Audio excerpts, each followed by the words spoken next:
Kang Tyson walked, looking around in search of one person. The monsters roaming the ruined city irritated him. He called the fugitive a fool out loud for having come so far. It was somewhere in Anyang, he noticed, looking at the monsters that were tormenting a corpse right on the street.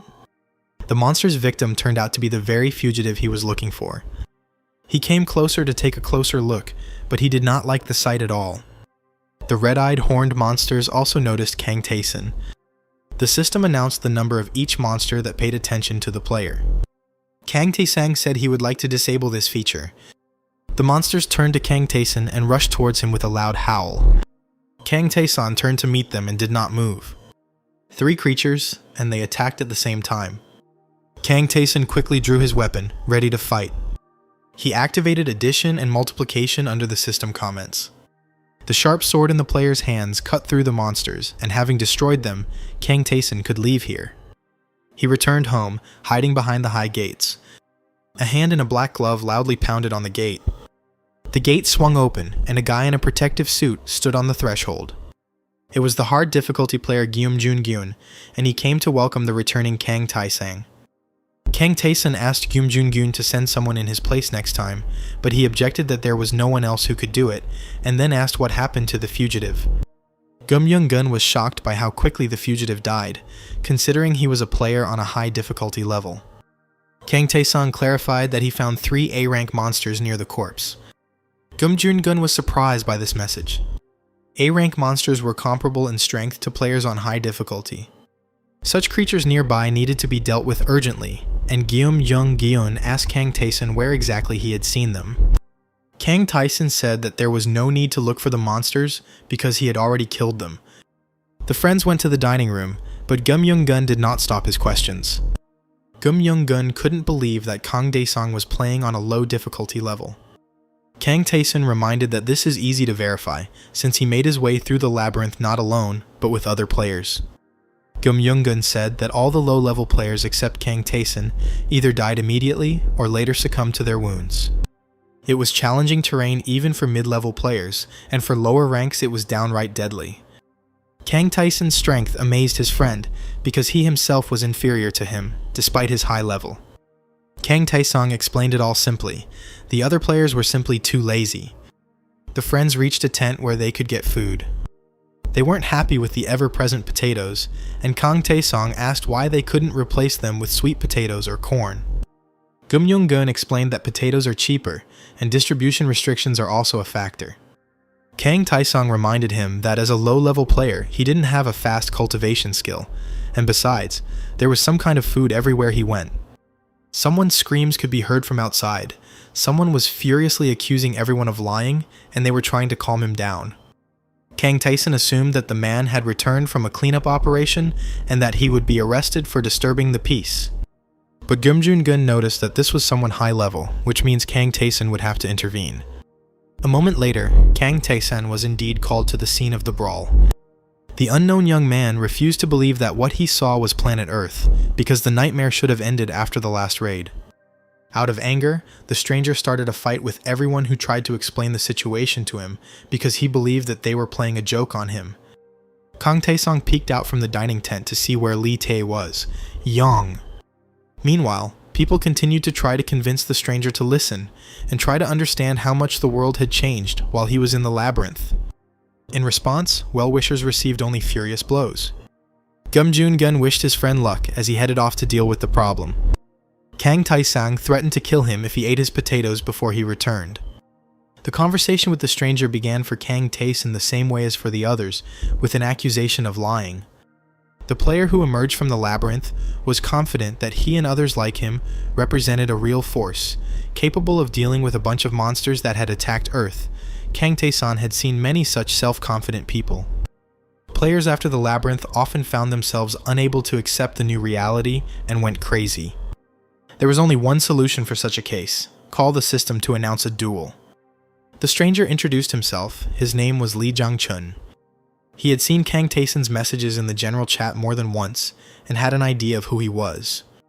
Lee Jang-chun found it funny that a low-ranking player would challenge a high-ranking player, even though everyone knew the difference in their strength was huge. "Shut up and fight," Kang Tae-sang cut him off, and then I will show you the real reality you are looking for. Lee Chang-chung took out his weapon and was ready to kill his opponent. He activated skills that made his blows especially powerful. His sword was ablaze with fire, and the crowd admired the skills this player possessed. The fight started quickly, and Lee Chang-chun landed a brutal blow. This strike did not cause any damage to his opponent, because Kang Tae-sang activated the first strike nullification. This ability was unknown to Lee Chang-chung, so he didn't understand why his powers weren't working. Now it was Kang Tae-san's turn to strike.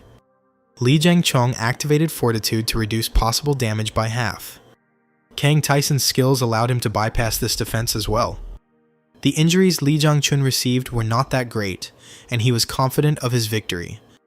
Kang Tae-sang clarified the opponent's number 12 and added the enhancements available to him. These were abilities that made the player very powerful, and he could bypass any defense. Lee Jung-hong tried to stop him after seeing the system's messages. Kang Tae-san still struck and defeated his opponent. The damage dealt to Lee Jung-hong was 9,604.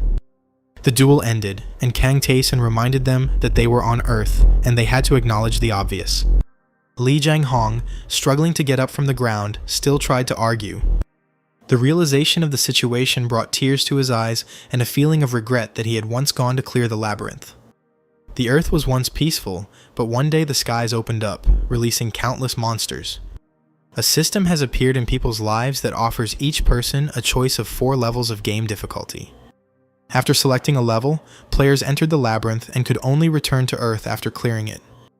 The home planet turned out to be teeming with monsters. Kang Tae-sang believed that humanity now had only one choice, to try to save their world together. Gum Jun-gun greeted Kang Tae-san with approval after the match. The people who had gathered nearby took Lee Jang-hong to help him come to his senses. Kang Tae-sang didn't think the victory was difficult, but Gum Jun-gun was curious about where his friend got such skills. The last judgment and first strike reset were unknown to any of the players except Kang Tae-san. Kang Tae-sang replied that he acquired such skills through hard work. The friend's attention was drawn to another noise, as if another player was returning. It was a girl who was greeted joyfully by everyone around. The girl's name was Lee Tae-yong. Kang Tae-sang went to visit Lee Tae-yong in her house, which, as always, struck him with its interior, somewhat strange in a crumbling world. For Kang Tae-san, all this love of luxury was unpleasant, and he said so out loud. Monsters roamed the streets, and Lee Tae-yong brought huge paintings into her house.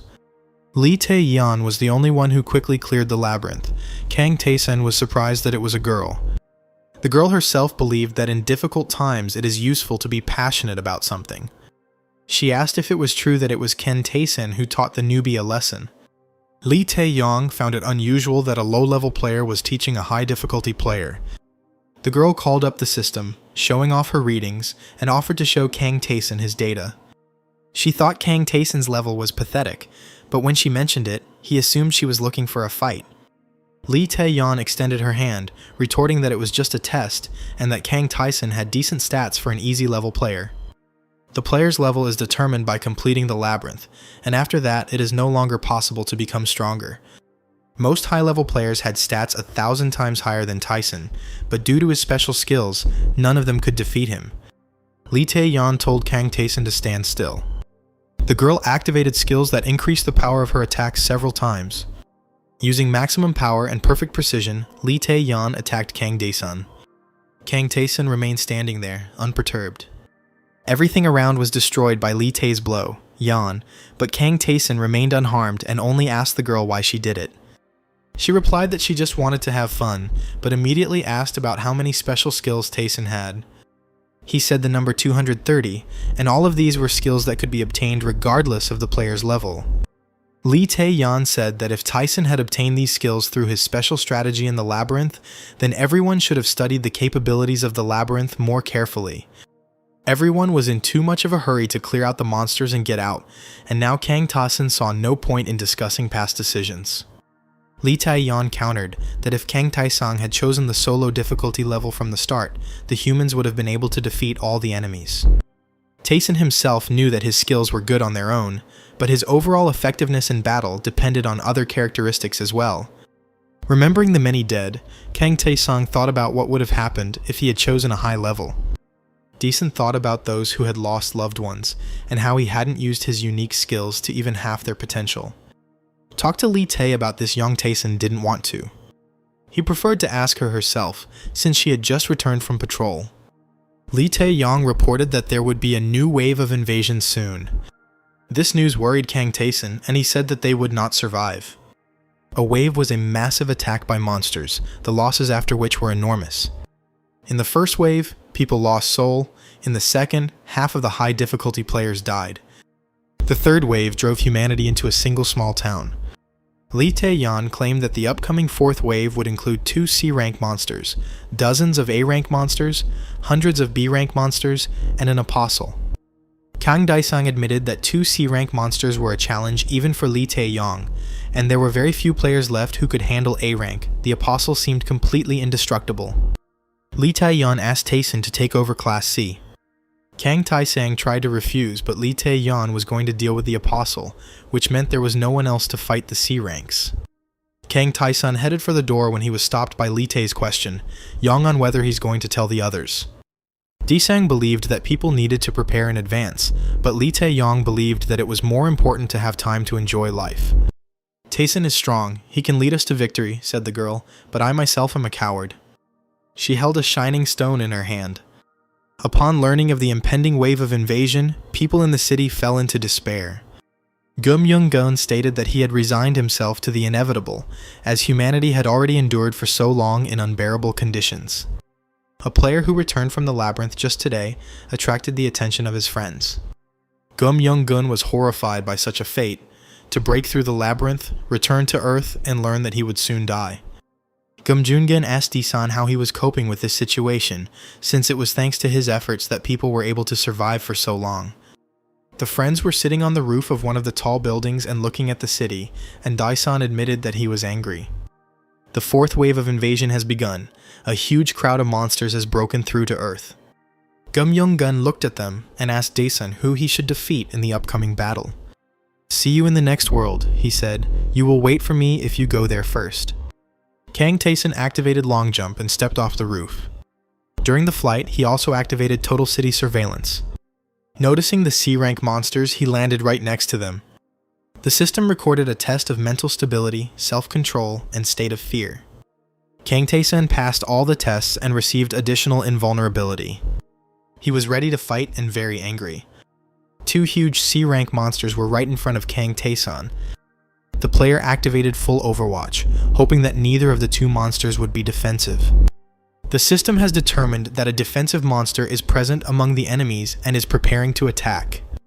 The monster was huge and had 148 million units of health. Kang Taesun was going to fight him with accelerated movements. He understood that in order to neutralize such a creature, it would take him an eternity. He turned to the second giant, studying its characteristics. It was a ranged attack monster with 1.2 million health. Kang Taesun managed to start the fight with the attacking monster successfully, damaging several of its tentacles.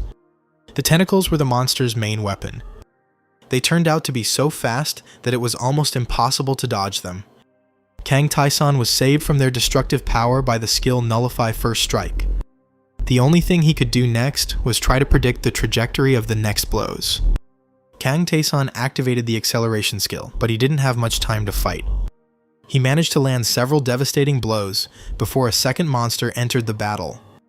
The defensive type monster was protecting the attacking monster, and it was not for nothing that they were sent out in pairs. Kang Taesun managed to break into the field, within which he could only be attacked by one monster from the pair.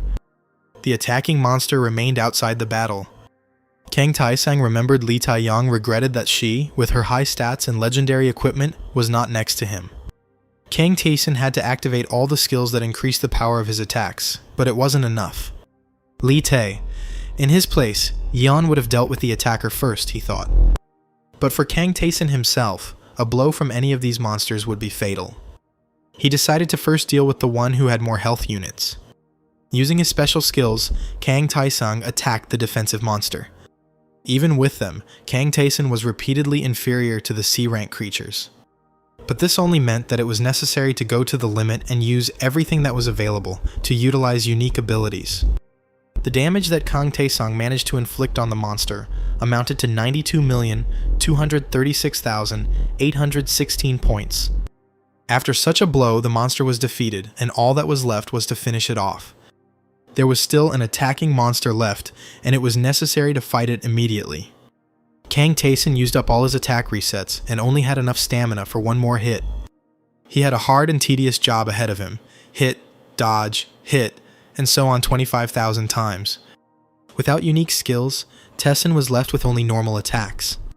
Kang Taesun did not consider himself capable of winning such a fight. The player entered the fight with fury. The system noted that, while in a state of complete concentration of body and soul, he had earned the skill Height of Concentration. But because Kang Taesun was not in the labyrinth, this skill was sealed. Kang Taesung defeated the monster after a grueling battle. It seemed to him as if this fight had lasted a whole month. Wounded and tired, Kang Taesun moved towards the base. He saw many people die and was angry at them because they were high difficulty level players. But only he, a player of the most basic level, remained alive. He remembered all his acquaintances from the base. Kang Taesun walked past the bloody bodies and recognized their faces. Gum Jungun died just like the others. Kang Taesung was the last to find Lee Tae, Yeon, sitting on the side of the road. The strongest in the world, who completed the labyrinth on solo difficulty, she was also dead. Her killer, the Apostle, was next to her. The system has detected that the Apostle has noticed Taesun, and this threatens the player's death. Kang Taesung managed to reflect the intimidation effect. He managed to activate high concentration. He was ready to fight the Apostle. It was a brutal fight in blood and smoke. The monster was too strong for Taesun. Is this the end? The player thought. The Apostle struck him down and threw him onto the rocks, but the system activated the Fortitude skill, keeping the player alive for 1 minute.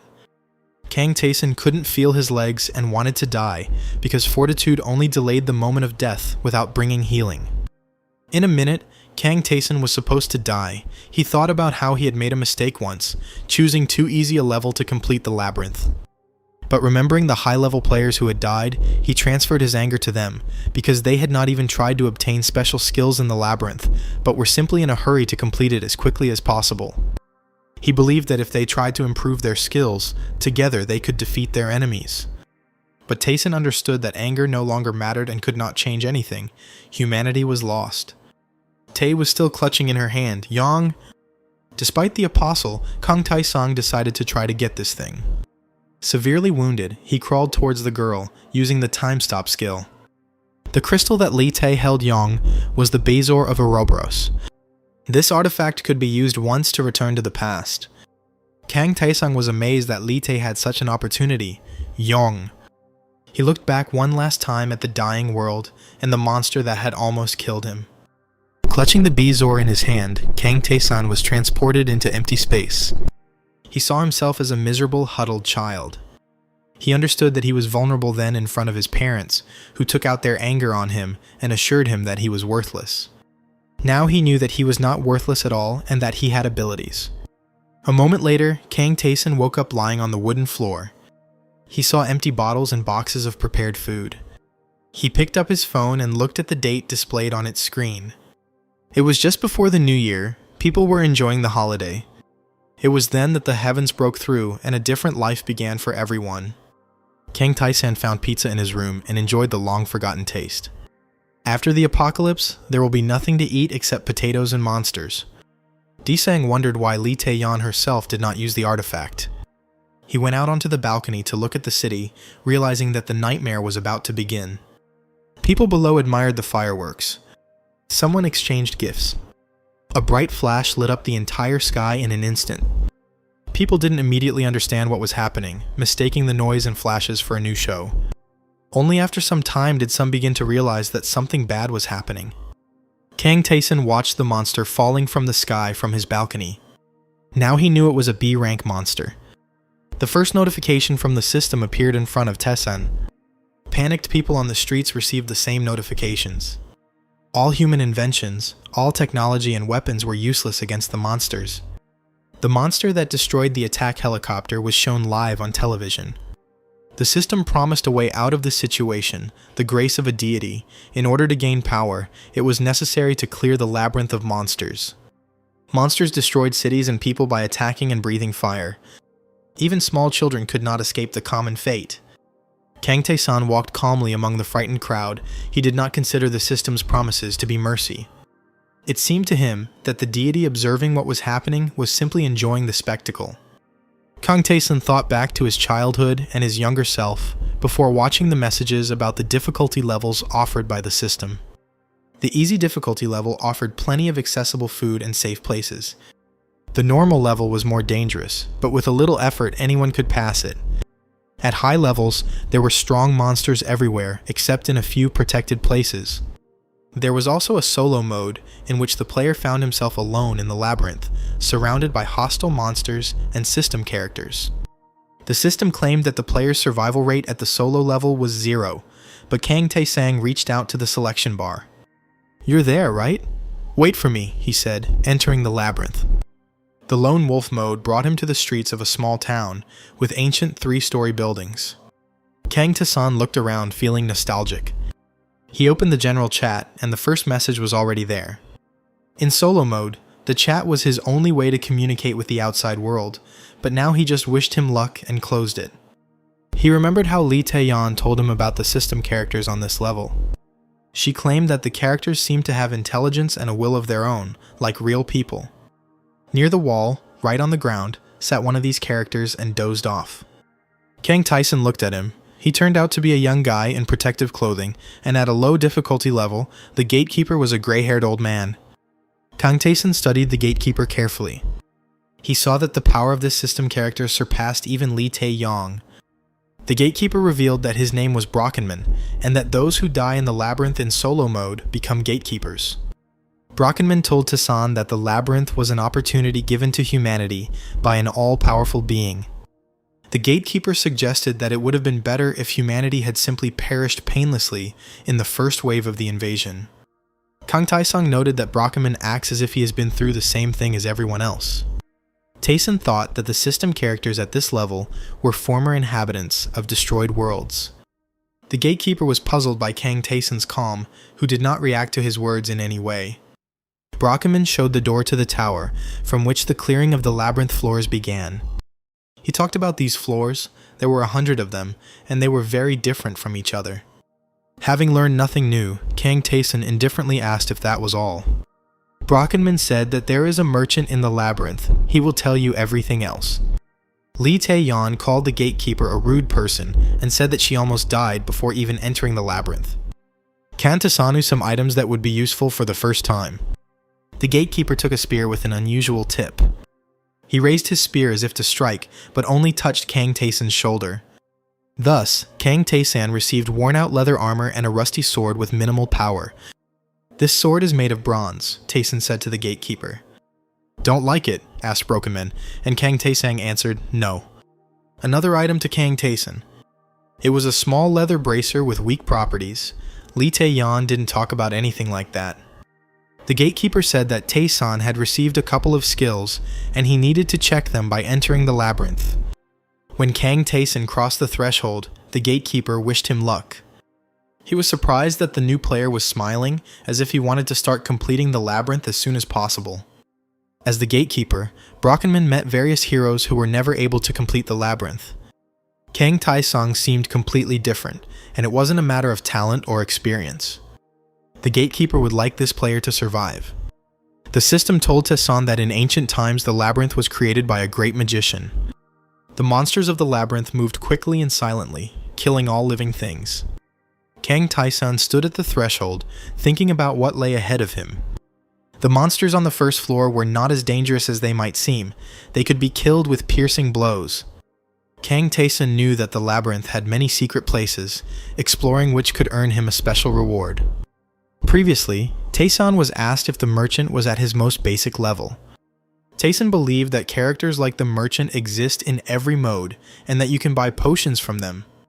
Lee Tae-yeon explained that the merchant selection in single-player mode is vast. She showed Kang Tae-san her black bracelet, which reduced damage taken in battles by 50%. Li Tae-yen said that the merchant had many other interesting artifacts, but she did not have enough gold to buy them. Li Tae-yong found the door leading to the merchant's shop. The merchant was a gray-haired man smoking a pipe. He was surprised that the player had already come to his shop. The system told Taeson that he had met the Lost King, but Taeson asked the stranger if he was a trader. Kang Taeson did not see any goods on the shelves and reported this to the merchant. The merchant replied that an entire floor would not be enough for his goods, and he was not obliged to show his treasures to Taeson. He slammed his fists on the table and declared that he was not here by choice, but because of what had happened to his world. He suggested that Kang Taeson show his worth before talking.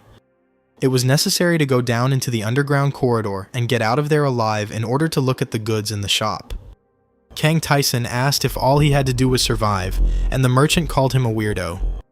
Kang Taeson asked if he needed to clear the entire labyrinth to buy something, but that wasn't necessary.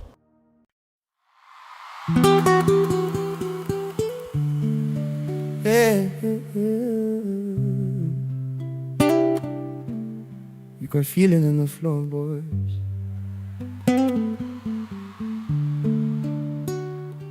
Hey.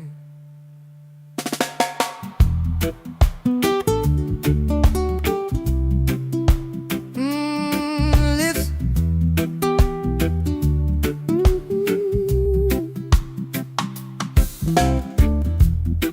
Whoa, oh, oh, oh.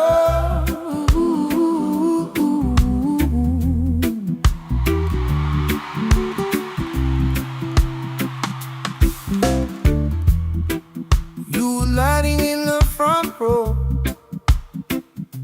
saying you believed in everything I played, sharing secrets in the back door, smoke, helping at the promises we made. But when you stormed and tore my branches, you were ghosting fixes in the sun, drinking to my downfall with their glasses, holding what we had just for fun. Fake friends, fake, like vapor in the morning, clear as the light. I see their shame. I was breaking while they toasted to the story, using my crafts to carve their names. But my heart keeps turning pain into a chorus. I rise again from every flame. Let the fire burn the mask right off their faces. I'm walk out king from the embers of my name, from the embers of my name.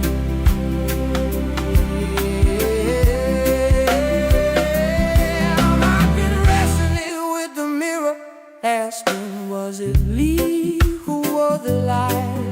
Did I barter all my boundaries just to keep a handful by my side? They were cheering when I stumbled, calling my confession just again. But I found a quiet kindness in forgiving who I was back in. From faithless head, like vapor in the morning, clear as the light. I see their shade. I was breaking while they toasted to the story, using my crafts to carve their name. From the embers, oh, from the embers of my day, oh,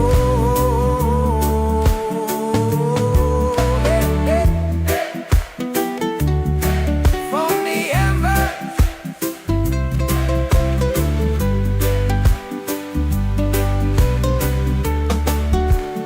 The merchant looked at Taeson descending into the dungeon with surprise, because other players were afraid to enter and hesitated at the threshold. The merchant had never seen players like Taesan before, but he was sure that he would not return from his first mission. Kang Taesan walked down the stairs and still didn't notice any differences from the simplest level. At that very moment he noticed his opponent, a large rat. On a low difficulty level, such a monster was the boss of the 5th floor, but here it was in the very first task. The very first bite of the large rat deprived Kang Taesan of 10 health points. The player recalled how, on a low difficulty level, a large rat had to be attacked in a group because it was too fast an enemy. The large rat in this dungeon also had super speed, which Taesan remembered from previous experience. Last time, the players worked together to chase down a large rat for a long time in order to break through its defense. Kang Taesan checked his stats. They were even lower than the first time, and he couldn't count on anyone's help. Lee Tae-yong said that she had to hide and run away from enemies. The solo mode required a feat to be performed in the very first mission to receive a reward, so Taesan resolutely began to fight. Kang Taesang wanted to get the best skills, not just kill the enemy. He couldn't be faster than the big rat, but he could try to guess its attacks by its breathing and muscle contractions. Kang Taesan saw that the big rat was frightened by his agility and was slowing down. He knew this was his chance, but he needed to take care of his defense. Kang Taesan remembered the bracer that the gatekeeper had given him. When the big rat attacked, he put up his bracer. Taesan used his bracer. A large rat hung on the bracer, clinging to it with its teeth. Kang Taesan managed to finish off the monster in a few blows. He returned to the merchant, who clearly wasn't expecting him. In a sack, Kang Taesan brought a large dead rat. Other single-player players have reported in chat that the trader is very difficult to communicate with. Lee Tae-yong was very angry as she recalled her interaction with the merchant. Upon seeing Taesan, the merchant only expressed surprise that he had returned. Kang Taesan unfolded his bag and placed his trophies on the table. The merchant asked if Taesan had killed the big rat, instead of running away from it. Looking at the meat and skin, the merchant noted that Kang Taesan had not only killed her, but had done so without damaging the skin. He agreed to show Kang Taesan his wares. Kang Taesang would like to purchase a siege shield. He needed the biggest one they had in the shop. Kang Taesang wanted to use it to crush his enemies. The merchant opened a door made of radiance. Taesan needed...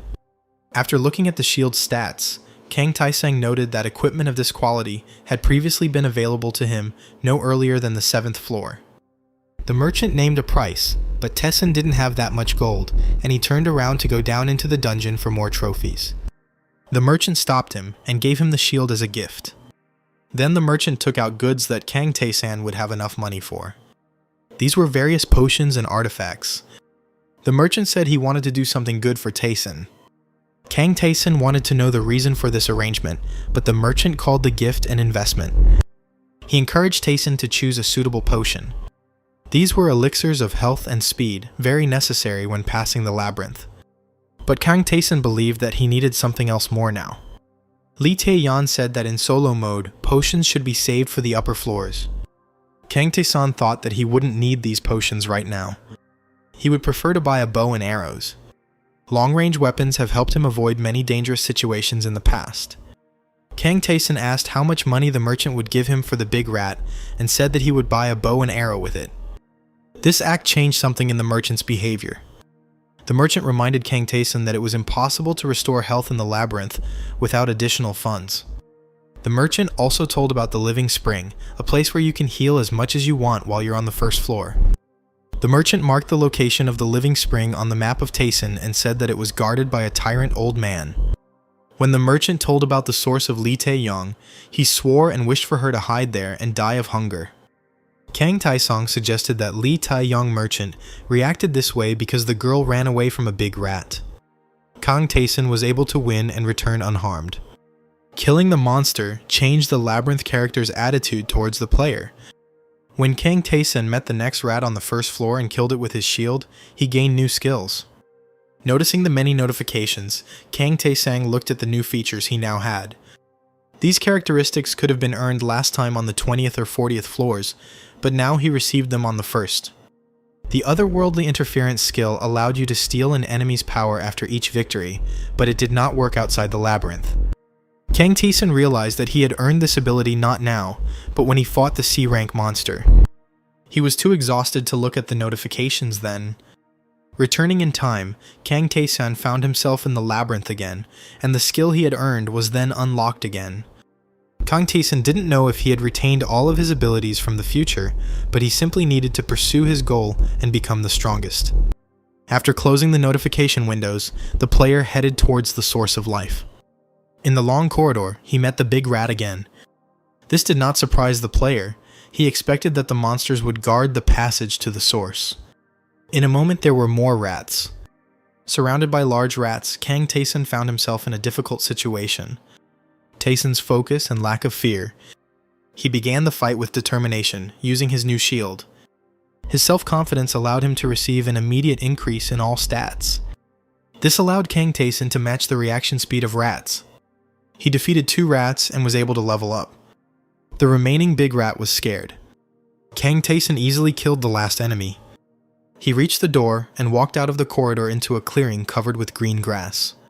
It was one of the safe places where enemies couldn't get in, so Tae-san calmly approached the source. He drank water without fear of attack. Water from the living spring completely restored all player stats. After resting near the source until the next morning, Kang Tae-san opened a general chat. Solo player Kang Jun-hyuk asked if he had to enter the labyrinth.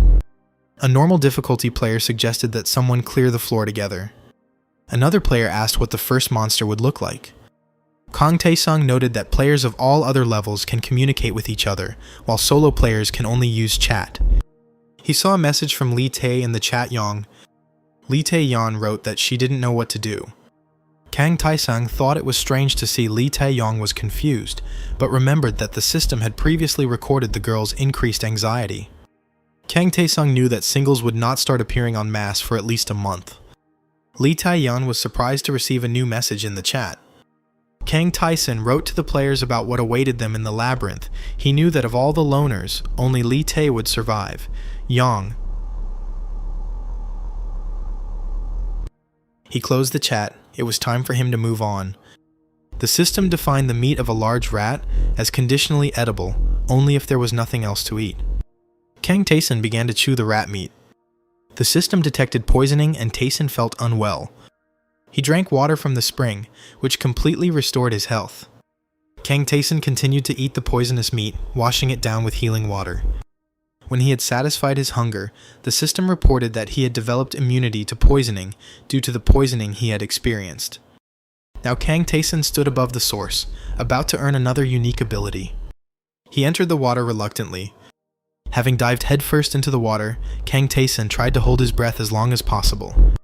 It wasn't easy. He thought about how drowning was one of the most painful deaths.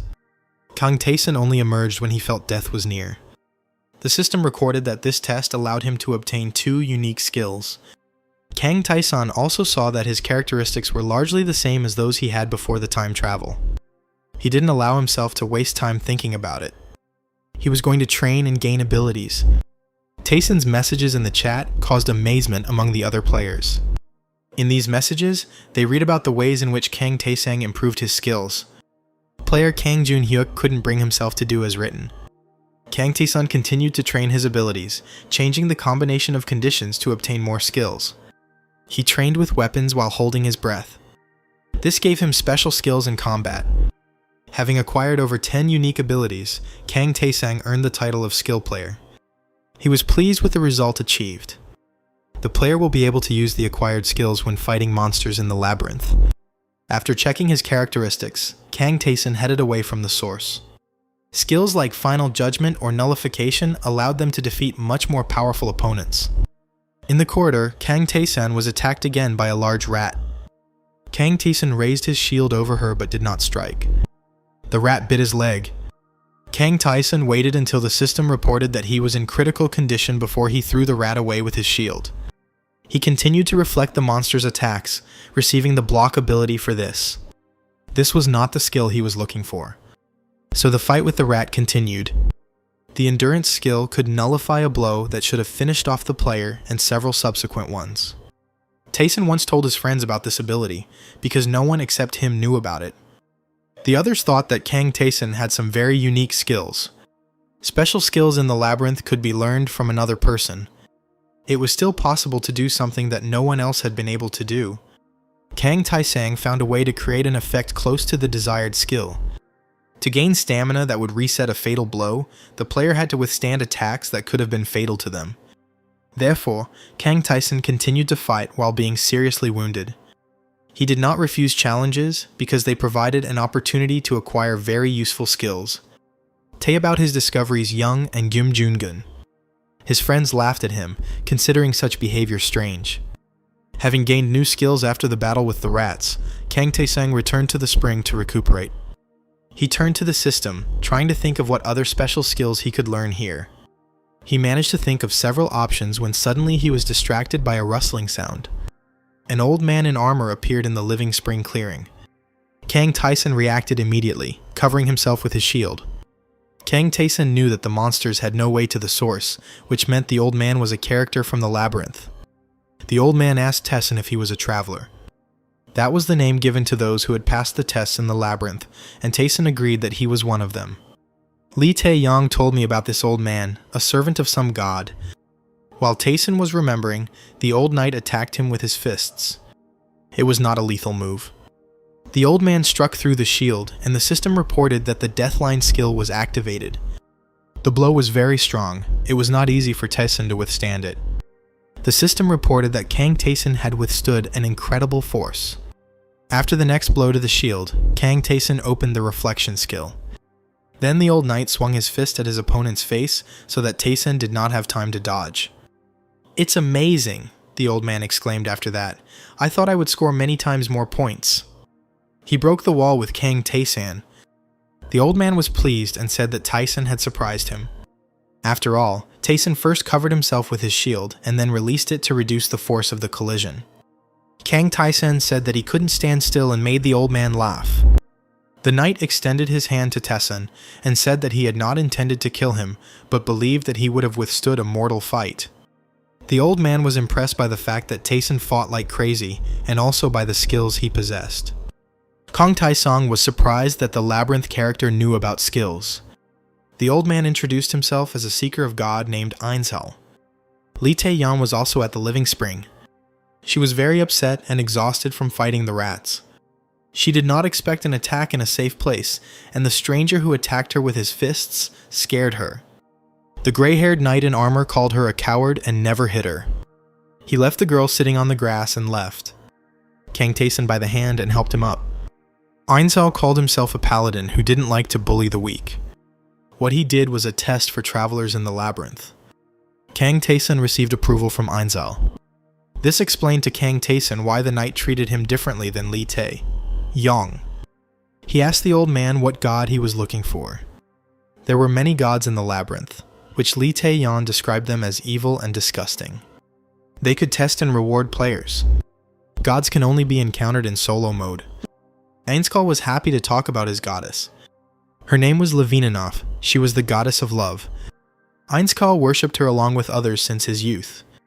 Now his world was destroyed, and Ainsal was the only one left who knew about the goddess. Ainsal entered the labyrinth in search of her, but found no trace of her. Kang Taisang looked at the knight and thought he knew where his Levininoff was. This goddess was brutally killed. Li Tae-yong found her one day and shared her horror in the chat. Ainsal wanted to know one thing from Kang Taisang. He asked if Taisang was in a hurry to get out of the labyrinth. He offered to teach the player the abilities that the goddess Levininoff gives. Kang Taisang immediately agreed. This surprised the old knight. He had expected at least some doubts from the player. Kang Taisang just wanted to know what Ainsal would demand from him in return. Ainsal suggested that this be considered an apology for the surprise attack. Kang Taisang asked if the knight could have not attacked at all. Ainsal said that he apologizes only to those he considers worthy. It was important for the old man not to disgrace the gods with his behavior. He offered Kang Taisang to hit him with his shield. Many of the labyrinth skills are dependent on the player's weapon. Sword players received sword skill. Young Ainsal had a special talent called the Art of Air Weapons. The goddess personally praised this skill. Ainsal was going to teach Kang Taisang this skill. Kang Taisang informed the knight that he saw no particular benefit in combining skills. He began to think that he would prefer other skills. If you have an extra hit, Ainsal said, the damage should be around 4. Ainsal ordered Kang Taisang to attack. Kang Taeson brought his shield down on his head. Ainshal took 4 damage and asked if it was necessary to hit so hard. The old man told me to try again, but to use my fists. Kang Taeson attacked again, this time without a weapon. His fist dealt 2 damage to Ainshal. Kang Taeson realized that the damage varied depending on the type of weapon used. Ainshal explained that if you take a sword plus 20 and a glove plus 50, then the damage to the enemy will only be counted from the weapon. If you hit with a fist, the damage from the glove will be counted, but the damage dealt cannot be combined. Kang Taesang said that these are obvious things, which is why no one hangs weapons on themselves. Ainshal believed that using only one type of weapon during a fight was foolish. Fighting in the labyrinth required terrible strain on the entire body. Ainshal stated that his body is his weapon, and his weapon is part of his body. Ainshal came up with a way to combine basic skills and damage from all equipment, and called it the Art of Air Weapon Mastery. Kang Taeson was amazed that the damage of the entire attack could be combined. Ainshal said that Kang Taeson understood correctly. Ainshal's special skill affected not only weapons, but every part of the body. When wielding it, one could strike with hands, shoulders, or feet, and the total damage was counted. Players previously received inventory that they felt was useless. This could be very important as Kang Taeson progresses further into the labyrinth. Kang Taeson called this skill amazing. Ainshal said that ordinary adventurers would never gain such a skill. He was glad that Kang Taeson agreed to study without a shadow of a doubt. Ainshal put his hand on Kang Taeson's shoulder. He shared his skill with the player. Kang Taesang instantly received a whole stream of knowledge. The skill creator was able to grant the player a top-tier skill. Ainshal advised Kang Taeson to train every day and gave him an old ring. Kang Taeson thought that in the past, he would have simply thrown away such a trinket, but now he would wear it. Ainshal aloud regretted that now Kang Taeson would still not be able to fully utilize the abilities he had acquired. So he suggested that Taeson train together. Kang Taesang saw no reason to refuse. Taeson took his shield and stood opposite Ainshal. The knight attacked him again, trying to knock him down with his fist. Kang Taeson blocked the blow with his shield. Ainshal hit the shield with his knee. Kang Taeson blocked all of his attacks, increasing his shield skill. Ainshal was stronger, and at the end of the 2-day fight, Kang Taeson was thrown onto the grass. Kang Taeson gained unique abilities thanks to his battle with a more powerful opponent. Ainshal watched approvingly as Taeson checked his stats. The old knight asked Kang Taeson to promise him 2 things. Kang Taeson shouldn't have passed on the skills he'd learned from Ainshal to pathetic and useless players, or the old man would kill him. Ainshal said he hoped for a meeting with Levininov, as if it were a miracle. Kang Taeson thought that if Ainshal found his goddess, he would either save her or die with her. If Ainshal doesn't find her, then Levininov will definitely die. Kang Taeson was wondering whether to tell the old man about the goddess. When he told him that he knew where she was, Ainshal was astonished. The knight even accused Taeson of trying to play a joke on him. He said that he had been searching for the goddess throughout the labyrinth. Kang Taesang wasn't surprised by the distrust. Taeson had something that described the labyrinth. Ainshal cried out that there were no maps in the labyrinth. Ainshal asked if this could be a divine call. Kang Taeson encountered an object that showed the location of a deity. This horn was shown to Taeson by Lee Taeyeon because I couldn't help but share. The girl considered this object useless because the deities seemed terrifying to her. Kang Taesang considered the horn a useless trinket. He remembered where the gods were and was able to tell Ainshal the place where to look for Levininov. Now I nai. The old man was very happy and said that now he was in debt to Taeson. Now Ainshal had to make his way to the 78th floor. He wanted to thank Kang Taeson before he left.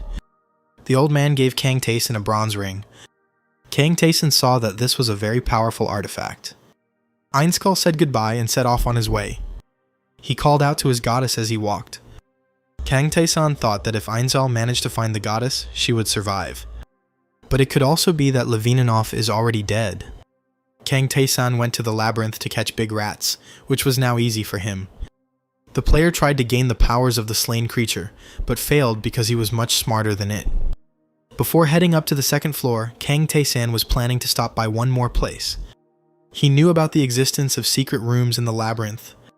Those who found them received generous rewards. You could get a potion, a magic staff, or a ring.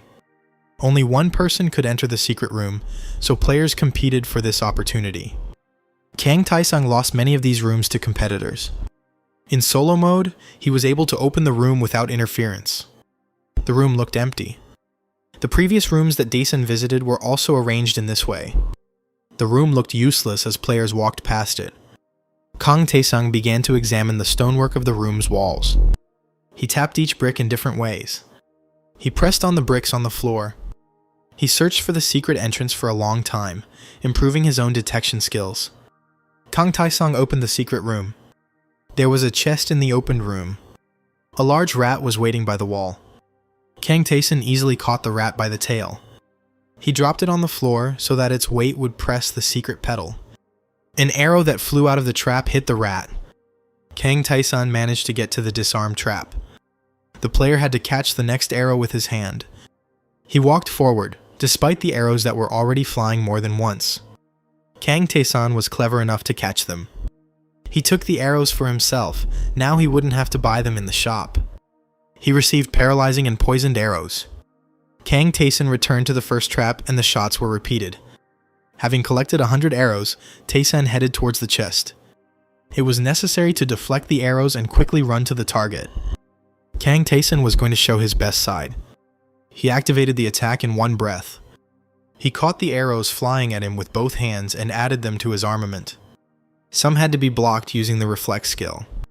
Thanks to reflection, Kang Taesung had more space to move. He stepped on the last trap. She fired 15 arrows at him instead of the expected 9, for which Taesung was almost prepared. Kang Taesung wasn't sure he could fight them all off, so he decided to take advantage of the situation in a different way. The arrows hit him, causing serious damage. Kang Taesung allowed his condition to become critical. Experiencing severe pain, he gained the skill Pain Relief. Kang Taesung reached the lever in the wall and disabled the traps. Now he could open the treasure chest he had come to this place for. The chest contained an unusually shaped wooden staff, although on the easiest difficulty level, nothing important could be found in the chests on the first floor. The system designated it as the Flame Staff, capable of generating fireballs. Kang Taesung received such a special item because he played in solo mode. Having received the trophy, he could leave the secret room. A large rat tried to attack him. Kang Taesung easily repelled the attack despite only being able to use one arm. Even in his crippled state, he managed to kill a large rat, gaining a few more useful skills. Kang Taesung returned to the living source. With the help of water, he healed all the wounds he had received. He tested all the new abilities he had acquired, and noted that they would be useful to him on the upper floors. The most valuable acquisition turned out to be the Staff of Flame, which could produce fire charges. Kang Taesung was convinced that there was nothing more to look for on the first floor. It was necessary to go to the stairs guarded by the most powerful creature, which was called the Floor Boss. Kang Taesung approached the door behind which the stairs to the second floor began. A huge rat was waiting for him outside the door. Kang Taesung greeted the monster. The rat squealed and bared its teeth. On the easiest difficulty level, such a creature was located on the 10th floor, and defeating it was difficult even for a team of players. The giant rat rushed to attack with a terrifying look. Lee Tae-yong, in order to defeat such an opponent, had to resort to cunning. The girl spilled oil in the room and set it on fire. Kang Taesung decided to use the flame staff. He inflicted significant damage on the giant rat early in the fight. Then Kang Taesung took up his bow and arrow. He used paralyzing arrows first, then poisonous ones. The effect produced by the arrows fired from the secret room seemed curious to Taesung. The player managed to paralyze the monster with well-aimed hits and then poison it. The weakened creature continued to attack, but received more damage from Kang Taesung's blows. Kang Taesung knew that soon after the giant rat's vital signs dropped to a critically low percentage, its berserker mode would activate. In the past, it was a surprise to players when a monster stopped responding to their shots. Kang Taesung held out his shield in front of the frantic rat. Taesung's best attribute was dexterity, which he used to fight the berserker. He managed to hit the enemy, but he himself was also wounded. Kang Taesung used his unique skill to keep his breathing from getting out of control. He managed to take down the giant rat with a few well-aimed blows. The monster dealt serious damage to Kang Taesung, taking away 24 health. It was getting dangerous. Taesung was afraid that he wouldn't survive even a couple of attacks. Kang Taeson withstood the next attack with the help of the reflect ability. Speeding up, Kang Taeson successfully launched a counterattack, causing the rat to suffer significant damage. Taeson was going to finish the fight faster. He dealt a crushing blow to the monster. The giant rat received 20 damage. The creature collapsed to the floor in agony. The system recorded a victory for Kang Taeson. The player has examined the rewards and upgrades received as a result of this battle. Kang Taeson had expected this, but the level up was nice. For defeating the first floor boss, Kang Taeson received potions similar to those he had previously found on the 50th floor of the easiest level. Sitting down right on the rat's corpse, Taeson drank the potions he had acquired. Both potions increased strength. All of the player's existing characteristics have increased significantly. Kang Taeson was pleased because he had only passed the first floor. The new skill still needed to be tested. It turned out to be counterattack, an ability no less useful than reflection. Kang Taeson checked everything he wanted and lay on the giant rat. He remembered that he had posted his strategy for the solo mode in the chat. Kang Taeson opened the chat to check for new messages. What he saw in the chat surprised him, as it was different from the usual picture. One of the players asked for directions to the source, but only the traitor knew the way. Lee Tae-yeon insisted that it was necessary to get to the source for the sake of temporary safety, since in other places of the labyrinth one could die at any moment. Another player thought the constant dangers weren't so scary, laughing at Lee Tae's fears. Yong. Kang Taeson followed the messages and didn't understand what was happening. In his previous life, the chat messages were filled with the despair of players being attacked. Players of the past suffered from hunger and fear. Lee Tae-yong sometimes went into the chat alone back then. Now the players were wondering where Kang Taeson had gone. At this time, Kang Taeson was standing at the stairs leading deeper down. He managed to buy a pair of fighter's gloves from a merchant. He descended into the dungeon, refusing to sell the giant rat's claws and teeth to the merchant, as he had other plans for these trophies. The merchant guessed that the player wanted to find the blacksmith. Lee Tae-yeon said that without the help of blacksmith Harfan, she would never have gone far in the labyrinth. Lee Tae-yeon explained that they needed to go deep into the dungeon, where slightly different laws apply. The second floor's mission began with an exit from the corridors into a bright space. The reward for victory was potions that were so rare that they could not be bought in shops. The lively chat was filled with messages addressed personally to Taeson. Kang Jun-hyuk sent Daesun a request for a private conversation. Taeson was very surprised that after reading his messages, another player wanted to complete the labyrinth following his advice.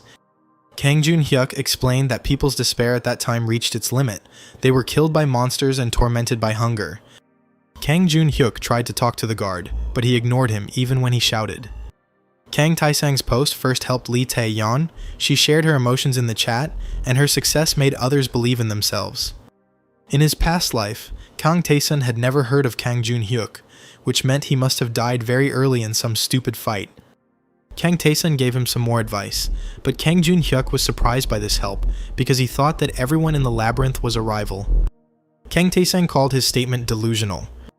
He himself, Lee Tae-yeon, Gum Jun-gun were people whose planet was destroyed. What was the point of them competing? Kang Jun-hyuk hadn't thought about this before, but now he was puzzled. Kang Taeson explained to him that he himself saw the players' goals in the labyrinth as becoming stronger, and asked about the people's mood. Kang Jun-hyuk said that many in the community try to start fights with others, some don't pay attention, and some go crazy. Kang Taeson said goodbye to Kang Jun-hyuk and entered the second floor of the labyrinth. Kang Taeson had heard before that the real labyrinth started from the second floor, and he kicked open the door to the corridor full of goblins. The system notification detected several goblins armed with various types of weapons. A single goblin was not a dangerous opponent, but they attacked in a crowd, and it became much more difficult. Kang Taeson started the fight using a bow. He successfully hit the first targets with paralyzing arrows. Armed with a shield and sword, the goblin rushed at the player, forcing him into close combat. Kang Taeson drew his shield and easily blocked the attack, noting that the goblin's shield was much weaker. With his own shield, he dealt a powerful blow to his enemy. Kang Taeson destroyed several goblins, but new ones appeared from the hole in the wall. These monsters were armed with swords. Kang Taeson drew his weapon, meeting their attack. A long sword from one of the goblins caught the player's attention. Kang Tae-san took out the Staff of Flame and urged the goblins to attack faster. With the help of the staff, Kang Tae-san was able to create a wave of fire. The flames engulfed the entire corridor with goblins, almost breaking through to the outside. Having destroyed the goblins with fire, Kang Tae-san became the owner of a long rusty sword. The player liked this sword. It will be much more convenient to fight monsters with it than with only a shield. In one of the walls that Kang Tae-san walked past, there was a half-open door. Upon entering, Kang Tae-san discovered a room bathed in red light and a large structure that the system identified as the altar of Rakiratas. Rakiratas was one of the labyrinth gods that Kang Tae-san knew about. Kang Tae-san stood in front of the altar, thinking about how some gods might be hostile, while others might be helpful to the players. The altar of Rakiratas looked so ominous that Kang Tae-san realized that Lee Tae was the one who Yeon ran away from here once. The system reported that Rakiratas wanted to check on the traveler who came to his altar. Kang Tae-san replied that he was ready for both the test and the task, which earned the deity's approval. The forces that swirled above the altar began to create something that looked like plate armor. Kang Tae-san drew his weapon, intending to fight. The armor gathered into the figure of a knight, which the system designated as the illusion of the servant of Rakiratas. This opponent looked very powerful, and it was the victory over him that the system counted as passing the test. The knight's first attack dealt 25 damage to Kang Tae-san, despite the player blocking it with a shield. Kang Tae-san decided that if the servant of Rakiratas' attack was so destructive even through the shield, then there was no point in using the shield. Instead of a shield, Kang Tae-san took a sword in both hands. He hadn't used two swords at the same time in a fight for a long time. Kang Tae-san attacked the servant of Rakiratas, and when both his blades crossed with the knight's sword, the sparks that were struck seemed like a flash of flame. With two swords, Kang Tae-san could block this opponent's powerful blows. When Tae-san himself attempted to attack the servant of Rakiratas, his blade left no scratch on the knight's armor. The enemy was so much stronger that Kang Tae-san saw no point in continuing the fight as before. The player chose a different way to defeat the enemy and began to dodge his attacks. Rakiratas' servant had to chase after his opponent. Kang Tae-san suddenly turned around while running to continue the battle, realizing that he could move faster than the knight. Using his speed advantage, Kang Tae-san managed to inflict some significant damage on Rakiratas' servant. Tae-san got stuck in the knight's armor, but this did not stop the player. Kang Tae-san began to strike at the servant of Rakiratas with his fist, using the air weapon mastery art that Ainzel had taught him. This attack also caused noticeable damage to the knight. The system has detected that the servant of Rakiratas is confused by the player's behavior. The following notifications noted that the servant of Rakiratas had fully recovered all of his stats. The unharmed enemy looked at Kang Tae-san, and the system no longer labeled him as an illusion. Rakiratas' servant easily tossed the player aside. Kang Tae-san noticed that the overall atmosphere of this fight had changed. He realized that the knight had now gained consciousness, so he needed to change tactics. Rakiratas' servant rushed into battle, giving the player no time to think. More than 10 units of health from Kang Tae-san. The player was perplexed, because the knight was now moving completely differently than at the beginning of the fight. One of Rakiratas' servant's blows sent Kang Tae-san flying into the wall, taking 25 damage. Kang Tae-san saw that his opponent wielded his sword perfectly and moved like an experienced knight. Tae-san held a sword in his hand, but he couldn't control it with such ease, which made one wonder about the difference in skills. He stood before the servant of Rakiratas, and thought that if in the labyrinth every move of the player was assessed and rewarded, then in this fight he could gain a valuable skill. Kang Tae-san realized that his opponent was far superior to him in swordsmanship. Tae-san was a player, and with only swordsmanship the enemy would not be able to defeat him. Kang Tae-san used the flame staff for his next attack. Rakiratas' servant had to face fire that he could not cut with his blade. When the wave of flame disappeared, the servant of Rakiratas did not see the enemy in front of him and did not understand where he had gone. Kang Tae-san approached the Rakiratas knight from behind and struck with his sword, taking away 6 units of damage. Now the opponent stood face to face again. Kang Tae-san tried to use the skill division and split the next attack, but the servant of Rakiratas dealt him another 15 points of damage. Then Kang Tae-san activated his special skill, One Breath Attack, and continued the fight, with both opponents receiving damage. This gave Kang Tae-san a new skill, but the player had no time to figure it out during the battle. Kang Tae-san used the flame staff, and Rakurata's servant received severe burns from its effects. Tae-san was worried that all the wounds so far had not resulted in the death of the enemy, while he himself was losing less and less health and mana. There was no way to stop the fight, and there was nowhere to run. The next attack from the servant of Rakuratas was devastating and took 80 health from Tae-san. Kang Tae-san activated Deathblow Nullification, allowing him to completely negate damage from attacks that would take away the last units of health. The player managed to get close to the enemy and cut off his head by striking with 2 blades simultaneously. Kang Tae-san fell to one knee, catching his breath, and looked at what was happening to his defeated opponent. The helmet on the knight's severed head was split, and one could see his human face and hear him call the battle that had just ended excellent. Tired from the fight, Kang Tae-san fell on his back to rest and, cursing Rakuratas, declared that the task was unfair. The power of Rakuratas enveloped the player in a radiance, granting them a huge amount of experience and a level up. Kang Tae-san decided to check what had been added to his stats and read that Rakuratas was pleased with the recent battle. This outraged Kang Tae-san because the battle almost cost him his life. As a reward from the deity, Kang Tae-san received the ceremonial sword of Rakuratsa with a crimson curved blade symbolizing the absorbed blood. The system reported that after completing difficult training, Kang Tae-san earned an additional reward. The player also received the passive skill Trace of Struggle. The altar hall around him shook, and Kang Tae-san realized that the situation was not over yet. An orange system notification showed the player an offer from Rakuratas, which was the Apostle Contract. Kang Tae-san was deep in thought because the choice could be made with a single movement of the hand, and neither the system nor the deity provided any explanation. Kang Tae-san appreciated the kind gesture, but he realized that Rakuratas was a complex deity. This deity created chaos and confusion, whether it was profitable to sign a treaty with him. Kang Tae-san imagined himself as a puppet in the hands of Rakuratas, and was afraid that he would forever become his weak-willed slave. He rejected Rakuratas' patronage without hesitation, and did not accept the Apostle's Contract. Kang Tae-san was glad that the god was not angry with his refusal, but Rakuratas' offers were not over yet. Kang Tae-san received an additional task. He had to kill all the enemies on the 2nd and 3rd floors, and then come to this altar for a reward. Kang Tae-san tried to decline the task, not trusting Rakuratsu, but he failed and had to accept the offer, and this choice satisfied the deity. Kang Tae-san returned to the merchant because he needed to buy something to complete the quest.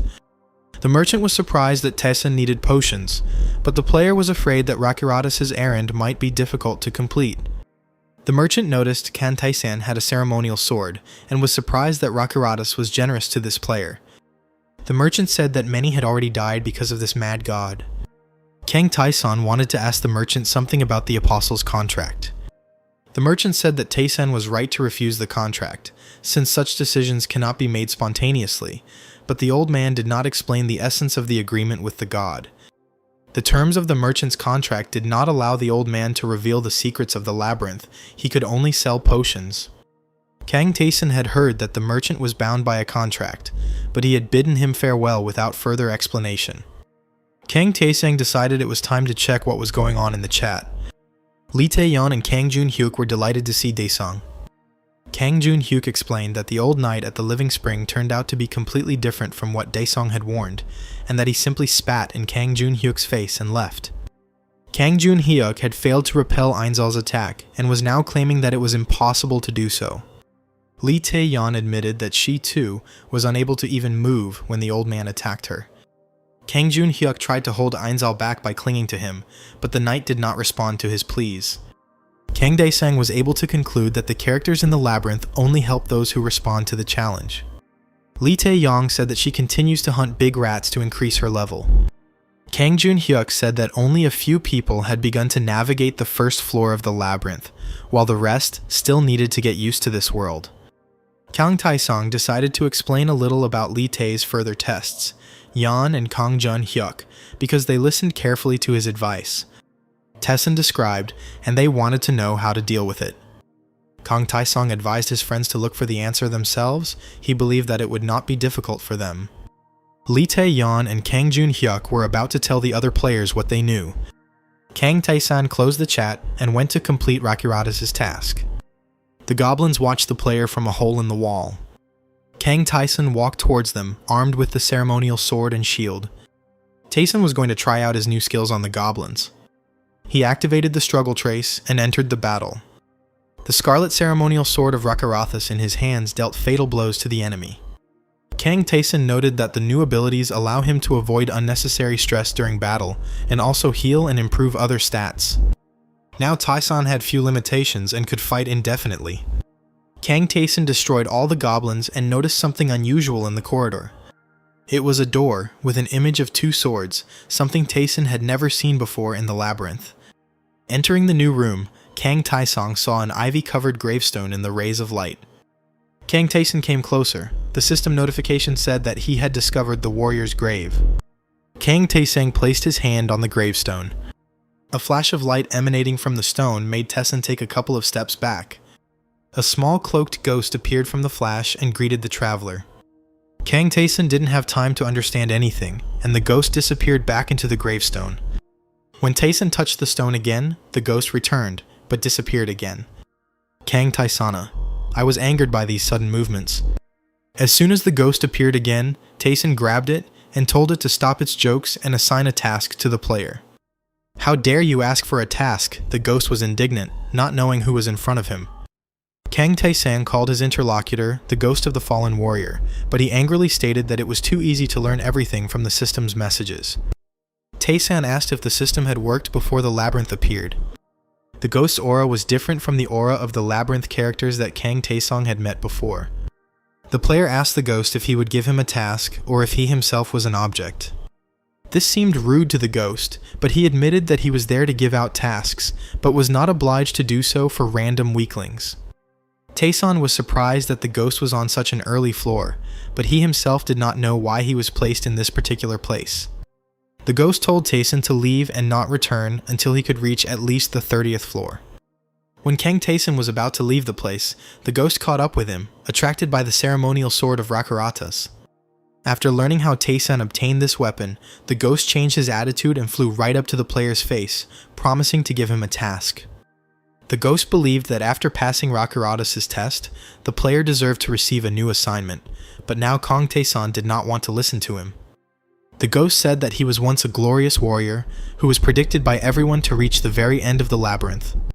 Tired and having lost a lot of health after a particularly brutal fight, he lay down to rest on this lawn.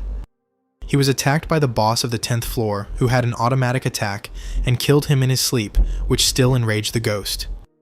Now the ghost wanted only one thing from Kang Taeson, for him to kill the boss of the 10th floor, and then the ghost would reward him.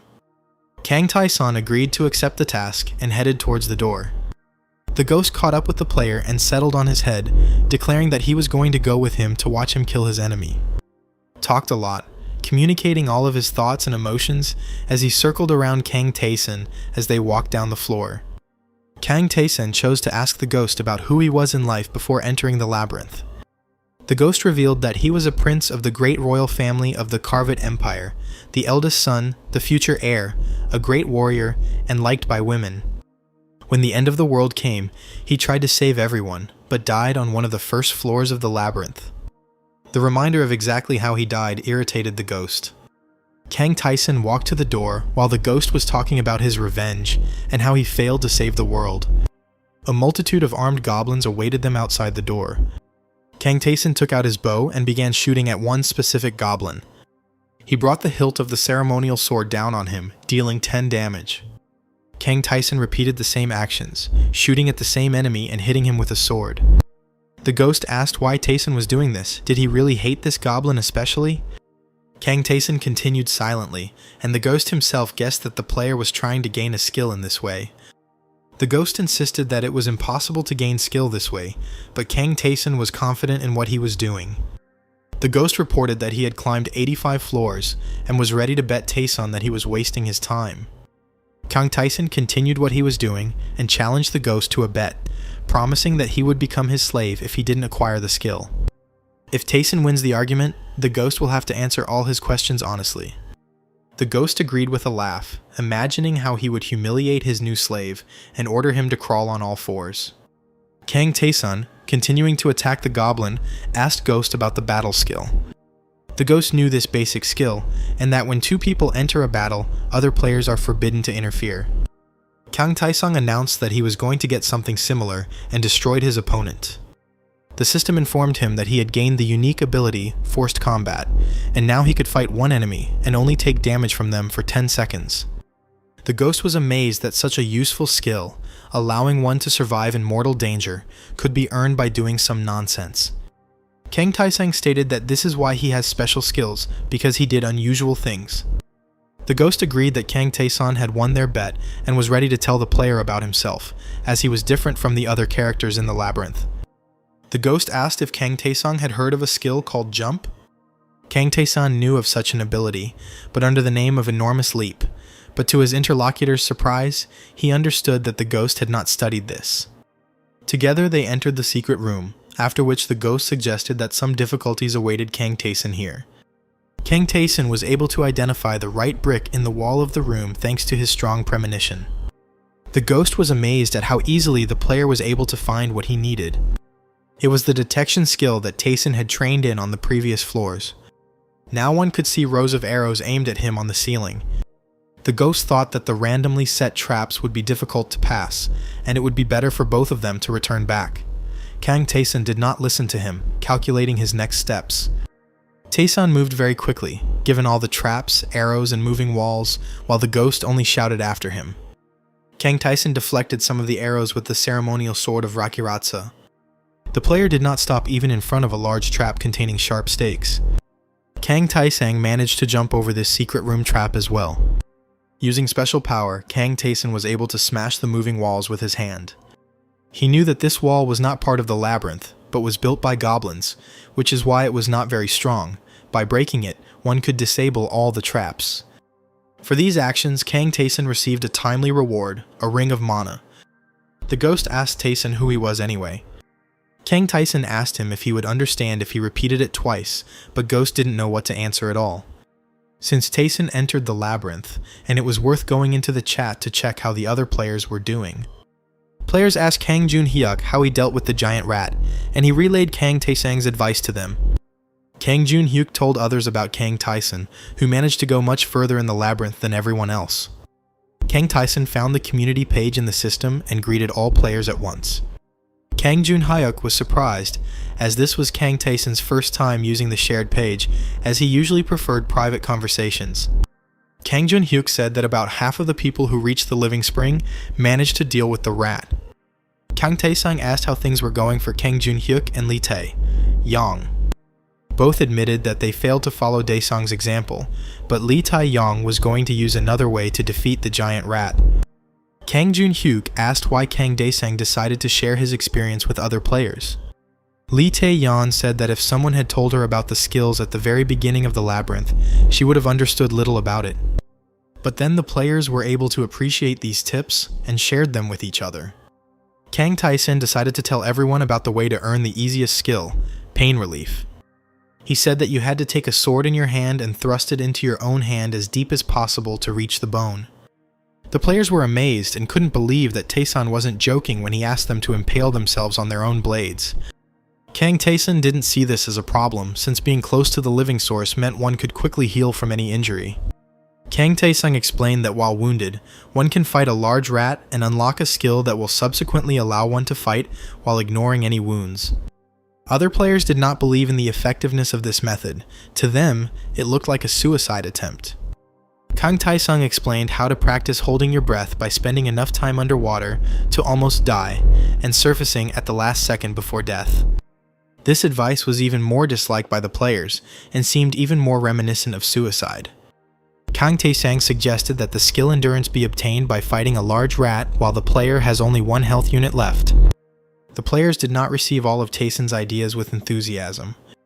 They asked if it was necessary to go so far in these trainings. They did not understand how they could do such absurd things. Kang Taesung said that he was not going to force anyone, they would have to make the choice themselves. He understood that all these people had recently lived in a world where there was no need to risk their lives. Lee Tae-yeon asked Taesung if he didn't know another way to gain all these skills, but he really didn't know any. Kang Jun-hyuk and Lee Tae-yong, having thought about what they heard, decided to try to commit all these crazy actions. Other players called them crazy because Kang Tae-sun's stories could be lies. No Lee Tae-yeon and Kang Jun-hyuk didn't think that Kang Da-sung would deceive them because everyone had already tried some of his attack methods and everyone had succeeded. Kang Jun-hyuk planned to start with the training that seemed the least dangerous of all and obtain the breath-holding skill. The players couldn't believe he was going to do this. Kang Tae-sung told everyone to work hard and promised to reveal the rest of the skills when the players were ready. When Kang Tae-sun left the chat, the ghost who was watching him stated that all of this advice was completely useless and that players would still die in the labyrinth. The ghost hurried Kang Tae-sun. He did not want to waste any extra time because they were standing in front of the door behind which the enemy was hiding. Kang Tae-sun opened the door and told Ghost that he wasn't going to ask him about the boss. He wanted other information. Tae-sun opened the door and was excited about the upcoming fight. The system noted the appearance of the Goblin Commander and Goblin Guardian. The Goblin Guard was armed with a sword and was already approaching the player.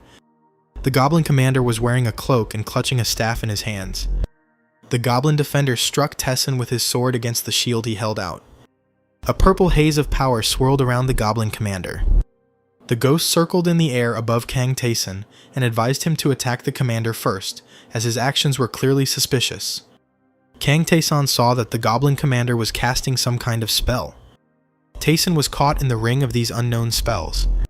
He found himself in a completely different place, surrounded by mutilated bodies. Dead hands reached out to him.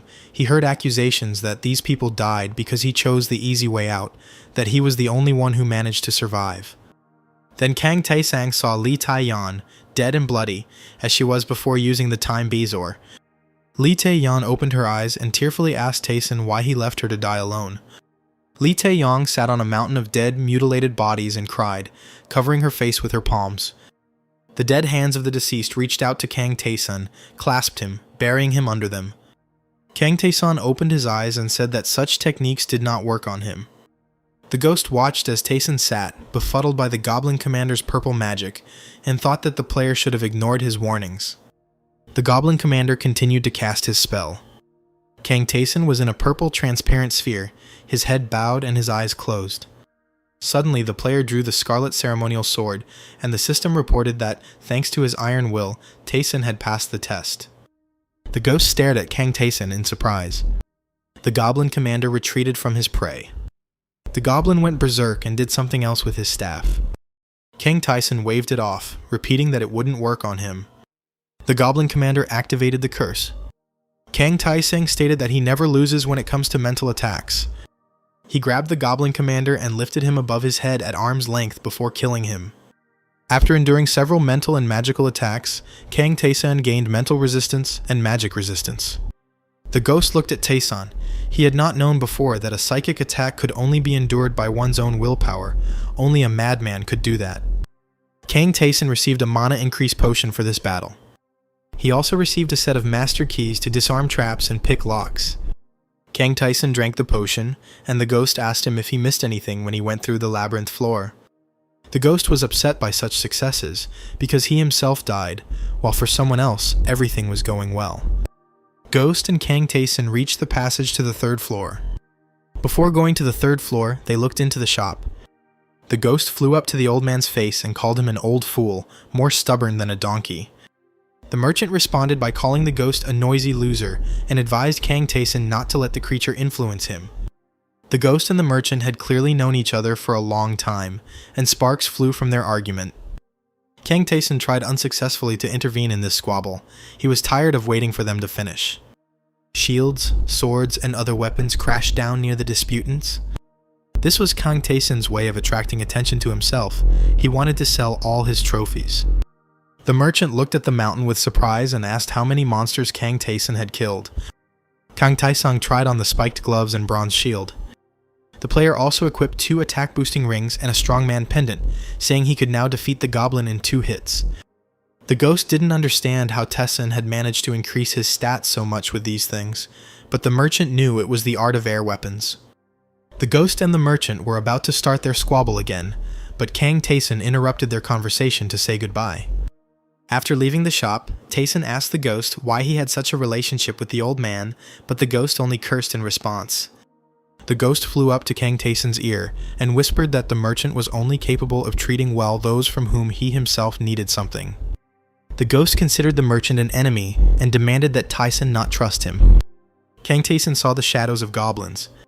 A moment later, the goblins attacked him with weapons. Taeson walked through the crowd of enemies, crushing them with simple kicks. Kang Taeson cleared out the different rooms on this floor so quickly that the ghost even became bored. The ghost asked why Taeson was trying to fight every enemy if it didn't add any experience at the current level. Kang Taeson continued killing goblins, saying that this was a task from Rakiratas. The ghost said that he had also undergone tests from this deity, but they were completely different. During a break from slaying monsters, Kang Taesung asked the ghost about the apostle contract. The ghost guessed that Rakiratas had offered such a contract to Taeson. The ghost began to fly around Taeson and say many words that had no meaning. Finally, the ghost explained that there are many gods in the labyrinth, and each is responsible for something of their own. Kang Taeson didn't really understand what it meant to be a god in the labyrinth. He was surprised that the ghost called those who helped build the labyrinth gods. The ghost reminded that when entering the labyrinth for the first time, all players receive a system window informing them that everything they see here was created long ago by a great mage. But even for a great magician, it was too difficult to create such a space from scratch, so the magician looked for those who would help him carry out his plan. Great power was required to create the labyrinth. Many warriors and heroes answered the magician's call, ready to endure the most severe trials. He told them about the battles that would take place here, and also about the deaths that will also happen to those who fail to cope. Many gods supported the magician in his quest to create a place where those who passed all the tests could have one wish fulfilled. The gods built the labyrinth, and they themselves took places on its top floors. The gods singled out certain travelers who entered the labyrinth and put them through trials to see what they were worth. Kang Taesung realized that the gods might show interest in players, but he didn't know whether it was good or bad. The ghost explained that if one became an apostle, one could gain as many abilities as God wished to bestow upon his follower. Kang Taesung asked what the contract's shortcomings were. Problems could arise with other gods and their followers, and it was also obligatory to follow all the orders of one's god. It was impossible to refuse to carry them out. Lee Tae-yeon never said anything like that, nor did she talk about what wish the labyrinth had granted her after completing it. She had the Bezoar of Ouroboros. Perhaps she once wished to obtain it. But Kang Taeson felt that Lee Tae, the Yeon he knew, would have chosen something other than rewinding time. Kang Taeson thought deeply, trying to piece together the pieces of the labyrinth's history that he now knew. The people of his dying world came to the labyrinth not of their own free will. Kang Taeson couldn't solve this riddle because he still didn't know many things. He abandoned his useless thoughts and moved on. We had to start by disarming the trap, after which Taeson received the disarm trap skill. Kang Taeson was glad that he was able to gain the skill after only trying to use his lockpick set 10 times. He tested the new ability on the trap in the secret room, but failed to disarm the trap. The ghost was angry, not understanding how a player who managed to discover the secret room in one move could waste so much time on meaningless things. He believed that traps did not need to be disarmed if they could be bypassed using strength and agility, as he had done last time. Kang Taeson replied that he never knew what exactly would be useful to him in the labyrinth, so he tried to get all the opportunities available. The ghost remembered his own path and inglorious death. Kang Taeson finished fiddling with traps and his skill increased by 7%. In the treasure chest he found a curved ring, which gave 3 units of strength. Kang Taeson looked at all the defeated goblins on the 3rd floor and said that only the boss remained to be defeated. The ghost asked the player if he had any idea who he should expect on the goblin floor. Kang Taeson entered the hall, on the walls of which were drawings depicting many goblins. His enemy was a large and powerful goblin chieftain. The goblin attacked the player with a wave of force that knocked them off their feet. Kang Taeson snatched up the staff he had obtained from the goblin commander in battle. The staff of Taeson was able to cause magical confusion in the goblin chieftain. Taking advantage of this, Kang Taesung attacked the goblin chieftain with the scarlet ceremonial sword. The player noticed that due to his enemy's huge size, he was moving quite slowly. With his special skills, great strength and speed, Kang Taeson defeated the 3rd floor boss without any problems. System notifications have recorded new increases to player stats. In addition, Kang Taeson received a vitality boost potion and a battered wooden staff. The ghost said that only with luck like Taeson's could one obtain the magic staff. Kang Taeson asked the ghost what this item was, and learned that with this staff, he would be able to strengthen the various magic he had already learned. Kang Taesong heard that magic could be studied. The ghost was sure that Taeson had known about this before, since he had encountered monsters that used magic more than once. Kang Taeson thought that magic in the labyrinth was limited by the specific properties of magical items, and without items, even Lee Tae couldn't cast spells. Yang. The ghost explained that spells could be invented, or magic could be learned from someone who wielded it. The first option didn't suit Taeson, but he could find a character from whom he could learn to cast spells. He hadn't met characters like that before because they were only in solo mode, and Lee Tae-yeon didn't meet them because these characters were hiding somewhere. The ghost interrupted his thoughts, suggesting that he hurry to the 4th floor. Kang Taeson checked all the properties he had obtained, but he didn't find any secret rewards, which meant there was something else on this floor that he hadn't discovered. The ghost said that the secret room was found, the boss was killed, what else could be on the floor? Kang Taeson knew that re-exploring the entire floor would take too much time, and for the first time, he considered giving up and not collecting every single reward on the floor. Looking closely at the images of goblins on the wall, he noticed that they were all looking at the same point. Kang Taeson used his trap detection skill on this spot. After this, a passage formed in the wall. Kang Taesong explained to the puzzled ghost that this part of the wall was made of the same material as the trapdoor in the secret room, so he decided to check it out. In the depths of the opened hall with columns, another goblin sat on a throne.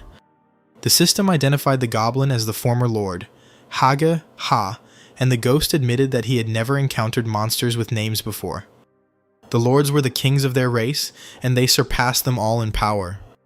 Haga Ha took the sword in his hands and said that he bore no malice towards Taeson, who was nothing more than a toy, forcibly placed in the labyrinth, while he himself had to play the role of a monster here. The Goblin Lord waved his hand and broke the columns in the hall next to where Kang Taeson stood.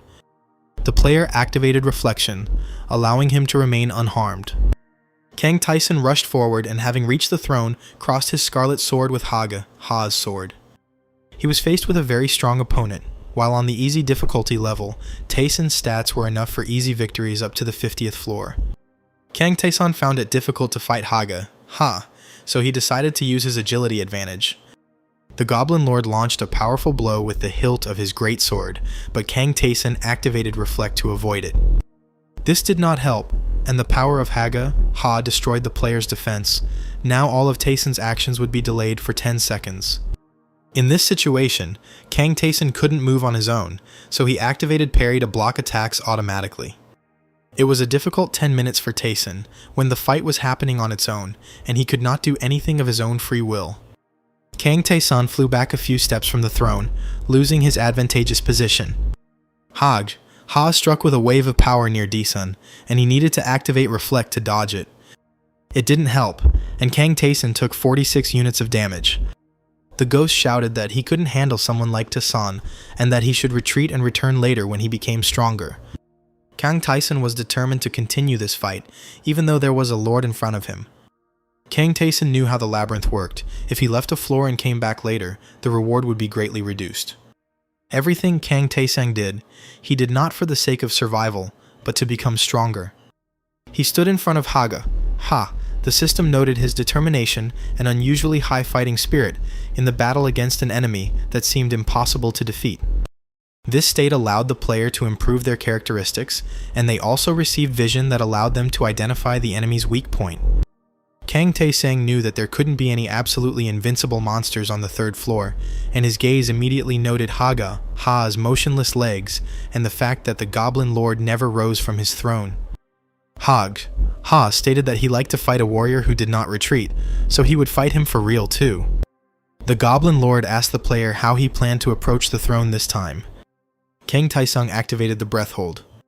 He struck a blow that destroyed the columns in the hall. Ha sat on the throne, and the fragments of the columns fell around him and directly onto the throne. The Goblin Lord deflected the rocks with his two-handed sword. He approved of the decision his enemy had made, but noticed that debris was also falling on the player. Kang Tae-san took the staff of psychic attack and activated confusion. A spell enveloped the goblin sitting on the throne. The Goblin Lord saw arrows and fire flying from all directions, but he didn't understand if they were really aimed at him. Hage. Ha managed to overcome the psychic influence and exclaimed that it was impossible to harm someone like him. Kang Tae-sung walked around the back of the throne and pierced the Goblin Lord with the scarlet ceremonial sword, straight through the back of the throne. The forced combat skill protected Kang Tae-sun from all dangers except the single opponent he was fighting. Kang Tae-sung pushed the throne with the Goblin Lord. Hage. Ha was impressed by his opponent's use of skills and thanked the gods that his last battle was with such an enemy. The ghost watched as the columns collapsed and the throne was thrown aside. Tae-san used his abilities to win, and the ghost was looking forward to the player's fight with a strong opponent. Both fighters were now fighting furiously. Their battle was accompanied by bright flashes that filled half the hall. The Goblin Lord enjoyed the fight, but he didn't let the player get close enough to deal the finishing blow. Kang Tae-san managed to bypass Ha's defenses and get closer to the throne. He took 462 damage, but activated Endurance, the effect of which nullified the fatal attacks. For a second, Kang Tae-san will be completely invulnerable. This time was enough for the player to reach the enemy and strike him with his sword. Kang Tae-sang knocked over the Goblin Lord along with his throne and dealt him a mortal wound. "Impressive, warrior," said Ha before he died. Kang Tae-san stood over his fallen enemy, feeling relieved that this fight was finally over. He looked at how much his level had increased, and discovered that by using the qualities of the soul, he had received the skill trigger, Powerful Strike. This skill reacted to how much mana was spent, increasing the damage proportionally. The secret reward that Tae-san received was a Mastery Enhancement Potion. The player also received a necklace for the master, which increases all the characteristics of the player who wears it. In an instant, Kang Tae-sang became stronger than he was when he completed the 5th floor on the easiest difficulty level. The player returned to the altar of Rakirathas to complete the deity's quest. The ghost was frightened by the power of the formidable god and hid behind Kang Tae-san's back. Rakirathas expressed his approval and again offered Tae-san the apostle's contract, but the player refused, since when sending him on the mission, the god could not have been unaware of the powerful enemy he would have to face and did not warn him.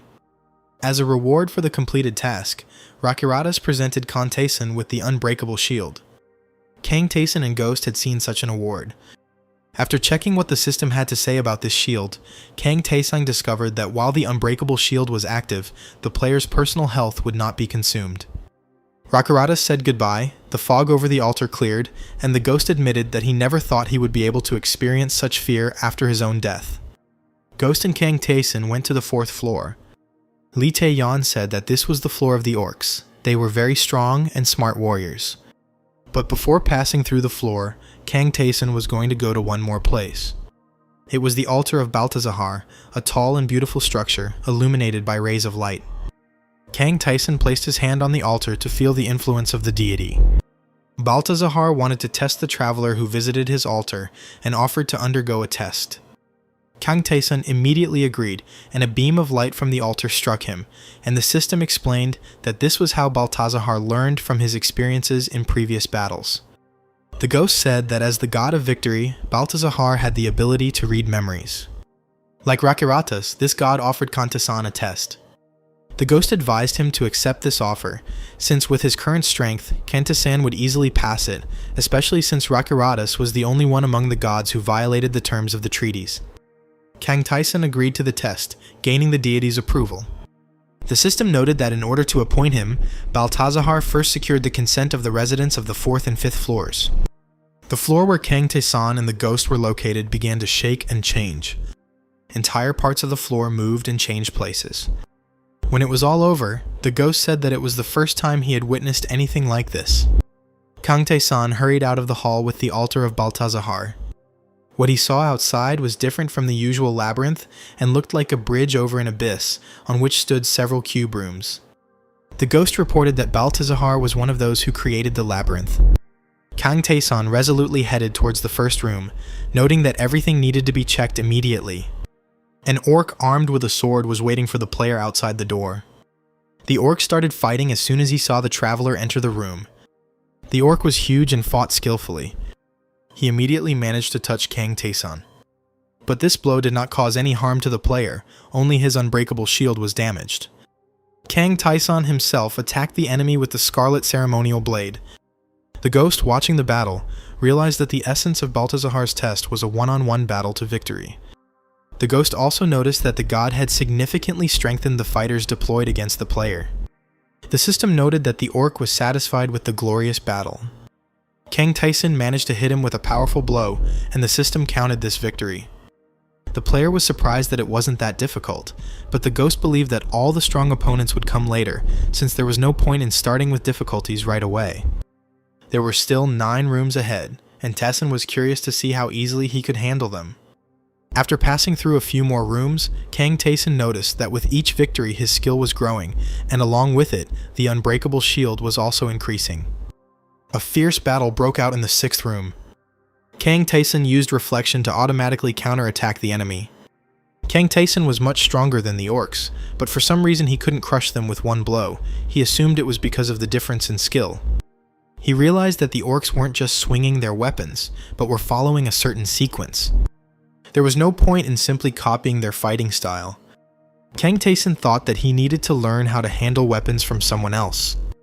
The ghost asked if Tae-san lacked skill with a sword, but did not answer the player's questions, instead hurrying to the next room. In the 7th room, a similar battle with an orc took place. In the 8th and 9th, everything repeated exactly the same way. Having finished with these battles, Kang Tae-san caught his breath. He had managed to finish quite quickly. They and the ghost approached the door to the boss's room. Kang Tae-san didn't know how to find the secret room on this floor under the changed conditions, but the ghost couldn't help him with advice, since this was also his first time in such a situation. Throwing open the door, Tae-san declared that he would now have to look around every corner of the area after defeating the boss. A huge orc fighter was waiting for Kang Tae-san. He looked exactly as Tae-san had been told before, meaning there would be no additional risk in this fight. Suddenly, someone's crying was heard from the room, and Kang Tae-san and the ghost saw a figure in green clothes and a pointed hat who was sobbing bitterly and begging for salvation. It was a girl who was shaking with sobs and said that everything happened so suddenly. "Hey!" shouted the ghost. "Why are you here? Are you still alive?" The girl turned around and saw Kang Tae-san. She rushed to him, begging him to save her. The girl said that the labyrinth changed suddenly, and she was thrown into this place. She found herself right in front of the orc. The ghost mocked the girl's situation, and said that the labyrinth had changed precisely because of Kang Tae-san. Kang Tae-san thought that the secret room's reward would most likely depend on the girl in green. He went to fight the orc, and the ghost confidently promised the girl that everything would be fine. The orc hadn't even paid attention to the girl this whole time, which led Kang Tae-san to conclude that his only target was himself. The player activated haste and attacked the orc. A fierce battle began. Kang Tae-san activated Strong Strike and successfully hit his target. The orc fighter entered Berserker mode. By using acceleration, Kang Tae-san was able to deal with the enemy. Now the orc fighter was noticeably slower than the player. Kang Tae-san activated Strong Strike and attacked. Its crushing power knocked the orc fighter over, and Kang Tae-san finally won. After defeating the 4th floor boss, Kang Tae-san leveled up again. The girl in green was surprised that a simple adventurer from the 4th floor was able to defeat an orc fighter so easily and quickly. She asked Kang Tae-san what he was.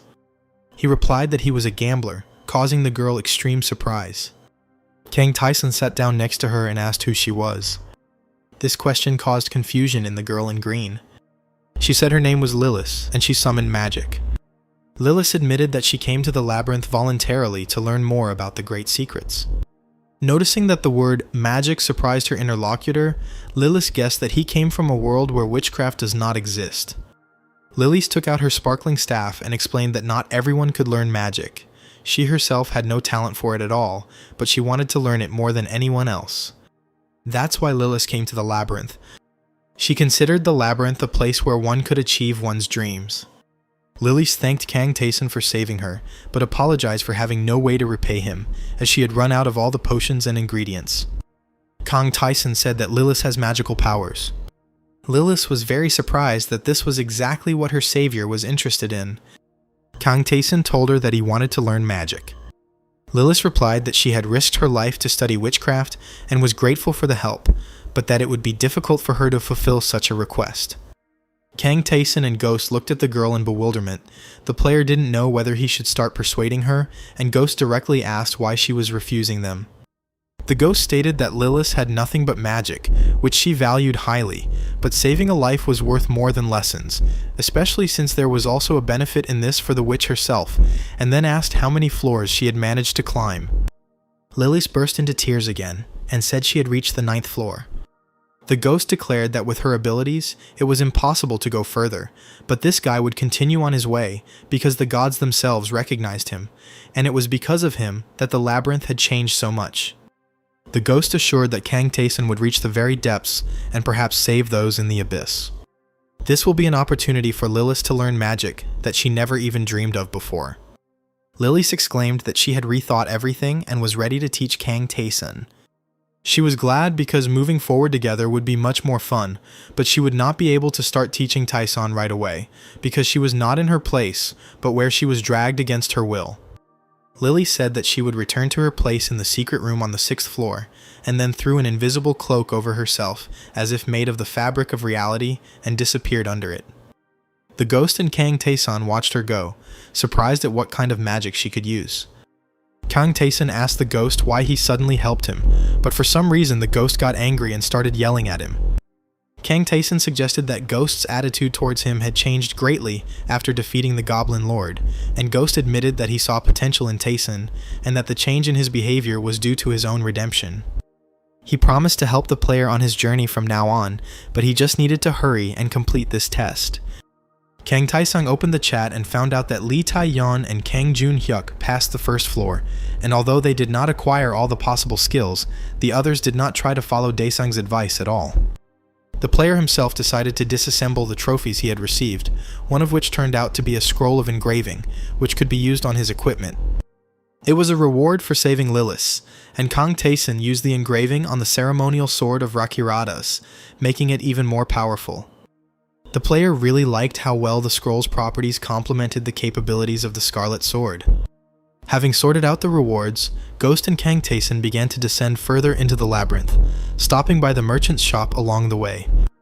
The merchant reported hearing chaotic noise on the floors and asked if this was another test for Tae-sun. The old man wanted to know what the player was going to buy, but Kang Tae-sun first wanted to sell what he had accumulated. The player's attention was drawn to a jar of shining powder that stood on a shelf in the shop. Kang Tae-sun knew what it was, because it was blessing dust, which was made from pollen collected from the wings of fairies. The merchant said that the pollen was believed to bestow blessings, but no one knew for sure if this was true. There were those who tried to bathe in it, but they slipped, others dipped weapons in it, but they only began to shine. Kang Tae-sun asked Ghost if he knew anything about such a product, but Ghost had never bought it either. Tae-sun's past life. Many people bought pollen in hopes of receiving a blessing, but no one managed to achieve any effect, so the product was considered trash. That was until Kang Tae-sun discovered the properties of the blessing dust. Kang Tae-sun asked the merchant how many jars of pollen he had, and was about to buy them all. The merchant was surprised because he also thought that it was a useless but expensive thing. Kang Tae-sun knew that the blessing dust gave him momentary control over chance, so he took the 3 jars and said goodbye to the merchant. The ghost was tormented by curiosity, but Kang Tae-sun did not explain anything to him, saying that the effect of the remedy would soon be visible to his own eyes. The system reported that Baltazar was waiting for Tae-sun to issue his reward, and the ghost said that the gods were willing to reduce their area of influence in order to grant Tae-sun their favor. The ghost was amazed that Kang Tae-sun did not know how important zones of influence were to the gods. The gods never allow their spheres of influence to diminish for the sake of those who worship them, and grant people only minimal rewards, passing them off as something worthwhile. The ghost claimed that the gods' attention to Kang Tae-sun demonstrated how highly they valued him. Kang Tae-sun replied that he was only doing tasks because it brought him rewards, and entered the first room of the 5th floor. A huge orc fighter was waiting for him just outside the door. The fight had to start immediately. Kang Tae-sun activated Strong Strike and consecutive attacks. The Scarlet Ceremonial Sword crossed with the Orc's sword, sparks flying. After a few moments of fighting, the orc fighter was defeated. Kang Tyson explained to the ghost that such a quick victory over such a strong opponent was possible thanks to the engraving scroll. The player concluded that if such a powerful monster awaited him in the first room, then the boss in the last room must be insanely strong, and the stronger the enemy, the higher the rewards. Kang Tyson went through the next rooms, killing enemies, but it became increasingly difficult to do so. The player was encouraged by the thought that by clearing this floor of monsters, he would not only receive a reward from God, but would also be able to begin learning magic. He asked the ghost how he knew Lilith. The ghost replied that when he was a traveler passing through the labyrinth, he also found a girl in green clothes on the 4th floor. She was sitting in front of a huge orc. He took pity on the girl and saved her from the orc fighter. The ghost said that time in the labyrinth flows differently than outside, but about 100 years could have passed since then. During this time, Lilith was unable to get further than the 10th floor. Kang Taesang thought that there were many more characters in the labyrinth than he expected to meet. In another version of the labyrinth, the door to the room full of goblins creaked open. Someone threw a pebble into the resulting gap, which bounced across the floor tiles. Lee Tae-yeon hid behind the door with a sword and distracted the goblin's attention from herself. The girl pounced on the enemy, taking advantage of his confusion. So, one by one, she managed to defeat all the goblins in the room. Kang Jun-hyuk reached the altar of Rakiratas. Kang Taesang advised Kang Jun-hyuk not to get involved with this deity, and he heeded the advice. Lee Tae-yeon and Kang Jun-hyuk developed a trust in Kang Daesan, as it was thanks to his advice and the skills he helped them gain that they survived in the labyrinth. A low-difficulty player, Choi Jun-hyuk, dismissed these players' stories, believing they were exaggerating. Lee Tae-yeon didn't understand why this man didn't believe her words. Choi Jun-hyuk believed that it couldn't be too difficult to defeat the rat on the 1st floor, and other players in the chat agreed with his words, accusing the solo players of lying and bragging. Kang Jun-hyuk was outraged by this attitude of other players. He was angry at Choi Jun-hyuk, but he stated that those who chose the solo mode were to blame for their own difficulties and had no right to whine. Kang Tae-san looked at the chat, counting how much time had passed since the labyrinth appeared in people's lives. This time was enough for players in the simplest and normal modes to adapt to the new living conditions, and as long as they behave carefully, they are in no danger. People need to vent their pent-up emotions somewhere, if not on the enemy, then on other players they meet in the chat. Kang Taesan remembered this period from his past life, but things weren't so bad back then. Choi Jun-hyuk incited hatred among people online and directed it at solo players and Kang Taesan personally. He believed that Taesan's advice on how to obtain unique skills was just suicide advice. Kang Taesan entered the chat, and Choi Jun-hyuk unleashed all his anger on him. This guy had already created a guild of low-level players and needed a common enemy to control the crowd, so he directed their collective anger at the solo players. Players of different modes cannot meet in the labyrinth, and the stories of the loners sound impossible to others. Kang Taesan had knowledge that other players couldn't access, so he typed a message specifically for Choi Jun-hyuk. Choi Jun-hyuk read it, and it said that they would meet in a month. Kang Taesan closed the chat and ran to the last room, followed by a curious ghost who still had no idea what Taesan had done. In the last room was the orc vice chief, Latran. This was a powerful enemy, which not all adventurers could put up a worthy resistance to. The ghost expressed confidence that Kang Taesan would have no problems with this enemy. Latran was glad to meet Taesan. He said that his orc comrades had already left satisfied. Kang Taesan remembered that all the orcs he killed met their deaths with a smile.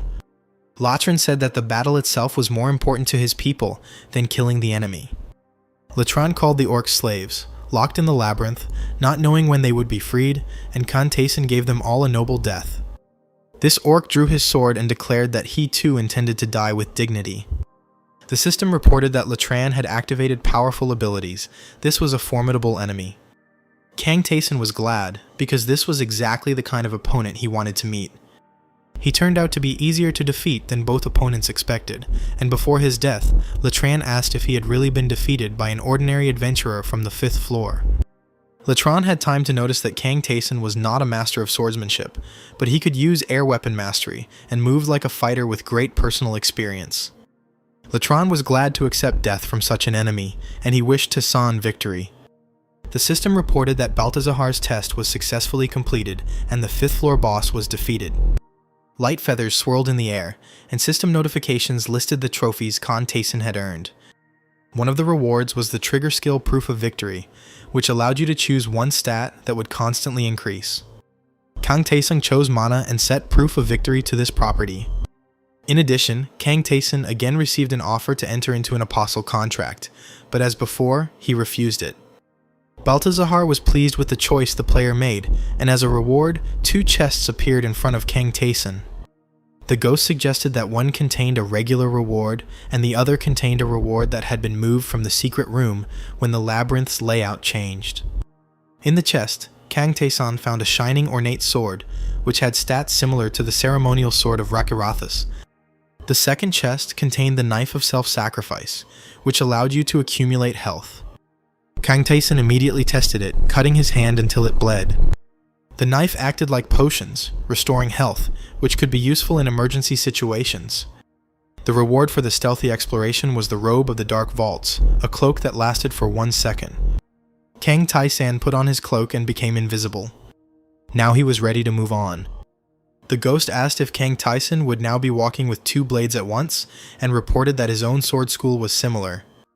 According to the ghost, he was a sword master and had developed sword art himself based on the schools of the Kavert Empire, but he had no intention of teaching Kang Tae-sun because his current stats were not suitable. Kang Tae-sun doubted his words, but the ghost told him to focus on diving into the abyss, and when he became even stronger, he would inherit the skill. The 6th floor looked like a swamp, with stunted trees growing and a greenish fog swirling around. Kang Tae-sun waded through the swamp mud, remembering how Lee Tae-yeon complained about this place. Lee Tae-yeon also said that the local monsters were not affected by the swamp and could move through it without difficulty. 2 anthropomorphic lizards armed with tridents appeared from behind the nearby trees. Kang Tae-sun drew the flame staff and set fire to the ring of swamp around him. After this, he struck down the enemies with his weapon. The ghost asked how Tae-sun guessed that the swamp was also an enemy, but the player did not answer him. The next lizard stood behind Kang Tae-sun, not approaching, and he called out to him. Tae-sun defeated this opponent with 1 blow. Ghost and Kang Tae-sun moved on, leaving the lizardmen's corpses to burn, and Ghost declared that it had been too boring a battle. They discovered a tower. One of the bricks in its wall was noticeably protruding. This was clearly a trace left by Lilith. Kang Tae-sun pressed the brick and a staircase appeared around the tower. Lilith looked out of the window and happily invited the guests into her secret room. Kang Tae-sun and the ghost went upstairs. Lilith was sitting on a chair and looked thoughtful. Along the walls of the room, there were shelves with books and vessels. The ghost rudely asked the girl what she was doing, and Lilith happily announced that for the first time in her life, she was posing as a great magician. Lilith began to explain what magic was. According to her, this art could not simply be trained independently, it could only be earned or found a teacher. Using magic, one could do things that were not possible with skills, because magic could change space and time, as well as control fire. Lilith realized that if Kang Tae-sun was now her student, then he should treat her with special respect. Kang Tae-sun thought it was easy for him, and addressed Lilith as master, but this angered the ghost. Lilith called magic a real mystery, and then created a clot of flame above her own palm. She asked Kang Tae-sun what he saw, and when he answered, she explained that he could only see like those who did not possess magic. Lilith knew a reliable and simple way to obtain magical powers. To do this, you had to make a contract with the god of magic. The ghost said that there were no cases of gods personally training someone, it only happened with Lilith. Kang Tae-sun asked if he would also have to make a contract with the god of magic. He had already rejected several apostle contracts and did not want to make this one. Lilith replied that such a deal would not be necessary, and then touched him, and the system notification noted that Kang Tae-sun had received magic. Lilith happily announced that anyone who possesses such power can pass on their skills to others. The girl again created a flame above her palm and asked Kang Tae-sun what he saw now. Now the flame looked different, and Kang Tae-sun felt different. Lilith waved her hand enthusiastically and announced that she would now explain to her student the various ways to study all types of magic. Lilith said the simplest method was extracting magical power from some tool or staff. Kang Tae-sun had 2 staffs and he showed them to his teacher. Now they could take both items and extract all the power they had, giving Kang Tae-sun the ability to create fireballs and psychic attacks. After completing this action, Kang Tae-san and Lilith noticed that both staffs had lost their color and turned gray. Kang Tae-sang created a fireball with his own hand. The second method involved training with another magician or worshipping a god of magic, but only those who had made a contract with the god could approach him. Lilith brought gifts to the god instead of Kang Tae-san, and then taught him the knowledge she had received, while he only had to hand over his trophies to the girl. Lilith was happy because now she would start learning new spells, and Kang Tae-san asked what she could teach him right now. Lilith admitted that she received all her spells from God, and therefore had to ask permission before sharing them with her student. In order to obtain such permission, it was also necessary to bring gifts to the deity. Kang Tae-san clarified that in order to learn a spell that Lilith doesn't know, he would clearly need to obtain 2 offerings for the god as payment for both of them. Lilith said that weapons or armor could be suitable as a gift to a god, but they had to be valuable, unique items. Kang Tae-san took out and showed Lilith all his trophies. Lilith carefully examined the presented mountain of items and said that all of this would not be enough for even one spell, because these were ordinary items. The gift to the god required valuables, so Kang Tae-sang removed the master's necklace from his neck. Lilith was delighted because she knew that this thing belonged to the Goblin Lord, and therefore was suitable for learning a basic level spell. Kang Tae-san didn't think this was enough, so he showed Lilith the Scarlet Ceremonial Sword. Lilith said that this thing would also work, but Rakuratas might try to deceive. Kang Tae-san was not surprised. The last item Kang Tae-sang showed Lilith was a worn wooden staff. Lilith explained that although the items were of the same level, the gods preferred items that were related to them, so the staff was the best offering of all. The girl asked Kang Tae-san what spell he wanted. She couldn't ask for an invisibility spell because it was a high-level magic. There were spells like Fireball, Frozen Arrow, Enemy Search, and Concealing Curtain. The last spell allowed one to be invisible and not attract attention. Was also magic that could create water and food, and Kang Tae-san wanted to learn exactly that. Kang Tae-sang believed that staffs could do other things, and he could always come back to learn more. Lilith took her own magic wand, topped with a shining crystal, and addressed the god. Kang Tae-san felt a heavy gaze on him, and it seemed to him as if God was laughing. He saw a huge eye, with a starry sky instead of a pupil, and a stream of radiance emanating from it. When it was over, the system noted that Kang Tae-san had received a spell that could conjure some water and food. Lilith was surprised that the spell was so easy to obtain, because she expected there would be difficulties, and reminded that the warrior, who was the ghost before, had encountered them. The ghost stated that Kang Tae-san was a completely different case, since none of the gods hated him. Lilith asked if Kang Tae-san wanted to learn anything else, but he didn't have anything else suitable to offer. They agreed that Tae-san would return later when he had obtained more trophies and said goodbye. Kang Tae-san returned to the ominous forest around the tower, and he could light his way with a fireball. It was much more convenient to summon flames now that it no longer required additional items. The ghost said that they just needed to go further along the floors and bring the acquired items to Lilith, but Kang Tae-san didn't listen to him, looking at the system notifications. The ghost also looked at the message and saw that Tae-san's unbreakable shield had grown noticeably. Kang Tae-san began to undress, which greatly surprised the ghost. The player was about to take off all his protective equipment to appear like defenseless prey in the eyes of the monsters. The lizards noticed him and immediately attacked. The trident that Kang Tae-san used to hit the first enemy dealt him 20 points of damage. With the next move, the player threw the lizard away. The ghost asked Tae-san what this strange training gave him, but the system notification showed the acquired trigger skill, which completely nullified the enemy's first attack. The lizard attacked again, but failed to inflict any damage on the player. Kang Tae-san was able to take advantage of this and defeat his opponent.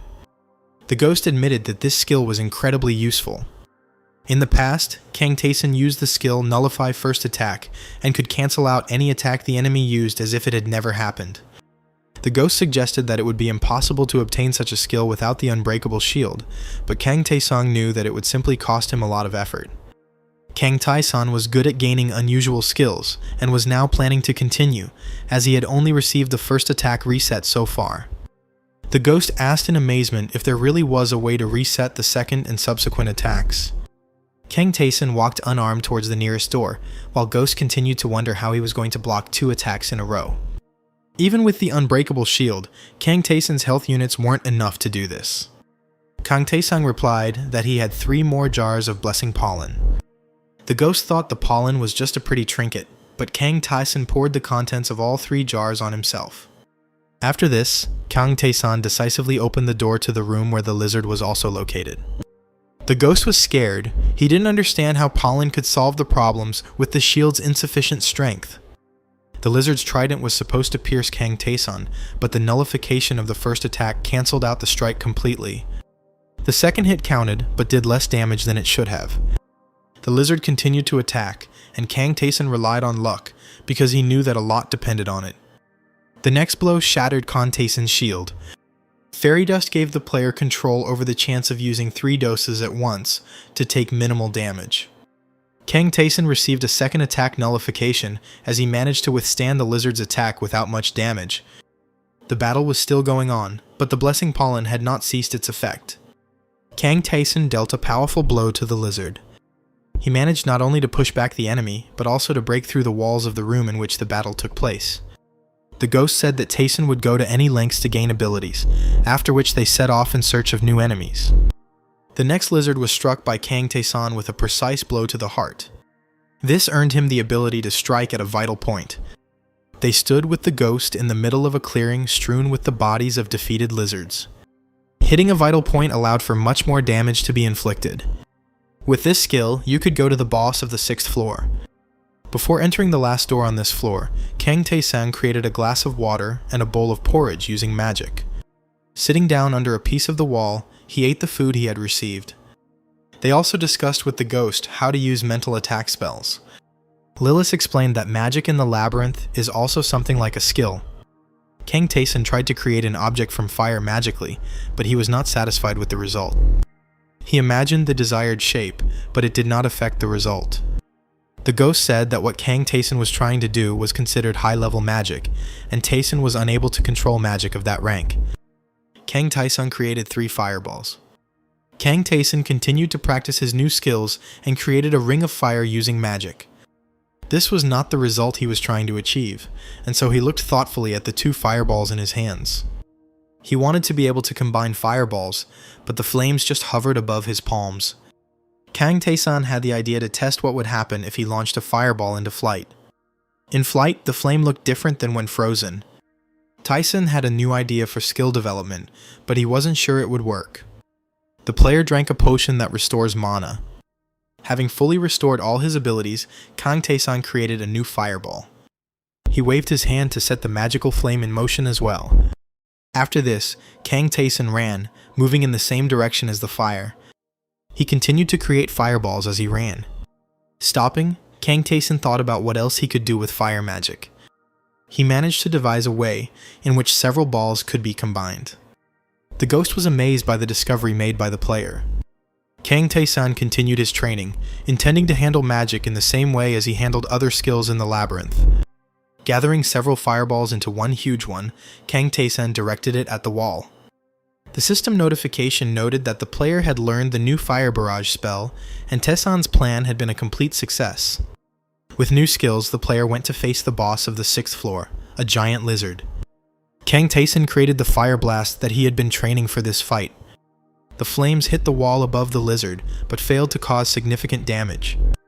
Kang Taesung activated despair and madness, and sent them towards the enemy. Overwhelmed by these emotions, the lizard began to tear at his own face with his claws. Kang Taesung created a fire blast and directed it at the enemy. The next moment he sent powerlessness and confusion upon the lizard. The ghost realized that the lizard was unable to resist the psychological attack and the flames at the same time, and received multiple injuries. The lizard was unable to repel the incessant fire attacks and was defeated. Kang Taesung said that he had previously only used magic as a support, but now he would be able to achieve much more. In the chest, Kang Taesung found the engraving scroll and the ice heart staff. He also got the fighter's necklace, but compared to the Goblin Lord's necklace, it was much weaker, and Kang Taesung was going to take his trophies to Lilith so that she could teach him new spells. The ghost said he hoped they would just move on now, and called Kang Taesung a very calculating player. They found Lilith and gave her the fighter's necklace as an offering to the god of magic. Lilith took her staff and turned to her patron to request a new spell. This new magic was Ice Arrow, and Lilith immediately passed this skill on to Kang Taesun. Kang Taesun and the ghost found Lilith in a small house on one of the tall trees in the forest. Kang Taesun hadn't previously known that new zones could appear on a floor after clearing it, but Lilith assured him that she was a master at finding such monster-safe places. Kang Taesun activated the ice arrow and looked at it, thinking about the new possibilities it would open up. The ghost guessed what Kang Taesun was thinking, but Lilith looked at her friends in bewilderment. She asked what they meant and what improvement they were talking about. The ghost invited everyone to go out into the open space, and Kang Taesun demonstrated the fiery power of magic that he had mastered on his own.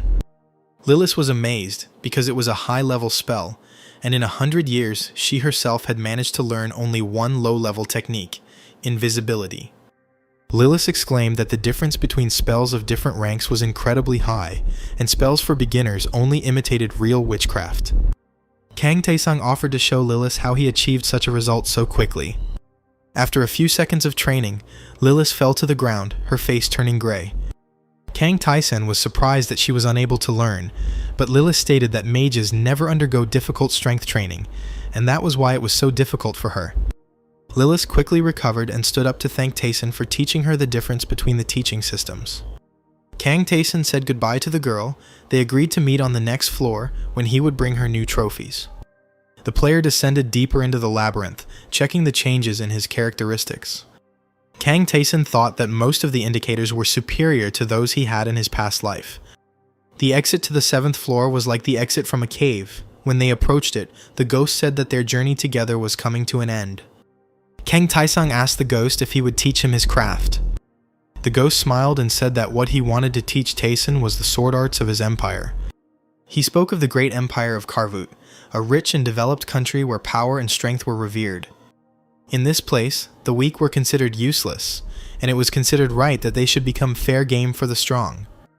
The imperial family, of which Ghost was a part, was no different from the rest, and Ghost fought fiercely with his relatives for the throne. Everyone in the labyrinth wondered how the ghost could live in a world full of such people. The boy that Ghost once was wore a bloody crown and loved his world. He dreamed of returning, but he no longer had a chance to save the world he loved. After all, he was no longer the prince of the empire.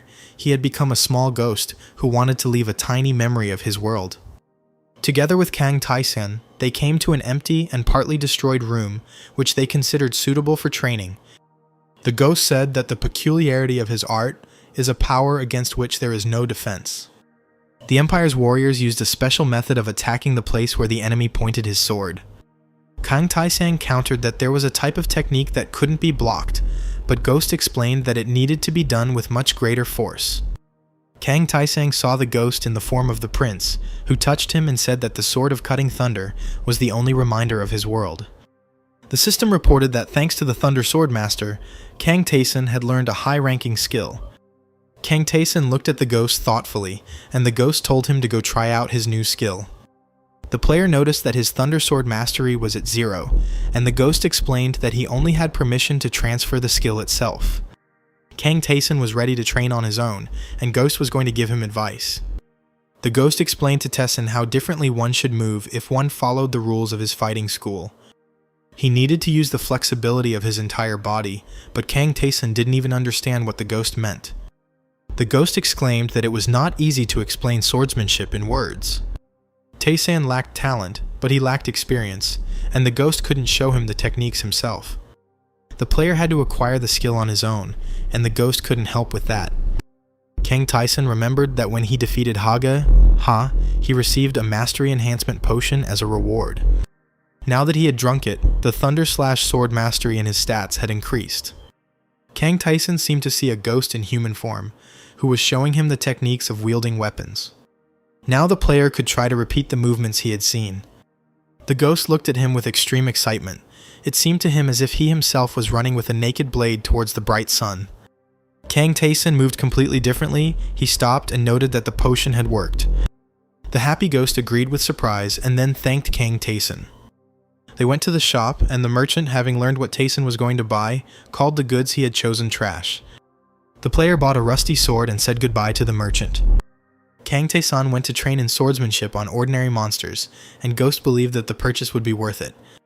Soon, Kang Taeson noticed that he could anticipate all the enemy's ways of responding. The player held a blade in each hand and fought a lizard armed with a trident. When he defeated the enemy, his lightning sword mastery increased. The ghost watched the fight and expressed his approval, although he could not resist making comments. Kang Taeson understood that the battle with the lizard could have lasted much longer, but thanks to the new art, he dealt with it very quickly. To continue his training, Kang Taesung engaged in combat with one opponent after another, with the ghost following him, explaining what could be improved in the technique. After all the training, Kang Taesun made a fire near a fragment of a wall and went to bed, wrapped in a cloak. The ghost looked at him and thought that he had an unusual companion, because he spent 12 hours in battles and another 6 in training. Kang Taesung himself said that he didn't find it tiring to live like this, but that it was fun and definitely better than the future. The ghost wanted to know what Kang Taesung's life was like before and thought he was crazy. The player began his new training session by throwing several stones into the air. He swung his sword and the stones fell to the ground, already cut in half. It was 4 days after Taeson learned the art of the thunder-slashing sword. Kang Taeson felt like he had become a more skilled swordsman, but he still felt like something was missing. The ghost suggested the player to close his eyes. He knew that one of the lizards was approaching them from behind the wall. Following this advice, Kang Taesung experienced the world around him differently. He emptied his mind and now relied only on the premonition that the thunder-slash-sword art gave him. He managed to strike the lizard by listening to this feeling. Kang Taeson opened his eyes and continued fighting, but it felt as if ghostly wolves were following his every move. These wolves followed him and seemed to strengthen his attacks. He felt them as he dealt the decisive blow. Kang Taeson defeated the lizard warrior, and his lightning sword mastery increased by 3%. Kang Taeson was surprised by what happened. The ghost said that it was the first sword of the lightning-cutting sword art called Wolf Fang. He explained that there were still many swords that could be learned, but they required opponents stronger than could be found even on the 10th floor. At this time, Lee Tae-yeon cried by the fire she had built under the ruined wall. She ate the meat of the monster she had killed, and the food made her sick, but there was no other food available. The girl dreamed of returning to Earth, and at that moment, a notification window lit up in front of her. The system announced the start of a special mission to return to Earth. It was necessary to survive and return. Lee Tae-yeon entered the chat where all the players were excited about the news they had received. People were happy that they could finally leave this terrible labyrinth. Kang Jun-hyuk wasn't sure that everything would be happy and simple. The players did not understand his doubts, because the news of returning home could not be anything but happy. Kang Jun-hyuk recalled that the reason they all ended up in the labyrinth was because monsters had invaded Earth. The players had forgotten about this and were now worried, but it seemed to them that now, having become stronger, they would be able to cope with many things. Kang Taeson continued training in the labyrinth while simultaneously browsing the chat. The ghost asked him what was so interesting going on there, and Kang Taeson explained that soon all the players would exit the labyrinth. Kang Taeson practiced ice arrow magic. He told the ghost that he would find out everything when the time came, and that Taeson himself needed to try to conquer the labyrinth even faster. In the chest of the secret room on the 7th floor, Kang Taeson found the rune of dexterity, and his agility increased by 10 points. Defeating the 7th floor boss, the elite lizard, was not difficult. As a reward, Taeson received the tattered earrings, which increased mana by 10 units. The second trophy was pure leather armor. Kang Taeson met Lilith again and was able to learn a new spell, Basic Detection. Lilith asked when Kang Taeson was going to learn something new, but he admitted that he would only do so after he had mastered everything she had. Kang Taeson glanced at the chat more and more often, and Ghost noticed that this was already called addiction. Taeson replied that he hadn't seen the player who wrote so much slander in the chat for a long time, and now he was probably going crazy because he didn't expect such a future. At this time, Jong Yun-hyuk was tormented by various thoughts, and one of the players of his guild asked what they should all do when players from other modes came to take revenge on them. Kang Taeson looked forward to the start of next week. They entered the 8th floor with the ghost, which looked like a green valley in the sky of which huge birds, Marcondas, soared. With a furious cry, the bird flew towards Kang Taeson. Bright flashes struck the ground and a nearby wall fragment. Kang Taeson rushed towards the Marconda. He managed to overcome her in flight. The monsters in this place act on their instincts, Taeson told Ghost, making them easy to catch. The Ghost replied that the swordsman's skill was created primarily against other people, but Kang Taesan used it against animals. Kang Taesan decided to use this floor to try combining ice and fire magic. He was able to create ice cubes and encase his opponents in them. Walking along a narrow passage over the abyss, Kang Taesan saw a huge bowl filled with shining water. It was the altar of Oman, the god of trials, who delighted in seeing adventurers discover new powers and talents within themselves. The system reported that Oman wanted to offer a test to the traveler who came to his altar. Kang Taesung said he had no reason to refuse. A column of water rose from the altar bowl. Kang Taesan and Ghost watched the scene, and Ghost guessed that Oman was creating a wall of water. And so it happened. A high wall of glowing water rose up around. Black smoke began to rise from the bowl. Following the smoke, black water spilled onto the floor, completely different from what was in the bowl. The black water turned into a tall figure with a sword. Kang Taesan decided that he should first observe this enemy while the water warrior attacked him. This enemy moved slowly and was easy for Taesan to defeat.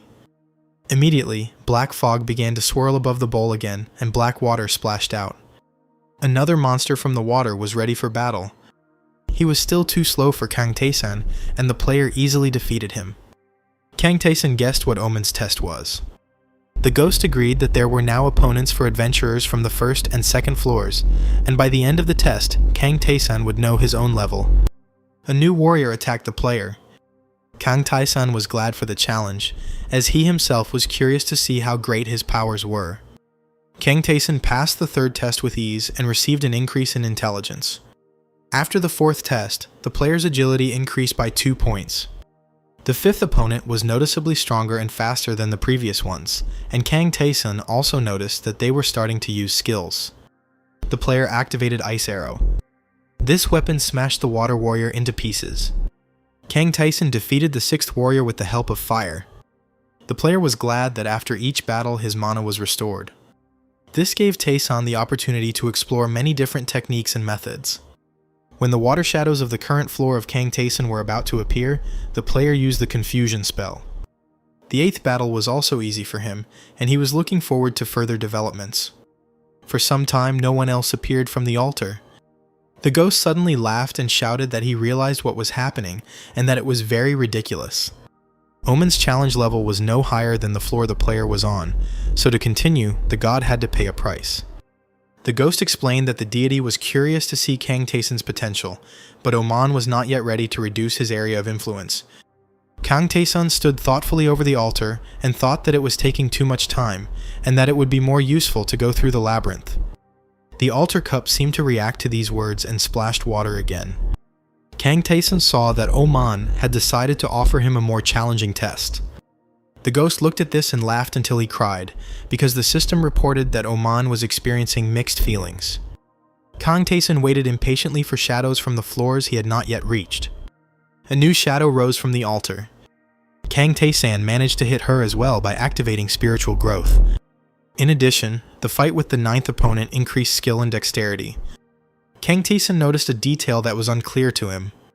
The warrior's water shadows did not resemble any specific person, but they must have had their own story.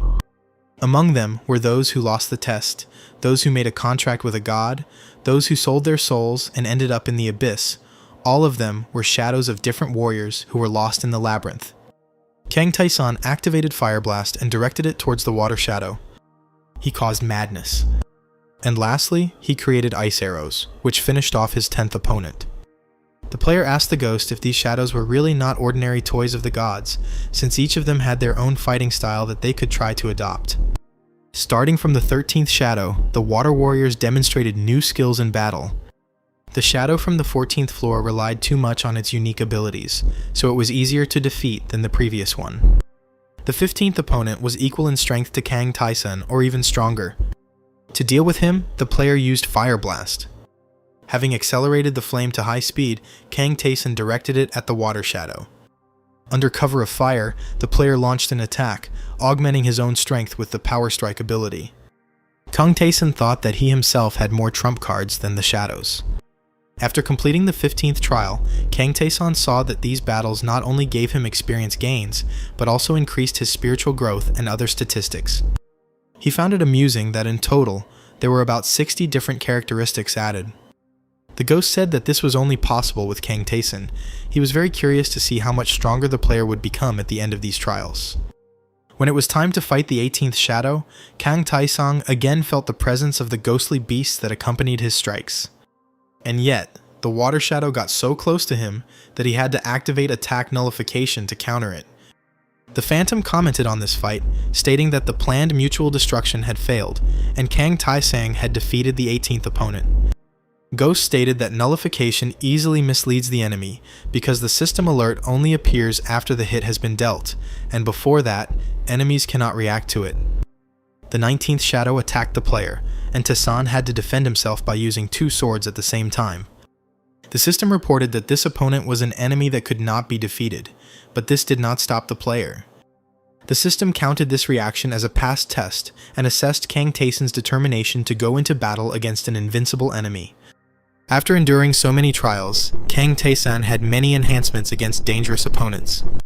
Water Shadow Raise Storm, this skill could make you spin and strike at 270 degrees. Kang Tae-san knew the weak point of such an ability. When the Water Shadow turned its back and could no longer stop its movement, it was time to strike. Kang Tae-san put extra power into this strike, and the enemy was defeated. The player understood that he had managed to overcome this opponent thanks to his additional abilities, but such a situation might not happen again. The Water Shadow of the 20th floor stood in front of Kang Tae-san. The system reported that this shadow will activate absolute victory. Kang Tae-san was full of confidence not to retreat, so he passed this test as well. He missed the blows of the 20th shadow by using reflection. Even this ability did not help to completely avoid injuries. Kang Tae-san activated Madness. Water Shadow used his counterattack ability, which trapped him in an impenetrable sphere. Tae-san's attack was shattered by this defense, and he was thrown back from the enemy. Kang Tae-san knew of such an ability, but he himself learned it rather late. He figured that the shadow didn't have much health left either, so he attacked it again. With the next blow, the shadow took away 210 units of health from the player. Kang Tae-san used the Dark Vault robe to make himself less visible to the enemy. The Water Warrior froze, not understanding where his opponent had suddenly disappeared to. Kang Tae-san approached the shadow closely and struck. Ghost Wolves accompanied this attack, and the enemy was defeated. Kang Tae-san also fell to the floor to catch his breath, and didn't even look at the system's pop-up notifications. When he opened his eyes, he saw only what was happening with the altar of Oman. Another water shadow rose from the splashed water. This shadow reached out to the player who was still on the floor. Kang Tae-san looked at his new opponent, and strong emotions were reflected on his face. He raised his hands and said he wanted to end it there. The water shadow disappeared, and the system reported that Omen's test was complete, but the god remained silent about the results. After checking the player's stats, Kang Tae-san and Ghost saw that the trial had given him incredible growth. Ghost was amazed that an adventurer from the 8th floor had defeated a shadow from the 20th. Looking at the altar, the Ghost noticed that he could see how much Omen's powers had diminished.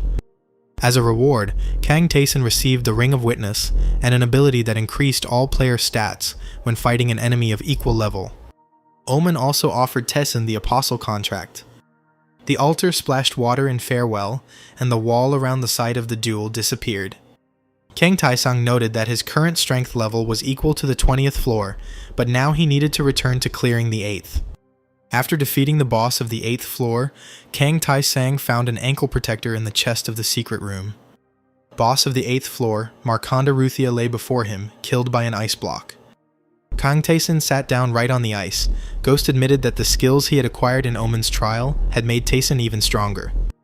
The 8th floor's reward was the Marnaya rune, which granted attributes based on the likelihood of using runic weapons. In addition, Kang Tae-san received a skill that drained some of the enemy's stamina every time he attacked, which was useful during protracted battles. Having collected everything he could from the 8th floor, Kang Tae-san decided to speed up the descent, as there were 4 days left before returning to Earth. On the 9th floor, the enemies were goblins in thick armor and masks that covered their faces. Kang Tae-san easily took on several opponents at once. The player was surprised that the goblins turned out to be stronger than the lizards. The ghost said that they were obviously training somehow, probably their leader taught them this. Kang Taeson knew that the one he defeated before, Hagahwa, was the previous goblin leader, and the current one was somewhere on this floor. With 3 days left before returning to Earth, Taeson reached the Goblin Elder, armed with a sword and a staff with skulls. The Goblin Elder began with a psychic attack, which he sent using his staff. Kang Taeson wrapped himself in the cloak of concealment and moved closer to his enemy. He cut off the goblin's head with one blow. Together with the ghost, they stopped near a wall, the painting on which depicted many goblins. Kang Taesang activated trap detection and sent a search pulse towards that wall. Behind it was another room, in which sat a huge goblin. The system called him Looter, the Lord of Goblins. Looter said that if Kang Taeson killed Hagahwa in battle, he would die satisfied. Looter thanked the player for Hagahwa and said that in the end, he was destined to be killed too, but he wanted to leave something as a memento. He stated that dying as a goblin lord was better than remaining a simple fighter. Kang Taesang decided that Looter had deposed Hagahwa because of his greed for power. Looter stood up and picked up 2 long spears, stating that he knew this day would come, but he still felt strange. The opponents looked into each other's eyes, and the Goblin Lord said, "Let us fight, warrior." Kang Taeson's 2 swords and Looter's 2 spears crossed, sparks flying. Kang Taeson parried the goblin's blows, but he was wondering how long it would take until he returned to Earth. Looter roared that he couldn't keep up with Taeson's quick movements, and couldn't resist his skills in sword mastery. Kang Taesong asked him if he was going to give up. Looter continued to fight, declaring that he would never give up. He didn't care that he had no chance of winning, he was going to do his best. Kang Taesong replied that he was also ready to give it his all. Kang Taeson's powerful blow shattered the brickwork, and the crystals hanging from the ceiling rang and swayed. Looter, who had fallen on this wall, was pleased with the force of the blow dealt to him. "Go forward, warrior," said Looter. Kang Taeson stood before the defeated Goblin Lord. He received the title of Kingslayer. Now, when fighting against a lord or king, he became stronger. Kang Taeson turned to the ghost and said that it was time to continue on his way. After visiting Lily's, Taeson learned the Veil spell, which could hide him from prying eyes. Then they visited the shop and bought a variety of potions. The reward for the 9th floor was the boots of increased speed. The secret room brought Kang Taeson the shining sword of frost. Now the 10th floor awaited them. This floor looked like islands floating above the abyss, covered with grass and the remains of stone tiles. Kang Taeson remembered the task the ghost had given him. The enemy to kill was waiting for them on the 10th floor.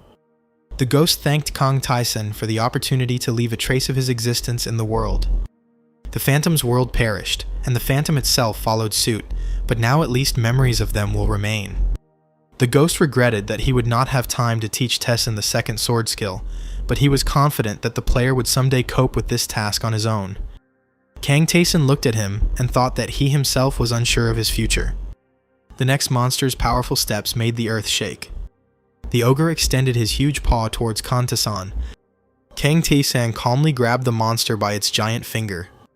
He threw it back, hitting the ground with force. It was an easy victory. At the edge of the island was the secret room of the 10th floor. Kang Taesang opened it, activating trap detection. The ghost was surprised that with his current capabilities, Kang Taeson was wasting time on improving his skills, although he could simply destroy all the traps. A skeletal hand appeared from the wall of the secret room. The trophy blue ring needed to be removed from it. Now Ghost and Kang Taeson stood in front of the boss's room. The ghost said that behind this door was the one who killed him, and when Taeson dealt with this enemy, the task would be completed. Kang Taeson took out the engraving scroll and the Marnaya rune from his equipment bag. He applied them to the shining sword of frost, enhancing its properties. Kang Taesang asked if the ghost is considered a labyrinth creature. The ghost replied that he was technically bound to his grave, but the mission allowed him to follow Kang Taeson. Kang Taeson guessed that it was the task he had received that bound the ghost to him until it was completed. Taeson was curious which rule would take precedence. The ghost had no idea what the player meant. At that moment, reality above them split, and they saw the starry sky. Planet Earth appeared among the stars, and the system announced that there were 0 days left until return. The ghost watched what was happening, not understanding anything. Kang Tae-sun knew what would happen next and was prepared for it. A powerful force pulled the player back to his homeworld. He saw mountains and next to them a city consisting of high-rise buildings. Kang Tae-sun fell onto the asphalt and smelled the asphalt and the scent of grass, which was very different from what was in the labyrinth. Kang Tae-sun lay on his back looking up at the sky and thought that everything happened exactly the same as last time. Only this time, he had an excited ghost with him who wanted to know where they had ended up. The ghost had never heard of such a place in the labyrinth.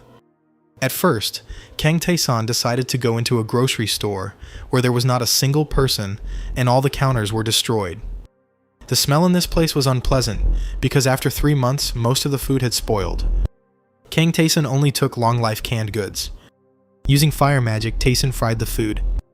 It was delicious food that he frankly enjoyed. The ghost realized that they had entered the world of Kang Tae-sun, and the player's ownership extended to the ghost as well. Kang Tae-sun wasn't sure that would work out, because the ghost wasn't an object, but a living being. The ghost looked around and asked what kind of square-shaped objects he saw everywhere. That's what he called machines. Kang Tae-sun drew his attention to the rift in the sky and asked what he knew about it.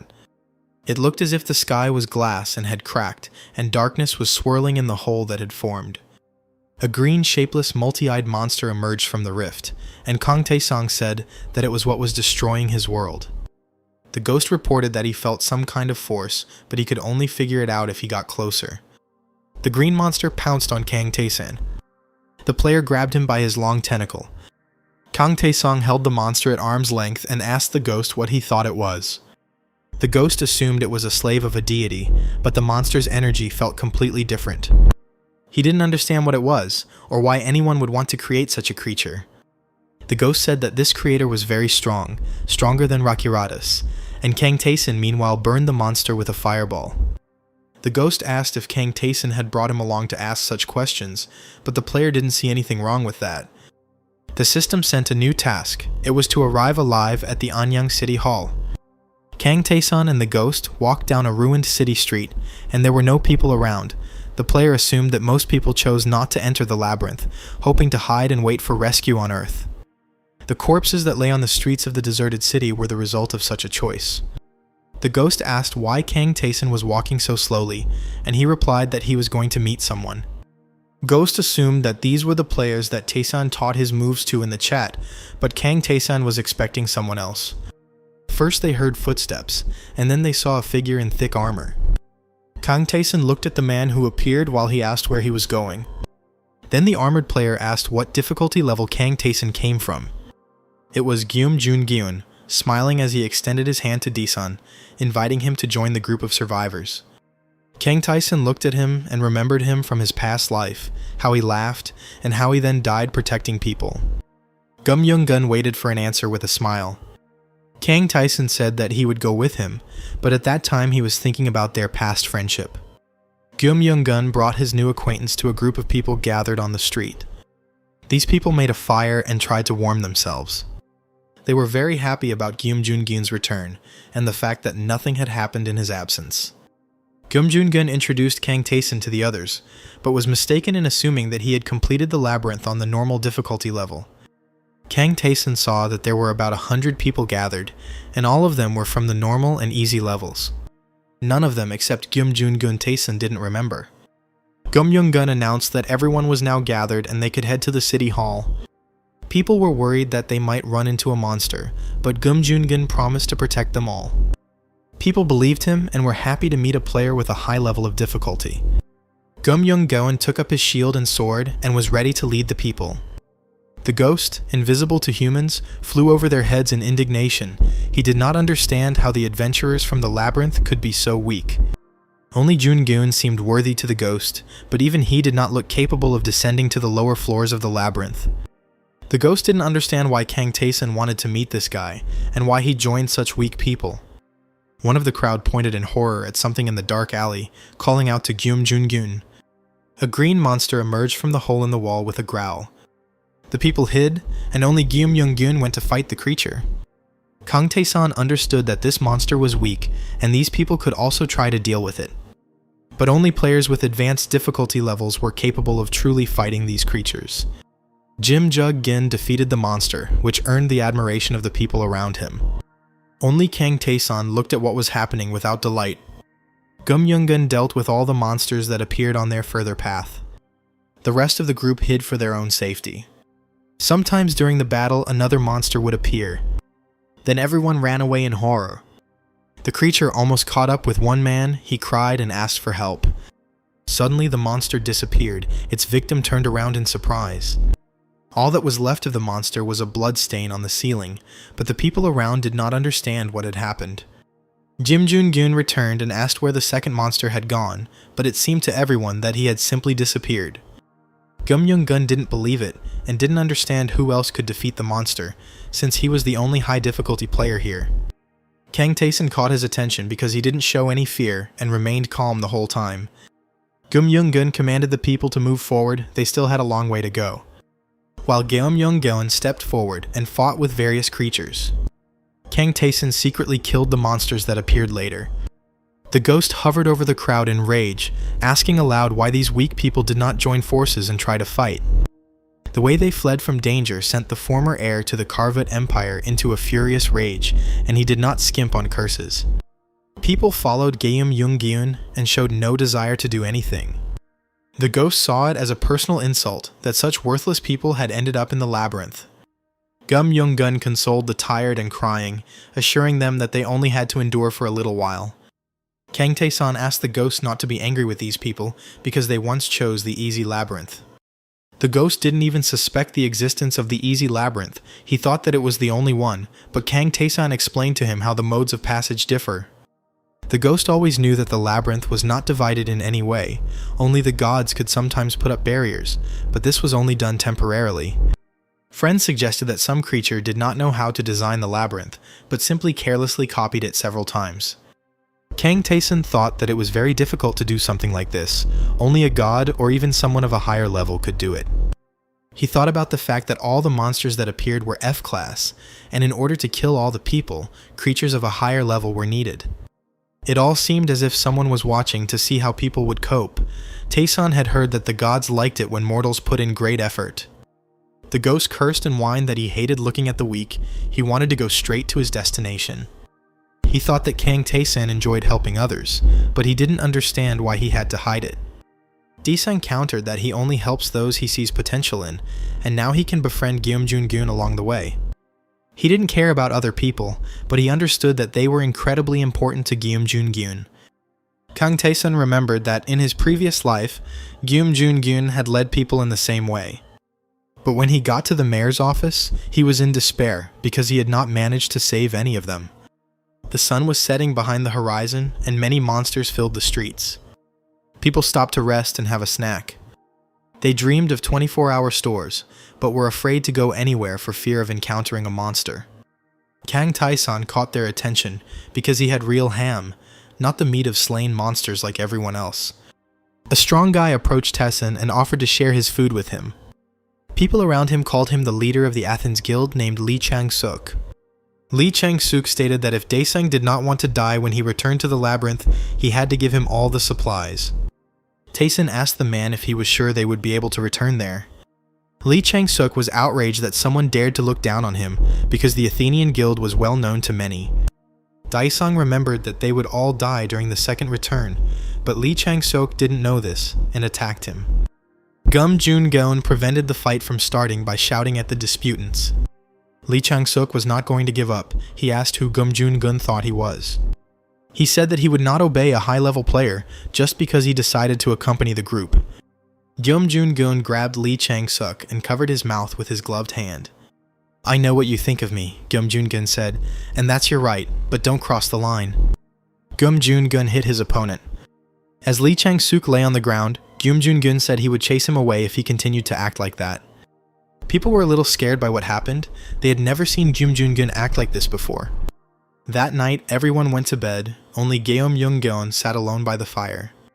Kang Tae-san approached and asked why the one who was most tired during the journey was on guard duty, but Gyeom Joon-gyun objected that the people were too afraid. Gum Young-gun believed that he had no choice. There were still many dangerous situations ahead, so he had to force people to obey. Gum Joon-gun fought the monsters to protect the others. He believed that thanks to Taesan, they had a chance to survive. Kang Taesan asked him if he really needed to go that far, since if he were alone, he would have reached the city walls long ago. Gyun looked at his interlocutor in amazement, and the other added that a player at a difficult level couldn't help but understand that everyone who was destined to survive would survive, but the rest would die. Kang Taesang didn't understand why Gyun was so obsessed with people who were going to die anyway. Gyun got angry and yelled at Daesan. But looking into his face, the guy felt something strange. It seemed to him that Kang Taesan had seen countless deaths. He was clearly not at the normal difficulty level of the labyrinth. Gyun grabbed his sword. "Who are you?" he shouted in the face of the man in the cloak who stood in front of him.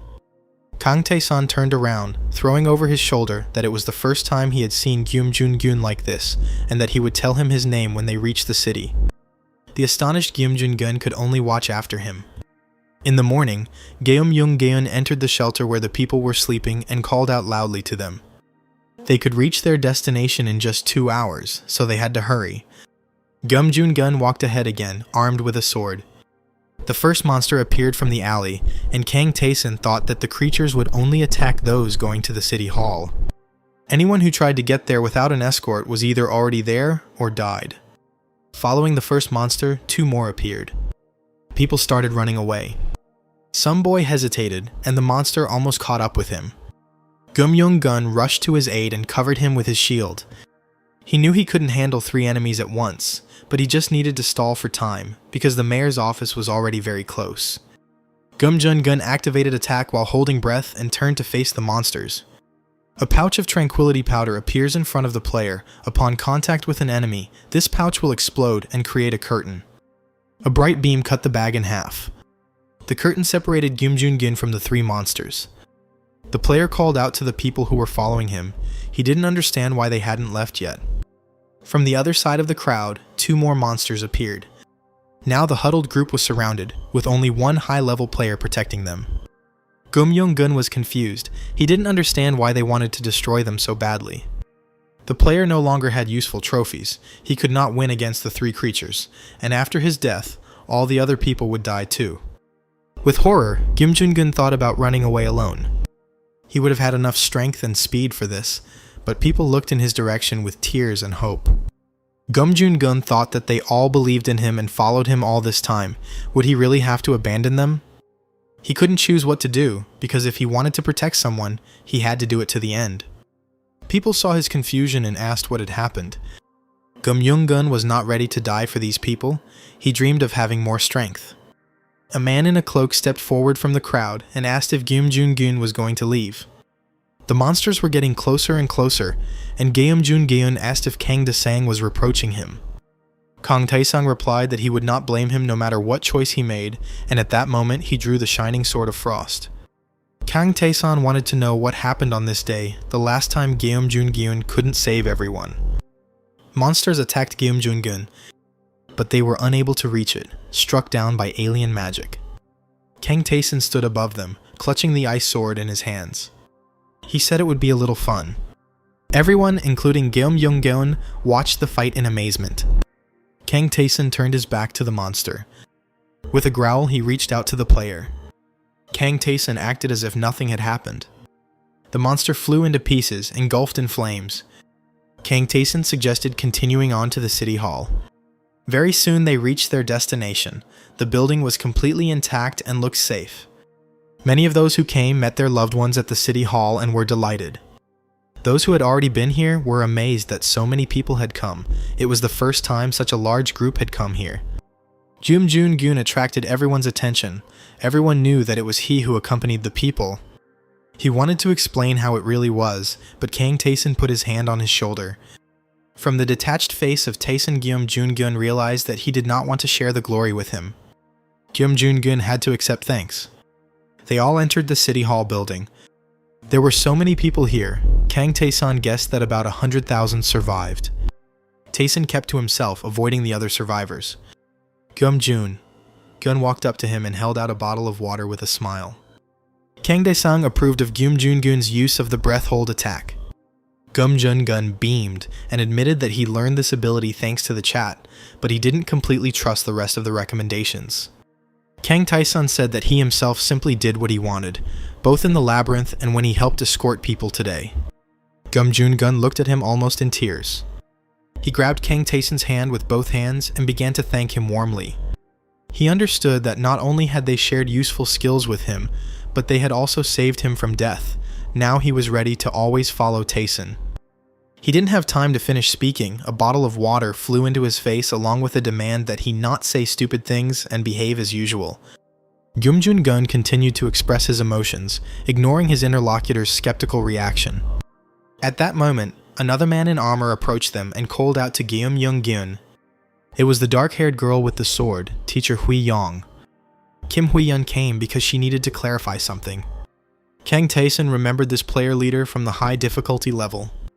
She also remembered Kang Tae-sun from the chat and called both guys with her, saying that out of 100,000 people in the city hall, only about 1,000 could fight against the monsters. Kim Hui-yeon acknowledged that most came from easy or normal regimes, and there were very few safe places to sleep and food supplies. Gum Joon-gun said that it is quite obvious that Kim Hui-yeon must take command. Kang Tae-sun was surprised to hear that the easy care guy, Choi Yun-hyuk, was demanding that the role of leader be given to him. Kim Hui-yeon believed that someone who couldn't stand up to even one monster couldn't be a commander, but Choi Yun-hyuk argued that she was simply underestimating easy mode players. Choi Yun-hyuk took hostages in order to achieve his goal. Gum Young-gun asked excitedly who had been captured. The hostages were Lee Tae-young and Kang Joon-hyuk. Kang Tae-sung asked why they allowed themselves to be caught. Kim Hui-yong said she didn't know the details and that the captives were already tied up when she saw them. Kim Hui-yeon intended to observe the situation before intervening, but Kang Tae-sun had no intention of doing so, which surprised the woman. Kang Tae-sung declared that he was going to trample this man. Kim Hui-yong sharply objected that it was wrong to commit crimes and use violence. Kang Tae-sung said that the world had collapsed and the old laws were no longer valid. Kim Hui-yong disagreed. She believed that rules should be followed and people couldn't kill each other. Kang Tae-sun thought that she hadn't changed. He remembered Kim Hui-yeon in the destroyed world. She still strictly adhered to the rules. She died during the third return. She tried to save everyone and obey the laws. Kim Hui-yeon looked at Kang Tae-sun and thought that this man was dangerous and could commit murder. She saw no other choice. She had to stop him. Kang Tae-sung attacked Kim Hui without warning. She was hit and found herself on the floor. Gum Joon-gun shouted at him. Kang Tae-sun used magic. He disappeared before Gum Joon-gun could figure out how to stop him. Kang Tae-sun was in a hurry to meet Choi Yun-hyuk. Choi Yun-hyuk stood by the window, admiring the city. He liked the power he now had. He liked it when people fell on their knees before him, begging for mercy. In his life before the invasion, he would come to these unfortunate people and demand money, threatening them with death. He was looking out the window that day, and a sound caught his attention. He saw the monsters as they descended from the sky. In the labyrinth, one guy saved his life. He smiled and said that it is at moments like these that you need to help your loved ones. Choi Yun-hyuk looked at the man with surprise. He himself killed other players for trophies. There were no laws or rules in the labyrinth, but in such a confined space, even the slightest push could change everything. This place hosted high-level players, and in case of disagreements, they could negotiate or resort to violence. Sometimes it was possible to get a reward this way. Choi Yun-hyuk liked it when people obeyed him. Lee Tae-yeon and Kang Joon-hyuk were sitting in the same room, chained together. Lee Tae-yeon stated that if it weren't for the trick, Choi Yun-hyuk would have died much earlier, but he laughed in response to these words. He believed that luck was on his side, since he was summoned straight to a safe zone near the city hall. He attacked another player, glad that those he feared in the labyrinth turned out to be weak in reality. Choi Yun-hyuk believed that solo players were too focused on survival, and therefore weren't particularly strong. When the two appeared, Choi Yun-hyuk was busy torturing another player. He put a knife to the player's throat and ordered Lee Tae-yeon and Kang Joon-hyuk follow his orders. Lee Tae-yeon was the first to throw down her sword and surrender to Choi Yun-hyuk. "You should have been thinking about fighting instead of the hostage," he told the tied-up girl. He mocked his captives, declaring that the loner players were nothing special. At that moment, Kang Tae-sun entered the room and asked if Choi Yun-hyuk really believed it. Kang Tae-sun was wearing a cloak and was difficult to recognize. Lee Tae-yeon looked at him carefully and guessed who it could be. Kang Tae-sun threw back his hood, revealing his face. Choi Yoon-hyuk looked at this stranger and felt how dangerous he was. They stood opposite each other, and something dark was swirling in the air. Yoon-hyuk's instincts were screaming at him to keep this man away. Choi Yoon-hyuk grabbed the phone and shouted that if the stranger came closer, he would order the prisoners to be killed in other places as well. "Stop," came a voice from the door, and everyone in the room turned around. Kim Hui-yeon and Kim Jun-gun stood at the threshold, ready to intervene. Choi Yoon-hyuk said that he needed power and security, and then the prisoners would remain safe. Kim Hui-yeon replied that no one would give power to a player of the lowest level. Choi Yoon-hyuk admitted that high-level players were strong, but he was the leader in his regime. He stated that Kim Hui-yeon has never commanded anywhere, so she does not dare underestimate his experience. Choi Yoon-hyuk believed that high-difficulty players were good at killing monsters, but they couldn't handle humans, and this D-Song wouldn't dare touch him either. The phone in Choi Yoon-hyuk's hands disappeared in an instant. Kang Tae-sun used magic to take it away and crush it, causing the pieces to spray out. Choi Yoon-hyuk didn't have time to understand how it happened. Kang Tae-sun looked at this man who disobeyed the laws, oppressed people, but did not remember that he himself could become an object of humiliation. In a rage, Choi Yoon-hyuk wished death on Dae-san, and something jingled in his pocket. The building's massive metal supports began to collapse, breaking through the ceiling. Gum Jun-gun called out in fear to Kang Tae-sun, who was standing in a dangerous place. Kang Jun-hyuk and Lee Tae, the Yons watched in horror as the heavy structure collapsed on Kang Tae-sun. Choi Yoon-hyuk looked at what was happening with a crazy look. He could not believe that his seemingly invulnerable opponent was defeated. His madness only became more apparent when he saw the system notification that Kang Tae-sun had taken 0 damage. The others also saw this notice and could not believe their eyes. Kang Tae-sun climbed out from under the rubble. Choi Yoon-hyuk shouted to his accomplices to all rush towards him to kill Kang Tae-sun. Armed members of his guild burst into the room. Kang Tae-sun calmly summoned an ice sword. Kim Hui-yeon also couldn't believe what she saw. Kang Tae-sun stood surrounded by many people who were about to kill him. The ice sword in his hand glowed faintly. He struck so quickly that it was impossible to follow them. Choi Yoon-hyuk kept his eyes on him as blood splashed onto his face. Kang Tae-sun killed everyone and noticed that Lee Tae-yeon and Kang Jun-hyuk would have lost to so many opponents. Choi Yoon-hyuk looked at him in horror and anger. Kang Tae-sun came very close to him and extended his hand to his face and said that he would not lose. People on the streets took advantage of the safe time and even complained of boredom. The ghost sank down onto the green lawn to bask in the sun's rays. A loud crash caught their attention, and they saw part of a wall collapse on one of the upper floors of a nearby building. The man in the cloak held the other by the head and pushed him towards the void. The ghost recognized Tae-sun and was delighted, thinking that something fun was beginning. Jung Yoon-hyuk hung in terror over the void and tried to grab the hand that was holding him. He was less than half a step away from falling. He wondered out loud that a man like Tae-sun could exist. Kang Tae-sun replied that Yoon-hyuk had said the same thing in the past, and both times he had died at Kang Tae-sun's hands. With these words, Tae-sun squeezed his fingers tightly. Blood spurted as Choi Yoon-hyuk's skull shattered in Kang Tae-sun's hand. Kim Hui-young and Gyum Jun-gyun were shocked by what they saw. Kang Tae-sun opened his hand, noticing that he had killed this man in exactly the same way last time. People looked in horror at the dead body that had fallen on the asphalt. They were scared that the man in the cloak had killed someone. They shouted that he was a murderer. Kang Tae-sun, accompanied by the ghost, descended from the building and walked away, thinking about what and how happened in his past life at this time. At that time, he was one of the simplest level players, and Choi Yoon-hyuk was the leader, and it was not so easy to deal with him. He looked at his hand, stained with blood, and was surprised that it had been so easy this time. Gum Jun-gin approached him. Jum Jun-gin was worried about him because Hui-yong and the others told him what had happened. People came to one of the mayor's offices to express their outrage at what had happened. They believed that no one should allow themselves to kill people and take justice into their own hands. Kim Hui-yeon sat in front of them, covering her face with her hand. They demanded that she punish the criminal. She stood up abruptly, interrupting their screams. "How do you propose to punish someone who even I can't handle?" asked Kim Hui-young. The older man said that she didn't know how to do it because she had been a university student before. He believed that the world could not leave someone as reckless as Daesung unchecked just because he had power. Kim Hui-yeon had a hard time with this man, even though she invited him because he was a congressman and a member of the Civic Party.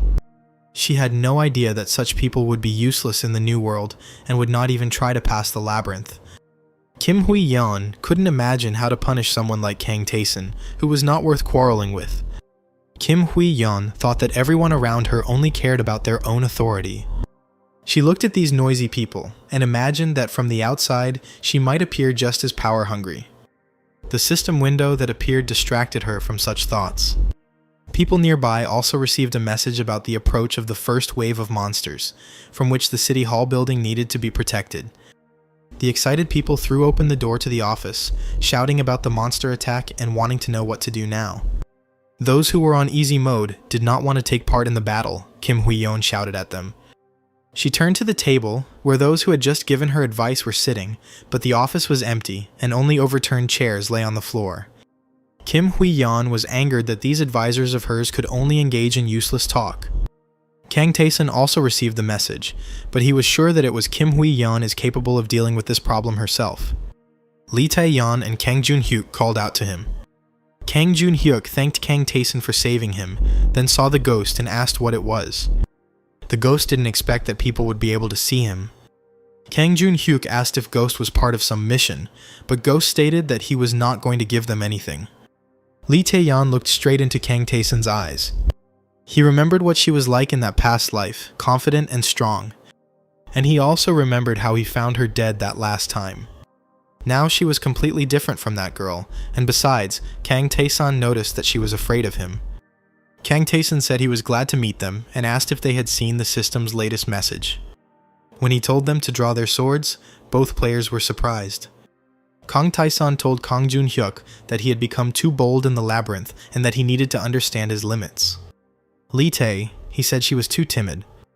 Kang Tae-sun didn't want to see the two die, so he decided to teach them something. He sent them both a challenge to a duel. Taking out his sword, Kang Tae-sun said that testing their capabilities would be useful to them. Kang Jun-hyuk asked if their levels were too low to fight someone like Kang Da-sang. Kang Tae-sung explained that during the training battle, all the participants' stats would be equal. They could have refused the duel, but Kang Tae-sung believed they were obliged to accept the challenge. Kang Jun-hyuk agreed, even though Lee Tae-yeon called him crazy. Kang Jun-hyuk was happy to show Kang Tae-sun his abilities and strength. He understood that he wouldn't be able to defeat Tae-sun in a normal fight, but if he could equalize all of their stats, he would have a chance. Kang Jun-hyuk drew his sword and began to attack. Kang Tae-sung parried his blows with ease. It was not at all easy to counter the techniques that Kang Tae-sun possessed. Kang Jun-hyuk took 8 damage in the first minutes of the fight. He was not at all prepared for this turn of events.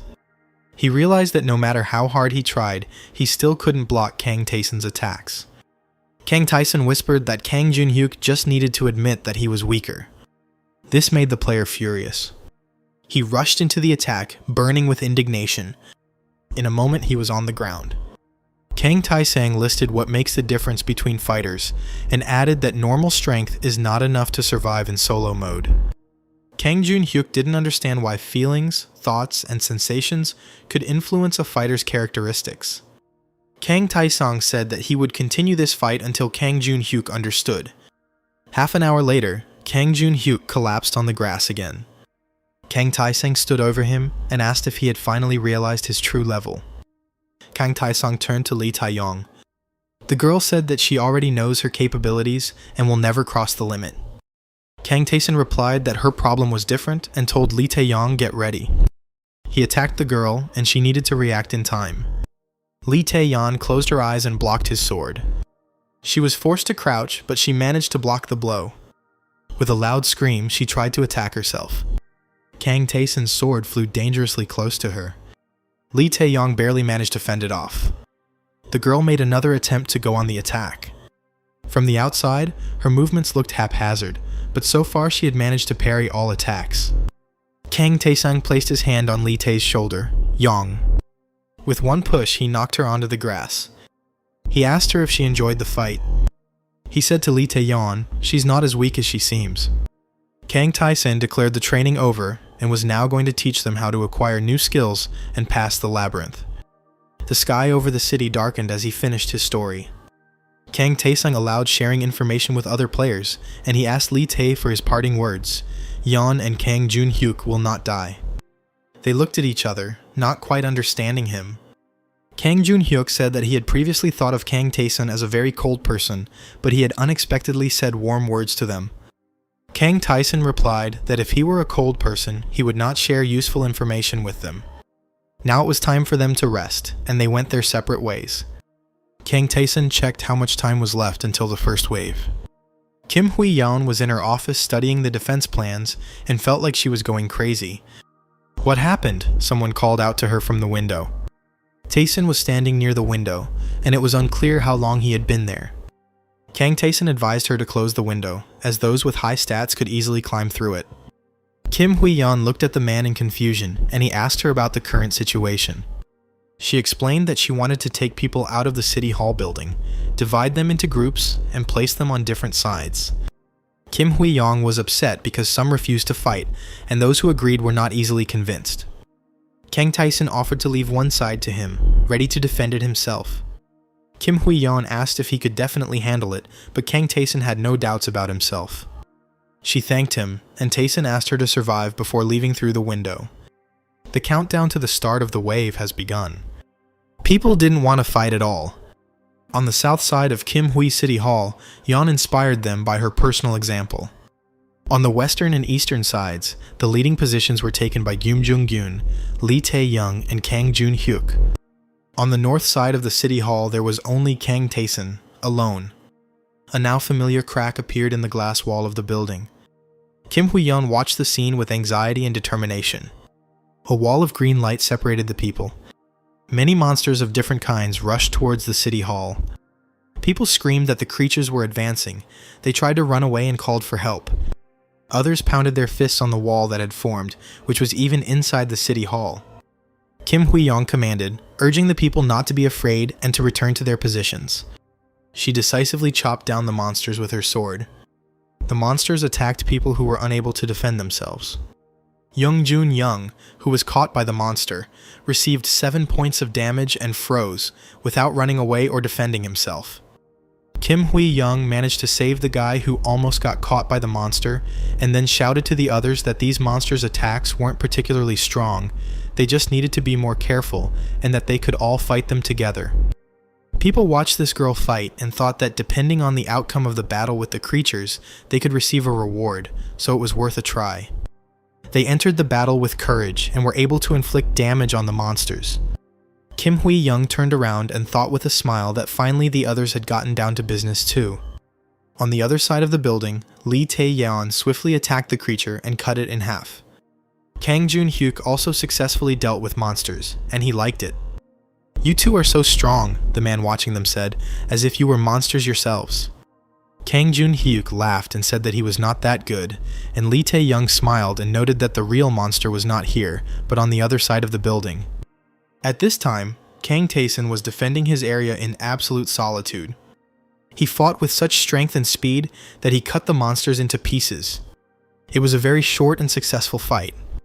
The ghost noticed that there were many attacking creatures, but they were quite easy to kill, so it was unclear why people were intimidated by such insignificant enemies. Kang Taesun stood in the middle of a battlefield covered in monster pieces, and Ghost asked why the quest wasn't ending if they had already gotten rid of all the enemies here. Kang Taesun explained that all 4 sides had to be cleared, and then attempted to pass through the green wall that separated the final mission site. For some reason, the player couldn't get through it, and Ghost assumed that it was to prevent people from other zones from interfering. Having dealt with their share of monsters, the people rejoiced. Gyum Young-gyun looked with relief at the notification that the special task had been completed, and that a well-deserved reward awaited players upon entering the labyrinth. Following this message, others appeared, stating that a second special mission was beginning, and that it was necessary to protect the City Hall from a second wave of invasion. The crack in reality let the first monster through, and people thought that it wouldn't be that hard to kill one. Gyum Jun-gun looked at the creature that appeared with sudden suspicion. One of the players rushed at the creature with a sword, inspired by the thought of a reward. The player swung his sword decisively and struck the monster. He saw with horror that the damage his attack had caused was only 1 health point. The monster's tentacles grabbed the player in front of the horrified crowd. The monster tore the player's head off, and his body fell to the floor, drenching everything in blood. Gum Jun-gun stood among many others who did not understand what exactly had just happened. The monster turned out to be invulnerable and more dangerous than all the previous ones. With its mouth open and tentacles spread, the monster moved towards the defenders of the city hall. Panic broke out in the crowd, and people ran away with loud screams. Gum Jun-gun turned to them and shouted that they must not run away, because if they retreated now, they would all die in vain. The guy himself was frightened by what he saw now. A flash of light whistled right over his head. Gum Jun-gun turned around, puzzled, and asked what it was. He sat among pools of blood and many dead bodies. The monster approached, emitting waves of flame, and Gum Jun-gun wondered if they were really supposed to win this battle. Kang Tai-sun sat on the carcass of the slain monster, reflecting on how they had all literally become creatures that had to risk their lives to win. People tried to pass through the transparent wall of greenish light, wanting to escape from the monsters. They couldn't penetrate the side that had already been cleared by Kang Tai-sun. Kang Tai-sun stood up from his seat and declared that he had to do it now. He started running along the wall, and the ghost flew after him. The ghost asked if the wall prevented him from leaving the zone completely, and Kang Tai-sun replied that it did. In one of the multi-story buildings, there was a gaping hole from which monsters were emerging. Kang Tai-sun killed everyone he saw with 1 blow and moved closer, immediately receiving a message about the start of a special mission to destroy the vessel of the Black Swamp. Kang Tai-sun knew that if he completed this task, there would be fewer monsters. A huge beast, similar to a wolf and a dragon, rose up to meet Kang Tai-sun. Armed with 2 swords, Kang Tai-sun rushed into battle. He already knew that he was facing a D-class monster. The numbers in a monster's name indicated their strength. The lower the number, the higher the rank. The monsters that launched a full-scale attack during this wave of invasion were F and E class. The beast that Kang Tai-sun was about to fight was a D-class monster with a 6-digit number. Once upon a time, humans were on the brink of extinction due to attacks by D-class monsters. In his past life, Kang Tai-sun had a hard time getting rid of this after his 3rd return. This time, Tai-sun rushed at the enemy, and in his hand was the ceremonial sword of Rakiratas. Ghostly beasts accompanied his attack. The player was sure that now everything would be different. With 2 blows, Kang Tai-sun dealt 64 and 72 units of damage to the monster. The monster's eyes glowed with a scarlet light as it continued to attack Tai-sun. The player thought it was useless and activated complete nullification of the first 2 attacks. Grabbing the monster's paw, Kang Tai-sun resorted to ice magic. The monster's paw became covered with an icy crust, but this did not stop it. Kang Tai-sun thought that he had a strong and persistent opponent. But the player had infinite stamina and could continue fighting using 2 swords at the same time. Kang Tai-sun struck the fireball straight into the gaping mouth. The monster retreated briefly, engulfed in flames. Kang Tai-sun stared at his opponent and realized that his goal was truly achievable. An hour later, the player drank the potion from his supply. The monster was defeated, and Kang Tai-sun stepped on its carcass. He activated Ice Arrow. The blow was aimed straight at the rift between reality, and the gates between worlds slammed shut. Kang Tai-sun successfully completed a special mission. The reward was due to him upon returning to the labyrinth. Kang Tai-sun thought that if there were no more reality rifts, then his work was finished, and at that moment, a message appeared saying that the special task was completed. The ghost asked why the system had sent the same notification twice, and Kang Tai-sun explained that the other side had also completed their mission. At this time, Kim Hui-young, her armor spattered with blood, leaned heavily on her own sword. Finally, it's all over, the girl thought. She sat on the carcass of a fallen enemy and looked around, assessing the consequences of the massacre.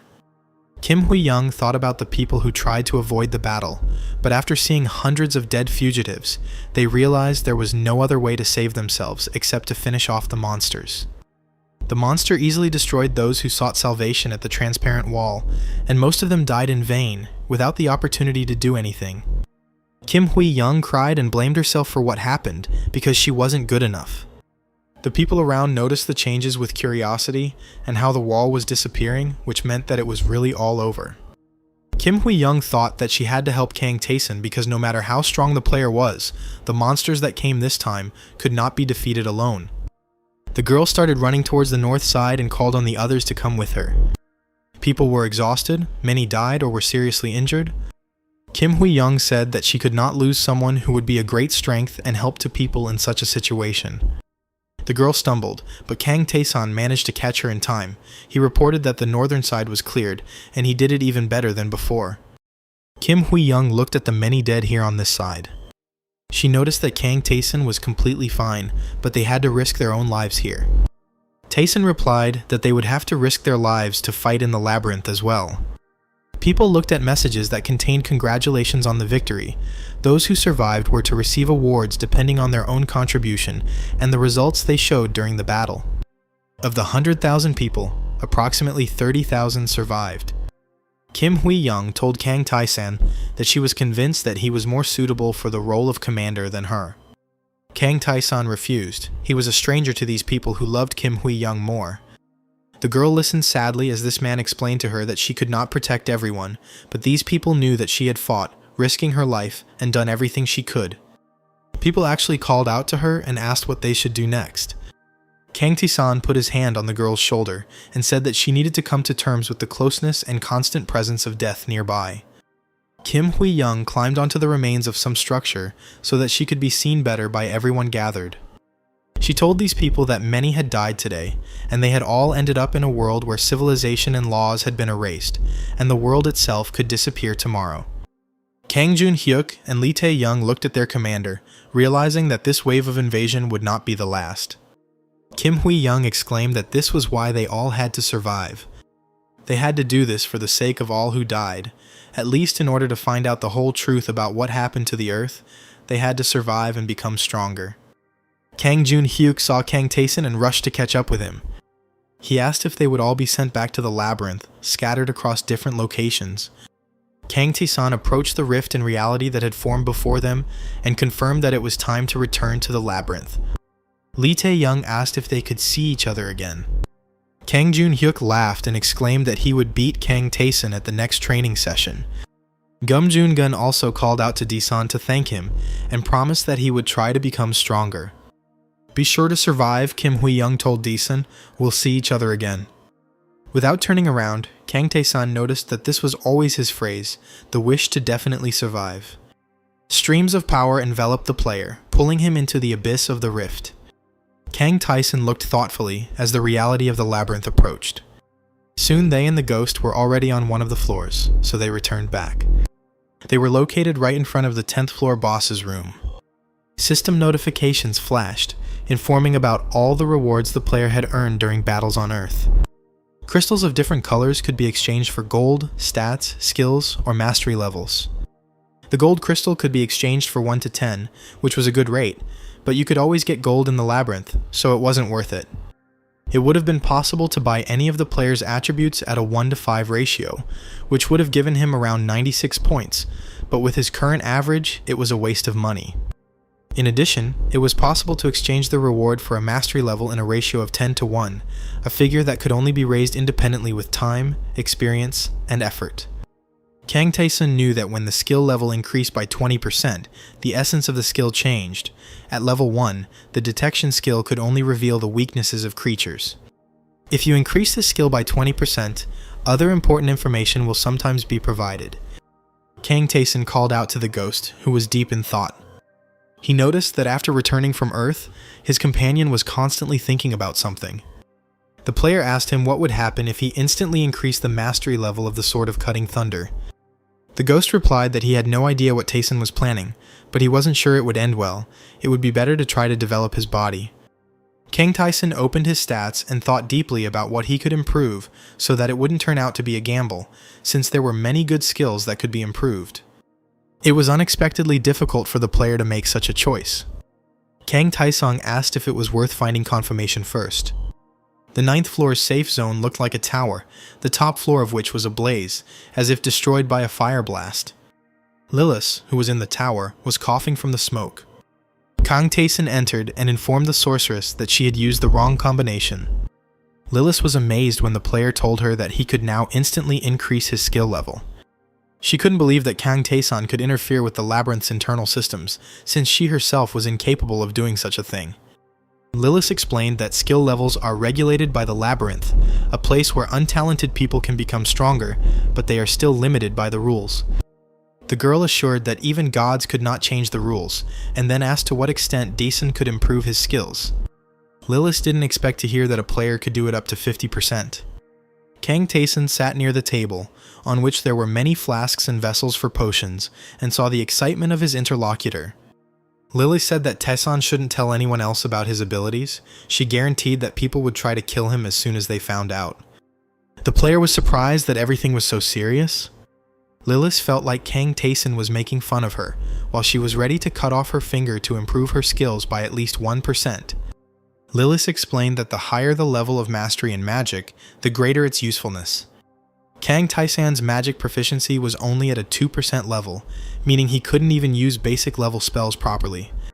Lily said that there are several levels of magic in the labyrinth: basic, beginner, intermediate, advanced, and ultimate, and all of them can be used. Normally, a mage could learn spells depending on his skill level, but Kang Tae-san was able to master intermediate level magic right away, which was a unique case. Lilith explained which spells can be used at what skill level. The girl hoped that her explanations would help Kang Tae-san make the right decision. The player thought deeply about everything he had heard.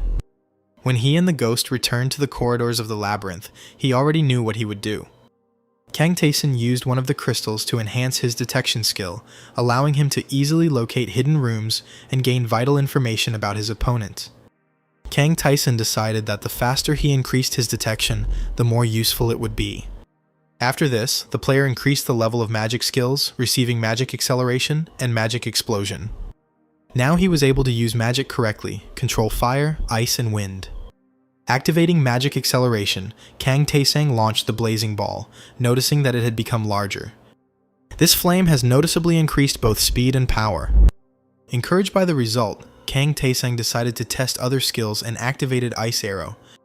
The player magically directed huge blocks of ice in any direction. Adding a magic explosion to this would cause the ice to shatter into sharp pieces. Large chunks of ice pierced the floor, with Kang Tae-san standing between them. He thought he had made the right decision, and it was turning out pretty well.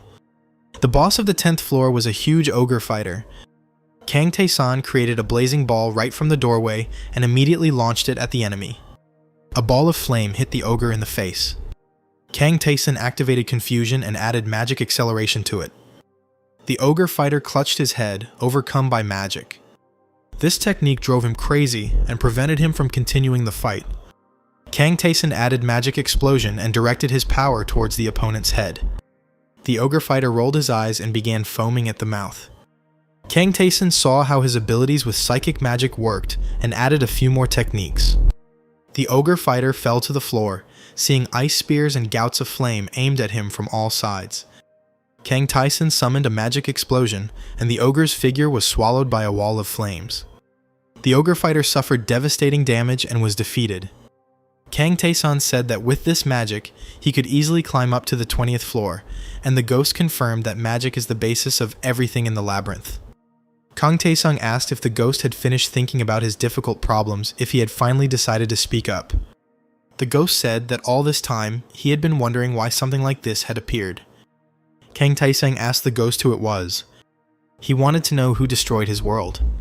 Some mortals transcend themselves through trials, which may be strength or faith, but once they reach a certain level in their field, they become more than human. The ghost spoke, and Tae-san imagined a wild-looking warrior with a huge axe. The warrior's eyes were red and wild. The ghost explained that a Superman could become great, free himself from mortality, and gain extraordinary strength, but his power would still be limited. The ghost knew that monsters had invaded the cities of Earth, and there were a lot of them. But when superhumans interfere in the affairs of mortals, they experience a great loss of power. It is considered madness, and they usually do not do so. There are other beings capable of such things, who can intervene without losing their strength. These beings are from the past. Their names have long been lost. The ghost called these creatures the Old Gods. Their lifespan was not predetermined initially, so when they entered the mortal world, they did not lose their powers at all. The ghost never saw them personally, but learned about them from legends and found some information in the labyrinth. It took him a moment to think about all of this, including the fact that there had once been a war between superhumans. Kang Tae-san asked why such creatures would attack Earth, but the ghost did not know the answer, only suggesting that these creatures also had some limits to their strength. Kang Tae-san thought that even if these powers had limits, even Lee Tae-yeon couldn't defeat the apostle sent to Earth. The player decided he had learned enough, and he and the ghost continued their journey. They came to the place where the ghost's enemy was hiding, the one who had once killed him in his sleep. Now Kang Tae-san had to defeat this enemy, and the task would be completed. They came to a room where an ogre sage in simple clothes was sitting at a table and reading a book. Noticing the appearance of the guests, he greeted the warrior. The ogre sage told the ghost that he had been waiting for this day to come, but it had happened sooner than he had expected, and now he offered to talk one last time. Kang Tae-san watched this scene, and the ogre sage remarked that he was unlikely to be able to defeat this adventurer, but before he died he wanted to satisfy his curiosity. Ogre said that Ghost had acted very arrogant and reckless in the past.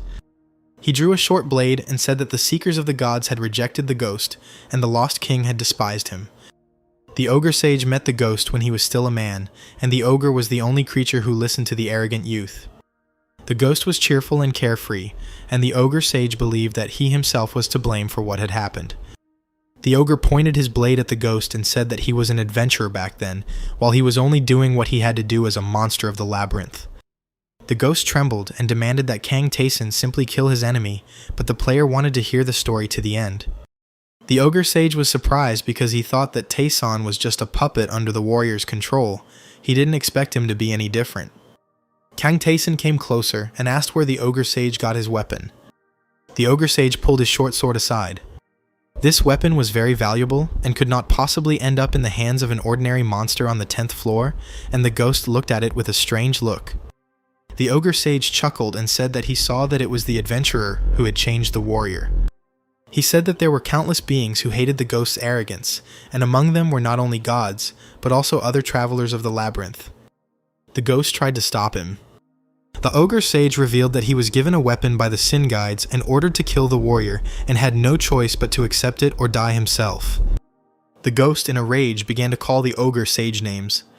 He continued to stand with his arms crossed over his chest and was completely calm. Kang Tae-san remembered hearing about the Sin Guides from Lee Tae-young. The ogre sage explained that his employers were afraid to attack the warrior themselves because he was too strong for them to kill. They had to enlist the help of a monster, the ogre sage explained, throwing up his hands. He said that now they could do whatever they wanted, and Kang Tae-san prepared for battle. He pointed the scarlet blade of Rakarathas' sword at the ogre sage, who said that he had managed to survive in this place for quite a long time, even though he was weak. He took advantage of the loneliness felt by many in the labyrinth and used his skill and eloquence to build trusting relationships with others. Kang Tae-san struck him, and the ogre sage said that strength was the answer to all questions in this place. He wished for Tae-san to become so powerful that no one would dare touch him. Kang Tae-san bowed, and assured that he would become the strongest. The ogre's last words before dying were that he hoped the player would conquer this place and become the salvation of everyone. Kang Tae-san felt that the creatures of the labyrinth were beginning to pay attention to him. There was both kindness and hostility in their looks. For defeating the giant sage, Kang Tae-san received the Edge of Disaster, that same short blade. The ghost looked at his fallen enemy and said that he did not know whether to thank him or curse him. Then he said that he had to reward Kang Tae-san first. The reward was an imperial relic, the blood-soaked sword. The system revealed that the sword came from a world that was now destroyed, and that this blade had claimed countless lives of the royal family. Kang Tae-san looked at the new trophy, and the ghost advised him to accept this weapon because it has a very deep history. Even the forefather himself fell from it. The ghost was once again burning with anger, directed at those who had abandoned the conquest of the labyrinth and then stood in the way of the warrior. The system informed Kang Tae-san that after realizing the truth, the warrior was thirsty for greater revenge, his condition being to destroy everyone who was involved in his murder. Kang Tae-san asked if Ghost would continue to accompany him, and Ghost replied that he wanted to see how far this player could go. Kang Tae-san accepted the Ghost's mission. An unknown warrior in a hooded cloak watched this scene from a cliff overlooking the road along which the friends were walking. The warrior had long red hair and eyes that sparkled with fire, and sparks of fire seemed to swirl around his cloak. He said that he was going to see if there were any useful newcomers here. Half of the adventurers who were unable to overcome the labyrinth on their own joined forces and formed their own group, which they called the Guides of Sin. They limited the number of floors that travelers could pass through and created their own hierarchy and laws. The ghost became an adventurer who broke their rules and refused to be one of them, so he was killed. The boss of the 11th floor was a huge skeleton, and Kang Taesang dealt with him quite quickly. The player stood above the battlefield and spoke to the ghost, asking if there were any sin conduits on the floors below. The ghost explained that the leaders were located on the deeper floors, and the rest, everyone of lower rank, could be anywhere in the entire labyrinth. Kang Taesang put on the response bracelet and the ogre ring. In addition, he received the lion ring, which gives 3 points of damage in combat with the undead. The player said that in any case, the essence of the fact that they must move on does not change. The boss of the 12th floor was a half-decayed ghoul. Kang Taesang fought him effortlessly, thinking that there were skeletons on the 11th floor and that he encountered ghouls on the 12th. The labyrinth's theme changed every 10 floors, with the main monsters from the 11th to the 20th floors being the undead. Kang Taesang walked down the hallway with the tombstones, smelling the stench, but suddenly noticed something interesting. A cracked statue of a woman holding a scale was at the end of this path, identified by the system as the Altar of Mary. Kang Taesang thought that, unlike the Altar of Rakirata's, this one looked quite simple. If the system hadn't told him about it, he wouldn't have even guessed that it was an altar. The player asked the ghost what he knew about Maria, and he replied that she was the goddess of choice. The ghost flew up to the statue and said that he and Taesang were in different conditions, so he could not tell about the test of this goddess, but he knew that among the gods, Maria was very strong. The ghost asked if Kang Taesang knew that powerful gods were very fickle, and now the player looked thoughtfully at the statue's face. Kang Taesang didn't know if everything would be okay, but he no longer had time to be afraid or run away. He raised his hand to touch the altar. The player stood in front of the statue, reading the system's messages, which stated that Maria wanted to test the traveler who found her altar. Maria's sphere of influence was reduced so that the goddess could offer Kang Taesang an intensified test. Kang Taesang rubbed his eyes, surprised that he was immediately offered a stronger one, and the ghost assumed that rumors about Taesang had already spread among the gods. The player accepted the offer, and the system reported that Maria was laughing. Maria was given the choice of fighting against many enemies or against a small number of them. Kang Taesang looked at the scales. It was the first time he had encountered such a choice, but he assumed that he still wouldn't be able to guess the correct answer.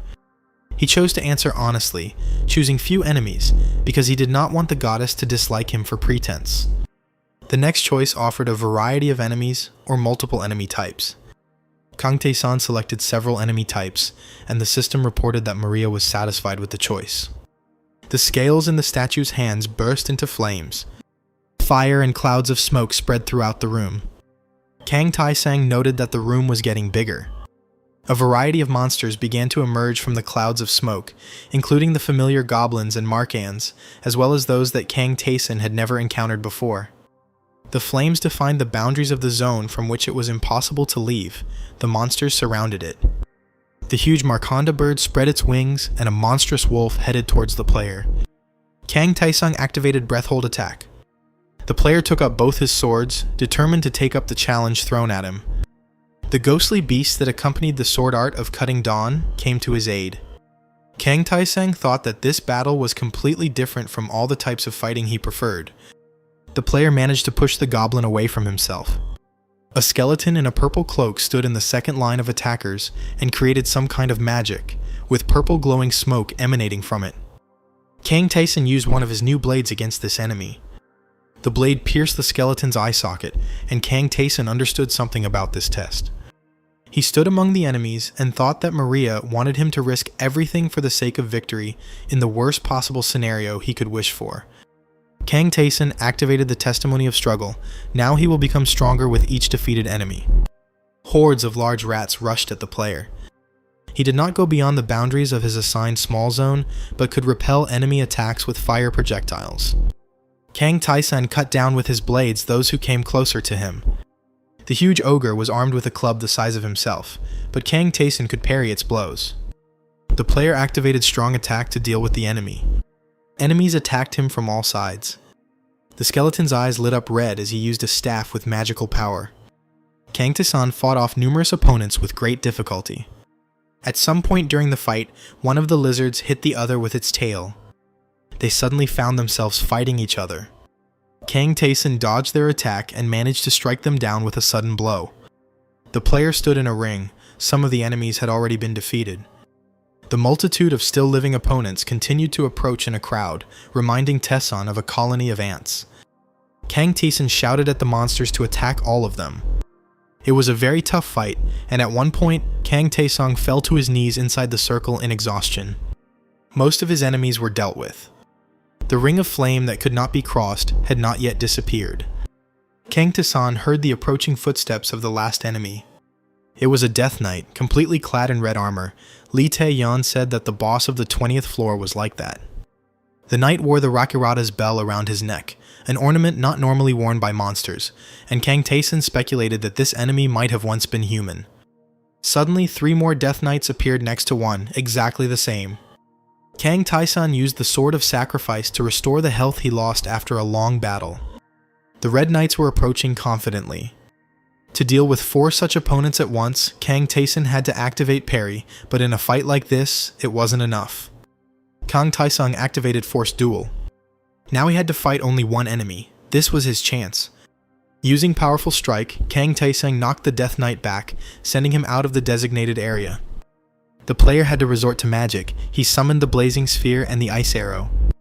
By adding magic acceleration to them, Tae-san was able to unleash a blast of ice and fire on his enemies. The player saw that combining swordsmanship and magic could work, but using only one would be ineffective. The Death Knight raised his sword for a crushing blow. He plunged his sword into Kang Tae-san's chest. The player grabbed the opponent's hand and activated Force Duel again. Now he could try again to defeat only one Red Knight at first. Kang Tae-san began the battle by holding his breath. With a powerful blow, he drove the blade into the knight's armor. It was a hard-won victory. Kang Tae-san only had 1/10 of his health left, so he couldn't resort to this method anymore. The player thought that in a 3-on-1 fight, he could no longer afford to take hits. It was very difficult to block the attack of all 3 at the same time. Kang Tae-san launched a sharp blow and continued to parry. He thought his attacks were too rough. He began using the Stormscar's first sword, Wolf's Fang, again. Kang Tae-san thought that all his movements up until now had been clumsy and heavy. The player began to try to move more smoothly, but in such a way that the sword in his hand retained its lethality. Kang Tae-san needed a little more effort. He watched the technique of the moves he performed. Eventually, he managed to defeat another opponent. The ghost watching the fight said that he had thought about teaching Tae-san this, but did not expect him to be able to handle it on his own. The player finished off the remaining 2 enemies. He asked the ghost what kind of sword technique it was. The ghost explained that it was the second sword of Stormscar. It was called the Dance of the Muse, and it silently destroyed the enemy, reducing the sharpness of the blow with optimal movement. Kang Tae-san thought that it was the combination of opposing swordsmanship styles that caused confusion among the knights, and greatly helped them in battle. The Ring of Fire gave way to a shining one, and the system reported that Maria was very pleased with the traveler's honest choice and his achievements. Maria rewarded Kang Tae-san with the Shape Transformation weapon, and then offered him an apostle contract, which the player immediately refused. The ghost was surprised by what was happening. The scales in the statue's hands swung, one filled with radiance, and the other with darkness, which spilled out of the bowl. Kang Tae-san looked thoughtfully at the new system notification, which indicated that Maria was inviting him, but both selection keys meant accepting the invitation. Darkness surrounded the ghost and Kang Tae-san. The player could choose only one and accept the deity's invitation. The world turned upside down. Ghost and Kang Tae-san began to fall. They found themselves at the temple of the deities, and now sat looking at the star-studded abyss above. Kang Tae-san thought that this is what the emptiness of the universe looks like. The ghost trembled with fear, and cried out that this was impossible. He did not understand how God could have arranged such an invitation, why Mary did this. They approached a light-colored building whose roof rested on many columns. Kang Tae-san asked, "Is this the same place?" The ghost said that the player couldn't just enter, but Kang Tae-san objected that he had to see such a distinguished figure. Kang Taeson walked through the endless corridors of the Temple of the Deities. Precious stones were scattered around the columns, reminiscent of a flower garden. Kang Taeson tilted his head back, but he couldn't see the ceiling. The columns seemed to stretch off into infinity. A huge female figure awaited him in this temple. The goddess bowed to the guests, golden hair covering her face. Kang Taeson could hardly believe that such a thing actually existed in the world. Mary, the goddess of choice, reclined on the floor of the temple and smiled at the visitors. She extended her hand to Kang Taeson and said that she greeted him. The system's windows flickered around, talking about confused judgment, desperate judgment, insane judgment, and instant death sentence. The ghost made a strange coughing sound. Kang Taeson asked why the goddess was doing this to the guests she had invited. Maria smiled and pulled her hand away. The ghost exhaled and thanked her for taking pity. Maria said that a lot of water had flowed under the bridge since that unfortunate meeting. The ghost didn't answer, but looked very confused. Mary said that she was a goddess who forced another choice on mortals who had done terrible things. Kang Taeson felt the enormous power emanating from the goddess. This power was on a completely different level compared to everything he had known before. Could there really be tens or hundreds of such creatures? The ghost asked Maria's permission to ask one question. He wanted to know if it was possible to invite mortals into the temple of a god. Mary replied that mortals may indeed be unable to bear the presence of a god, but the deities solve this problem from their side. Maria's finger touched the floor tiles next to the ghost, and the goddess said that she had not summoned him at the time for a very simple reason. Maria said that the ghost was not worthy of this. Kang Taeson asked if the goddess meant that he himself was worthy. Maria said she wanted to see Kang Taeson in person. She said that few people agreed to undergo her tests, and even fewer travelers were able to complete them, and no one before Kang Taeson had ever withstood the intense tests. The player looked at Maria and asked what she would do if he deceived her in court. Maria said that in that case, she wouldn't have liked him. The goddess had shining blue eyes, but darkness flowed from them. Maria said that the ghost had done exactly that in the past, and in response he only laughed nervously. Mary touched Kang Taeson and asked if he really did not want to become her apostle. The goddess said that everything that her apostles wished was available to them, that the apostles could descend into the labyrinth as her representatives, and that no one would then dare to say anything against Kang Taeson.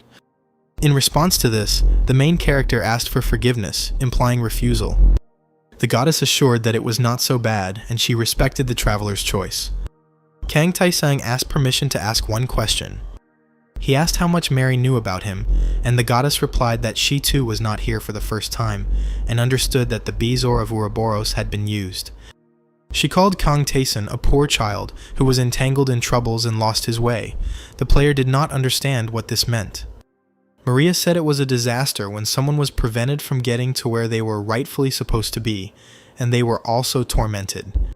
Kang Taeson thought that the goddess might be referring to other modes of the labyrinth, and clearly knew something. Mary said that such stories demand a corresponding price, and she cannot speak of these things without reason, but she can tell about them to someone who will become her apostle. Kang Taeson was deep in thought, and Maria said that the time had not yet come. He must become stronger and descend to this place again. The meeting was over and trouble came, said the goddess. Maria suggested meeting again later and waved her hand. Kang Taeson and the ghost fell back into the dark void. Maria turned around, feeling the attention of someone familiar. Reality split scarlet, and the goddess said that if the newcomer was angry, then in that case he himself should have made the first move. The return to the labyrinth was painful. Kang Taeson hit his back hard, falling onto the stone floor. Together with the ghost, they looked up in amazement, not understanding what it was. Kang Taeson wanted to know what happened to them. Before this, he thought that in the labyrinth it was enough to constantly increase his indicators. He planned to reach the previous level of Li Tae Yan, or Einzal, whose characteristics were even higher. The player realized that he had just encountered incredible power. Kang Taeson looked at his own hand and thought that all the other labyrinth modes were fakes. If he can obtain everything that is possible in the real labyrinth, will he be able to stand against the gods? Due to Maria's invitation, Kang Taeson was unable to collect the challenge reward. By activating freedom of choice, Kang Taeson was able to increase some of his stats. He didn't find any more trophies in this place, but suddenly one thing caught his attention. It was a rose with rainbow petals, a gift from Mary that the goddess could give to the person she loved, but which currently had no effect. Kang Taeson asked the ghost what it was, but he admitted that it was the first time he had seen something like this. The player thought that since the rose was given to him with good intentions, there was no harm to be expected from this gift. "Let's continue descending further," Kang Taeson said to the ghost. Kang Taeson defeated the 12th floor boss, the Rotten Ghoul, quite quickly. He thought that now the normal bosses were too easy for him, so he could no longer get decent rewards. Now there was no choice but to collect what was available. The 13th floor looked like an abandoned cemetery, where crosses and graves were lost in the fog. Hordes of zombies attacked Kang Taeson with growls. It was too easy to deal with them too. The player was unaware that the man standing on the cliff was watching him. It was a red-haired warrior in a hooded cloak. During the next fight, Kang Taeson felt that there was someone nearby who was not a monster. Kang Taeson saw a flash on the cliff. The red-haired warrior appeared next to Taeson, as if he had jumped out of somewhere. The warrior grinned and asked if he saw a newcomer in front of him. Kang Taeson saw that the stranger's level was 14 units higher than his own, and the warrior said that he was one of the Sin Guides. The warrior said he was glad to meet him. He took out a large horn and blew it. The monsters in the area heard the sound and began to approach. The warrior threw away the horn and turned to face his enemies. He stated that he didn't like being interrupted, so he would take care of everything in advance. The warrior launched a swift attack. It was Rebebas, the conductor of sin, and he was definitely strong. Kang Taeson didn't understand why this guy was killing other people's monsters. The ghost said that this man was always afraid of him and ran away when he met him. Now Rebebas didn't even look at the ghost. Back to back, Kang Taeson and Rebebas repelled the monster's advance. Rebebas was cheerful and approved of the skills that Kang Taeson demonstrated. Rebebas declared that he would not lose. He activated a powerful strike and attacked the monsters. "Well, how do you like it?" he asked Kang Taeson. Kang Taeson found it strange that Rebebas was so frivolous, fighting with all his might on the 13th floor while he was on level 42. Rebebas decided that Kang Taeson was very boring but could be useful, so he looked for him in the area. Kang Taeson thought that Rebebas was acting as if he had already joined him. Rebebas laughed and said that he had one request for Taeson, and then invited him to join the Guides of Sin. The ghost said that Kang Taeson can do whatever he wants, it should be his own choice. Rebebas explained that in the labyrinth one can become infinitely stronger. It is a blessing. But only ignorant fools can think of destroying this place, despite having already received so many favors. Rebebas said that he did not give up, but let himself go free, because the labyrinth was not meant to be cleared at all. The warrior said that the cursed gods of this place try to kill travelers during trials, as if they were their toys. Even in hidden places there are traps that are impossible to pass, and the ghost died from this. The ghost was indignant and said that he died because of the conductors of sin, and now Rebebas was talking about it so easily. Rebebas said that the group of Sin Guides was created so that people would not die in vain and would become stronger safely.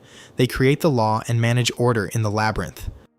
The warrior noted that if Kang Taeson decided to join them, he would have to abandon the ghost's mission, since the guides would not be able to accept someone who had broken the law and attacked them. Kang Taesang said that he heard that Sin Conduits needed permission even to become stronger, and asked if that was true. He had to listen to the fact that this was a minimum safety measure, because the deeper you go, the more dangerous it becomes. Kang Taeson drew his sword and said that even the magicians and superhumans who created this place gave it freedom, and a group of travelers makes the laws. He pointed his sword at Rebebas and declared that it was all just talk, and that there was no chance for him to accept the challenge. Kang Taesang said outright that he didn't like the Sin Guides. Rebebas replied that he had no idea what his interlocutor meant. The warrior's face darkened, and he asked if Kang Taeson would refuse his offer. Kang Taesang said that he understood everything correctly. Rebebas replied that he was very sorry. Kang Taeson knew that the Sin Guides were looking for new members, and that those travelers who refused were killed before they became too powerful. The fiery power of Rebebas was very great. The warrior looked at Kang Taeson, not quite understanding what was happening. Kang Taeson stopped Rebebas' strike without any effort. The player suggested that the enemy try to punish him for breaking the law, but he was not sure that the warrior would succeed. Kang Taeson responded with a blow for a blow, and Rebebas flew back to the wall, not really understanding what had happened. Rebebas was sure that a simple adventurer from the 13th floor would not be able to defeat him. They crossed swords furiously. Kang Taeson thought that his opponent had cleared the 20th floor. He was definitely not a weakling, having raised his skill level through numerous hunts. Rebebas couldn't understand why he was being pushed aside so easily by the adventurer from the 13th floor. He wondered who Kang Taeson really was. One of the blows dealt Rebebas 12 points of damage. Kang Taeson noted that his opponent had a high defense stat, but his movements weren't particularly good. The ghost hovering over the duel said that Rebebas was a commoner and had never been trained in martial arts. He had nothing to offer in this labyrinth, and he could do nothing here. An enraged Rebebas told the ghost to shut up and launched a new attack. The flame struck near Kang Taeson, but he activated Reflect. Rebebas took 6 damage from his own blow. Kang Taeson's own attack was more successful. Rebebas took another 6 points of damage and couldn't believe it. He wasn't sure if he had managed to touch Kang Taeson. He assumed that Einshall, who had no regard for the Sin Guides, had bestowed the skill upon this traveler. "Who are you?" shouted Rebebas. A pillar of flame pierced the stone floor.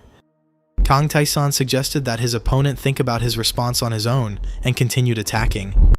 He asked Rebebas if he himself was not a traveler. Rebebas thought that this fight could not continue like this, and that he would have to use his secret weapon here. Rebebas was the owner of the Gauntlet of Explosion, an artifact that could only be used once a month.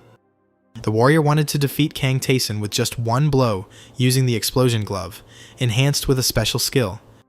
Kang Taeson activated Nullification and received no damage. Rebebas could not believe his own eyes.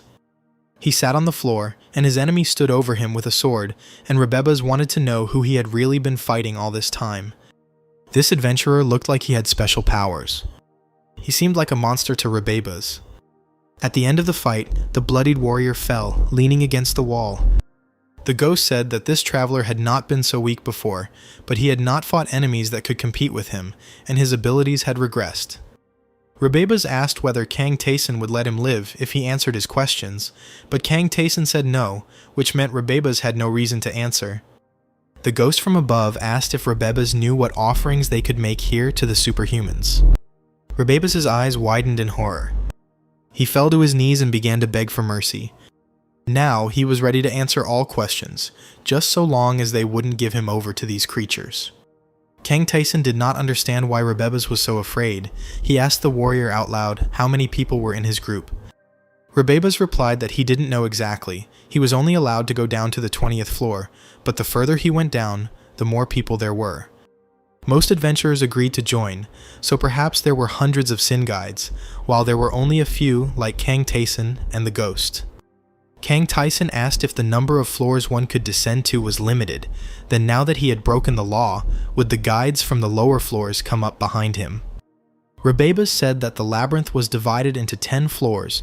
The 20th floor was on the 2nd tier, the 30th on the 3rd, and so on. Each level had its own absolute rules. The deeper the travelers descended, the more reluctant they were to return, as they felt it would undermine their dignity. No one will come up from the lower floors until there is a need. Kang Taesung remarked that talk of dignity was nonsense, and Ghost added that it had always been like that. Since ancient times, everything revolved around a few strong people. Rebebas admitted that he knew nothing about the leaders from the lower floors, but there were a lot of people on the 2nd level. No matter how strong Kang Taeson was, he couldn't handle them all. The warrior was puzzled to hear that Kang Taeson did not care about any of them. This adventurer's confidence matched his skill level. Once upon a time, Rebebas was like this man. He bravely fought monsters. The labyrinth's difficulty level gradually changed. Rebebas wondered if he had refused the offer of the Guides of Sin back then, would he have been able to die more nobly? Kang Taeson looked at him and said goodbye. He defeated Rebebas with one blow. The system has recorded an increase in morale. Kang Taeson saw all of his stats improve significantly. Increasing spirit power also increased strong attack mastery. Kang Taesung was surprised by the incredible increase in stats. It's time to get into the chat and ask your friends how far they've gotten. Kang Junhyuk and Lee Tae-young were visibly pleased to see Deeson and announced that they had already passed the 3rd floor and were now entering the 4th. Lee Tae-yeon said that thanks to the glasses they received after returning to Earth, they did not encounter any serious problems. Kang Jun-hyuk said that those who are currently on the easy regime are having a hard time because quite a lot of people died upon returning to Earth. Kang Taesang replied that nothing could be done about it, and that everyone should get used to the fact that death is lurking nearby. Gum Young-gun entered the chat and said that most of the people on hard mode survived the mission to return to Earth. Meeting Kang Taesan was a great incentive for them. Everyone was trying to become even stronger, and Gyum Jun-gyun guessed that Kang Taesan would notice a lot of changes the next time they met. Kang Taesang smiled and said he was glad to hear that. Kang Jun-hyuk said that when he went up to the 4th floor, he found an altar to a god named Baltazar. Kang Taesan recalled how he himself had undergone the test of this deity, and the changes it had provoked in the labyrinth. Kang Jun-hyuk wanted to hear advice on whether he should take the test. He wanted to take it seriously, and now he was asking Taesan's opinion. Kang Taesan assumed that Lee Tae-young would refuse such invitations even if she received them, but the girl said that this time she accepted the challenge. Lee Tae-young explained that she could no longer allow herself to be afraid, as Taesan had told her when they met, and that she would be braver from now on. Kang Taesan thought that the two people had changed a lot, and that Lee Tae-yeon was not like her previous life self, and he wondered if he was the reason. Kang Taesang said that their tests were different, so he didn't know which one they would get, but if they thought it through and made a decision, he wouldn't stop them. Kang Taesan said that they should meet again, alive, and closed the chat. He asked the ghost if he had received a test from Baltazar in life. The ghost replied that, unlike Rakuratas' test, it was easier and quite doable. Kang Taesan hoped that his friends would be okay and wouldn't die. The player took the gloves of explosion from Rebebus' body. Kang Taesan checked his stats, and noticed that he had been steadily improving by defeating monsters, but this was the first time he had received such a powerful upgrade. The ghost said that Rebebus was at the lowest rank, but he was still a member of the Sin Guides, and Taesan defeated him. Kang Taesan and the ghost were confident that the rest of the Sin Guides would soon begin to act. Deep within the labyrinth in the conference hall of the Sin Guides, there were two men in hooded cloaks. One told the other that there was trouble on the 2nd level, and one adventurer had killed someone. The one sitting at the table struck fire from the tip of his finger, and asked if the traveler from the 10th floor had really killed the player from the 2nd level. Throwing back his hood, revealing flames instead of hair, he said that this traveler had a seductive talent, but since he chose to become an enemy of the Sin Guides, they had no choice. He wrote the order in fiery letters on special paper and ordered it to be distributed so that the rest of the 2nd level would kill this traveler. The 2nd level Sin Guides learned of Rebebus' death and speculated as to why someone had managed to defeat him. The bald man asked if everyone else was going to do nothing further, or if they should show what they were capable of. He had an order to capture Kang Taesan. If they can kill this adventurer, they will advance to the 3rd rank. The Sin Guides were full of enthusiasm, each one wanting to kill the traveler himself. One of them said that if no one was going to give in, then the task could be determined in the usual way. He took out a cube with many faces. The one who rolls the highest number on the dice will be the first to go on this hunt. Each conductor of sin took turns rolling the dice. The winner was the one named Aldoada. At this time, Kang Taesan dealt with the crowd of zombies from the 13th floor. The ghost couldn't believe that the player had defeated the monsters he was supposed to kill using traps rather than attacking them directly, and he recognized Kang Taesan's exceptional strength. The friend's attention was drawn to a growl from the depths of the labyrinth. The warrior appeared before them, and the system reported that it was Aldoada from the 2nd level of the Conductors of Sin. The stranger grinned angrily and asked if the traveler in front of him was the one who had defeated Rebebus. Kang Taesan thoughtfully wondered what the warrior would do if that were the case. Aldoada growled that he would kill him, of course. He believed that the boy from the 10th floor would become easy prey, and then he himself would rise to the 3rd rank. Kang Taesan's hand in the explosion glove crashed into Aldoada's face. Aldoada flew into the wall with a loud scream. He became furious and quickly rose to continue the fight. The ghost remembered that the man was very noisy, but not particularly strong. Kang Taesan clarified whether his opponent was a member of the Sin Guides and noted that they had arrived faster than he expected. This opponent seemed more stupid and weak than Rebebus. Kang Taesan watched as he burned with rage. Aldoada scraped his claws across the floor and transformed into a huge wolf. Previously, Kang Taesan did not know that people were capable of transforming into animals. Aldawada growled that he acknowledged his enemy's strength, but now he would meet his end. Kang Taesun replied that Aldawada had good fortitude, but he was too slow. The player used his magical power against Aldawada. Having received the blow, the wolf howled, opening its mouth wide. The ghost watched in triumph as the enemy collapsed in convulsions. Kang Taesung said that there was no point in getting in his way. The transparent crystal that the Sin Guides kept in a special room attracted people's attention. The crystal smoked and went out. The conductors of Sin said that it was the fire of Aldawada's soul. Now that they knew Aldawada was dead, they assumed he was killed because he had failed to transform and was incapable of anything in human form. Giuseppe, a man who walked the path of magic, was going to be the next one to go after Kang Taesan, and he was not going to let his guard down. He was amazed at how easily Kang Taesan threw him into the wall. He asked why the traveler had attacked him without warning, but Kang Taesan pointed out that Giuseppe was there to kill him, so there was no point in waiting. To repel the next attack, Giuseppe activated a magic shield. Kang Taesan was curious to see how Giuseppe had created a grid from the energy lines that blocked the blows. Giuseppe activated the madness, but Kang Taesang dispelled it with his indomitable spirit. Giuseppe wondered if the man who had repelled the mental attack simply by using his spirit could have defeated Rababas and Aldawata for more than just luck. The next magical technique used by the conductor of Sin was to restrict the enemy's movements. Giuseppe activated Ice Arrow. Kang Taesan did the same and also chose the Ice Arrow. Giuseppe didn't expect such an answer. The adventurer's Ice Arrow shot down the Sin Guide's arrow in mid-flight. Giuseppe thought that even the magic tower recognized his own talent, but the mere newbie had a higher level of magic. Giuseppe activated Lightning Strike. A bright flash illuminated the room where the battle was taking place. Giuseppe was confident that he had now succeeded in hitting the enemy. Kang Taesan activated Nullify and took no damage. Giuseppe didn't understand what was going on at all. The Sin Guide was horrified. He sank to the floor and dropped his staff, pressing himself against the wall. In the room of the Sin Guides, another soul stone has gone out. The people gathered there assumed that he died because he used magic incorrectly. The next contender for Kang Taesan's capture suggested that the ghost warrior who accompanies the newcomer gave him some advice. Sometime later, in the room of the Sin Guides, they admired the third extinguished soul stone. The fourth hunter did not expect that it would be his turn, but he readily set out to carry out the task. His extinguished soul stone no longer seemed like a coincidence to anyone, and they thought that they didn't have to go alone at all, and that the 5 of them would definitely deal with the enemy. Their 5 stones all went out at the same time. Only 2 hours had passed since they had gone hunting.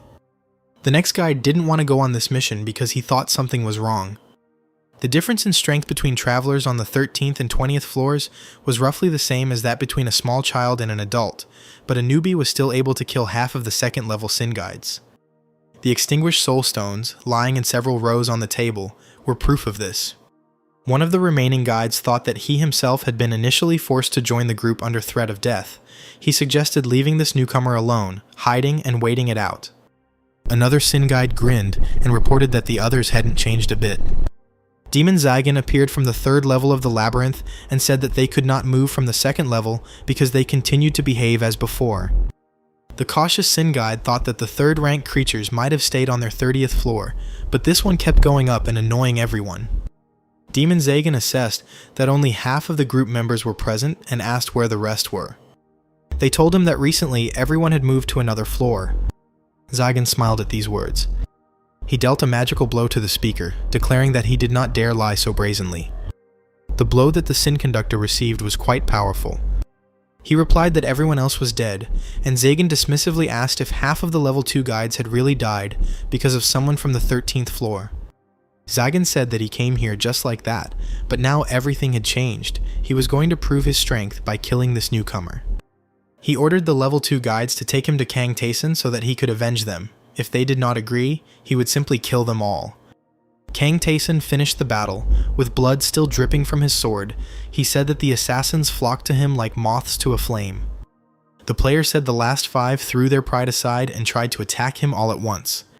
He looked at them and thought that this decision was too late. These people had high defense, but they had never fought together before, so a coordinated attack did not work. Kang Taeson was delighted to be able to increase his stats just by killing one of them. He had already gained 11 levels. One of the new skills was particle dispersion magic, which caused a huge number of ice particles to collide with each other and disperse. It was a profitable skill, and Kang Taesong was pleased. Both friends believed that they were now finished with the Sin Guides, since they must have realized that they were not able to cope with Kang Taeson. With surprise, Kang Taesan saw Demon Zagan and a crowd of Sin Guides standing at the door. The ghost chuckled, recognizing Zagan, and Kang Taeson felt that the demon's power was different from all those who had been sent as the conductor of sin before. Demon Zagan bowed his horned head and looked at Kang Taeson, noting out loud that it was he who had defeated the second-rank travelers. Zagan looked at the player in deep thought. The demon said that Kang Taeson's strength surpassed the 20th floor. He couldn't believe that it could be obtained on just the 13th floor. Zagan asked Kang Taeson if he was a dragon. Kang Taeson was very surprised by this question, because the dragon was rumored to be a species that could even split dimensions. No one dared to touch this species unless they were high-level demons. Even the weakest dragon cannot be defeated unless it has reached at least the 40th floor. Kang Taeson cheerfully asked Zagan what he would do if he was a dragon after all. The demon bowed and said that if he had indeed met one of the dragons, he had no intention of stopping him. Let the adventurer continue on his way. The Sin Guides watching this scene were outraged that everything was ending so easily, because Zagan had walked here with great confidence. The ghost could no longer contain his laughter. He stated that his enemies had once again shown themselves at their worst, and Kang Taesong asked him if dragons were really such a strong species. The ghost replied that they were ancient creatures comparable to gods, and Zagan's face twisted with anger. Darkness rose from his hands. The demon exclaimed that the traveler did not dare lie to him. Zagan activated Decaravia's distorted vegetation. The tree roots, which looked like giant tentacles, moved towards Kang Taeson. They wrapped around his arms and legs. The player had never seen such magic before. He decided to deal with them using fire magic. Zagan saw that his opponent used Blaze Ball, but he believed that his opponent could do anything. It wouldn't change anything. The demon summoned the spirit of the Raven of Decaravia. Enormous figures of monstrous birds created from darkness attacked Kang Taeson. The player awaited their attack, holding a sword in each hand. He shot down dark birds in flight using both hands. There were too many enemies. Even the first sword's ghost wolves couldn't help defeat them all. The ghost exclaimed that Taeson was using deity magic, which was clearly different from the magic created by demons. Zagan demanded that the ghost stop interfering. This was a battle between just the two of them. The ghost stated that the demon need not worry, he was not going to interfere. Zagan suggested that the ghost had easily agreed not to help his companion because they were not on very good terms. This was only to the demon's advantage, and he activated the false flame of Marcosia. A swirling spiral of dark fire emanated from Zagan's hands, consuming everything around him. Kang Taeson activated Ice Arrow, but for the first time, the energy from this skill did not work. The player frowned and activated Nullification. Zagan was surprised that such a skill existed, but it didn't matter to him. Kang Taeson received 24 points of damage. The demon's next blow took away 36 units of health from the player. The demon thought he could win and used Nibiros' despair. Dark magic that affected the deep mind enveloped Kang Taeson. Zagan watched the enemy from the side and reported that this was the end. Kang Taesong had never been in this state during psychological attacks before. He pressed his palms to his ears. The ghost said that black magic is difficult to understand, and those who encounter it for the first time can hardly resist it. He hoped that with Taeson everything would be different. He called out to his friend, as if he were imprisoned in a dark sphere. Kang Taeson pulled himself together and grabbed the sword. He said that this was a good experience. He could also learn dark magic. Zagan saw that his mental attack was reflected, and the enemy used only his spirit for this. The crows of Decaravia flew again towards the invincible adventurer. The raven spirits of Decaravia were weak individually, but now there were too many of them. Kang Taeson activated Reflection, surrounding himself with a golden glow of power. The Reflection skill created a dome of energy around its owner, which repelled all attacks aimed at him. Zagan was amazed that his opponent had already figured out how to counter his attacks. Kang Taeson deflected the dark flame that the demon sent at him with a swing of his sword. The player thought that such a flame should have melted him, but he only got a little burned. Kang Tae-sun touched this flame and had a strange feeling that it was just a substance in the form of fire. Zagan called Tae-sun a worthless boy and activated the Decoravia distorted vegetation again. Kang Tae-sun suggested that the principle of demon magic was the same. The roots only emerged from the cracks in the darkness, and Kang Tae-sun could predict and warn of their movements. This time, the demon managed to create a trap from a tangle of tree trunks, but Kang Tae-sun managed to dodge them all and remain unharmed. Zagan asked how the player was able to dodge them all, and Tae-sun replied that it was easy, then lit a glowing sphere on his palm. The ghost noticed that this was exactly what he expected. Kang Tae-sun understood the essence of the skill and put his findings to use. The fight continued, the opponents striking each other with blow after blow. The ghost thought that this traveler was able to deal with the black magic that he saw for the first time. This was Tae-sun's strongest point. The ghost thought that this was how Kang Tae-sun learned elementary level magic. Then he found out that the sword movements in the Storm Scar technique were very sharp, removed this, and received the second sword mastery. The ghost realized that Tae-sun had a talent for grasping the essence of something even if he saw it for the first time, but he didn't know if it was right to call it a talent. Kang Tae-sun ended the fight, and the demon Zagan fell against the same wall as his predecessors. This is Tae-sun's own way, thought the ghost. Zagan looked at his winner. Kang Tae-sun said that he wanted to know about black magic and what he needed to do to learn it. Zagan replied that dark magic is used together with demonic energy and mana. It can be studied. Previously, only the Zagan race possessed demonic energy, but here in the labyrinth, it can be obtained by fulfilling a condition. They needed to find the demon goddess, who had once abandoned them. Zagan said that this deity loves strong creatures, and to please her, you need to pass all her tests. Kang Tae-sun turned to Ghost to ask where this demon goddess might be. Ghost believed that the place was not far from here. Zagan asked that his death not be used as an offering to the goddess. He wanted complete non-existence. Kang Tae-sun agreed to this condition and struck the demon with his sword. The system reported that the player has obtained the entry-level dark magic, Marcosius False Flame. This magic caused a flame-like substance to form, but Kang Tae-sun couldn't use it until he obtained demonic energy. Now Kang Tae-sun could address those Sin Guides who were hiding in fear behind the door of the hall where the battle was taking place. Only when he promised to drag them all out and kill them one by one did the crowd approach hesitantly. The one who led this group asked Tae-sun what he wanted from them. The player directly stated that he needed experience and stats, and that he had initially planned to kill them all, but at his current level, this could no longer bring him much benefit. The Sin Guides were visibly frightened, and Kang Tae-sun asked if they wanted to stay alive. In exchange for their lives, the player ordered that the other conduits of sin not be told that he was alive. They didn't believe that they were being asked to lie to their superiors, but Kang Tae-sun told them to say that he had died at the hands of hunters. He suggested that they mix lies with the truth to make it look like he died in a fight with someone from the 30th floor.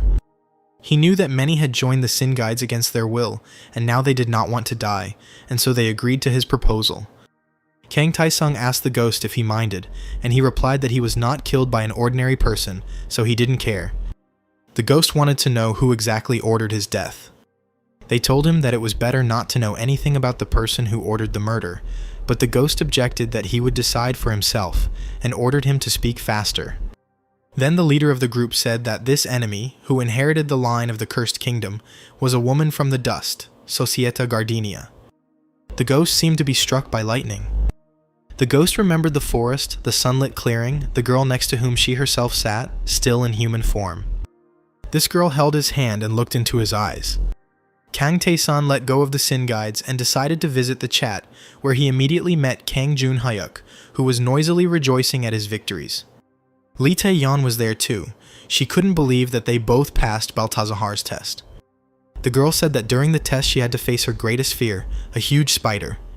Kang Jun-hyuk fought with an elephant, and Lee Tae-yeon was very surprised that the guy was afraid of elephants. Kang Tae-sun thought that such a test of courage was worthy of the god of victory, and he was curious to see what would appear before him. Kang Jun-hyuk understood why Kang Tae-sun had advised them to take the divine trial, because the difference in the rewards for winning was very large. Kang Tae-sun closed the chat and turned to Ghost, stating that it was time to talk. The ghost tried to avoid the conversation, but Tae-sun said that he didn't want the mission he worked so hard on to fail because of one participant's regrets. Kang Tyson looked closely at the ghost, who with his head lowered, began his story. The ghost reminded that he came to the labyrinth from a destroyed world in which only monsters remained, and here he met a girl. She was the only person with whom the ghost could communicate. They felt a kinship because they had similar destinies. Now the ghost would like to know why she ordered him to be killed. He assured Taesung that nothing would change in their mission. Kang Taesung agreed that this was enough. They cleared the 14th floor of the labyrinth. Then Kang Taesung rid the 15th floor of the skeleton army. Before entering the 16th floor, the friends met an excited Lilies. Kang Taesung told the sorceress that there was almost nothing he could do to increase his level. He had no choice but to come here and bring some new magic items. Having received the trophies, Lilith took out her staff and called upon the deity. Kang Taesung was able to learn basic magic and now had mastered invisibility and slowing spells. Lilith admitted that this was the first time she had seen slow magic, so she didn't know how it worked. The girl suggested that Taesung practice on her. The player used his new skill on her and concluded that the slowdown was approximately 20%. Lilith said that it was time to dispel the spell, but Taesung didn't know how to do it. Lilith was very afraid that she would now remain enchanted forever. As they descended further into the labyrinth, Kang Taesung and the ghost talked about how they now knew the spell lasted for 10 minutes and then dissipated on its own.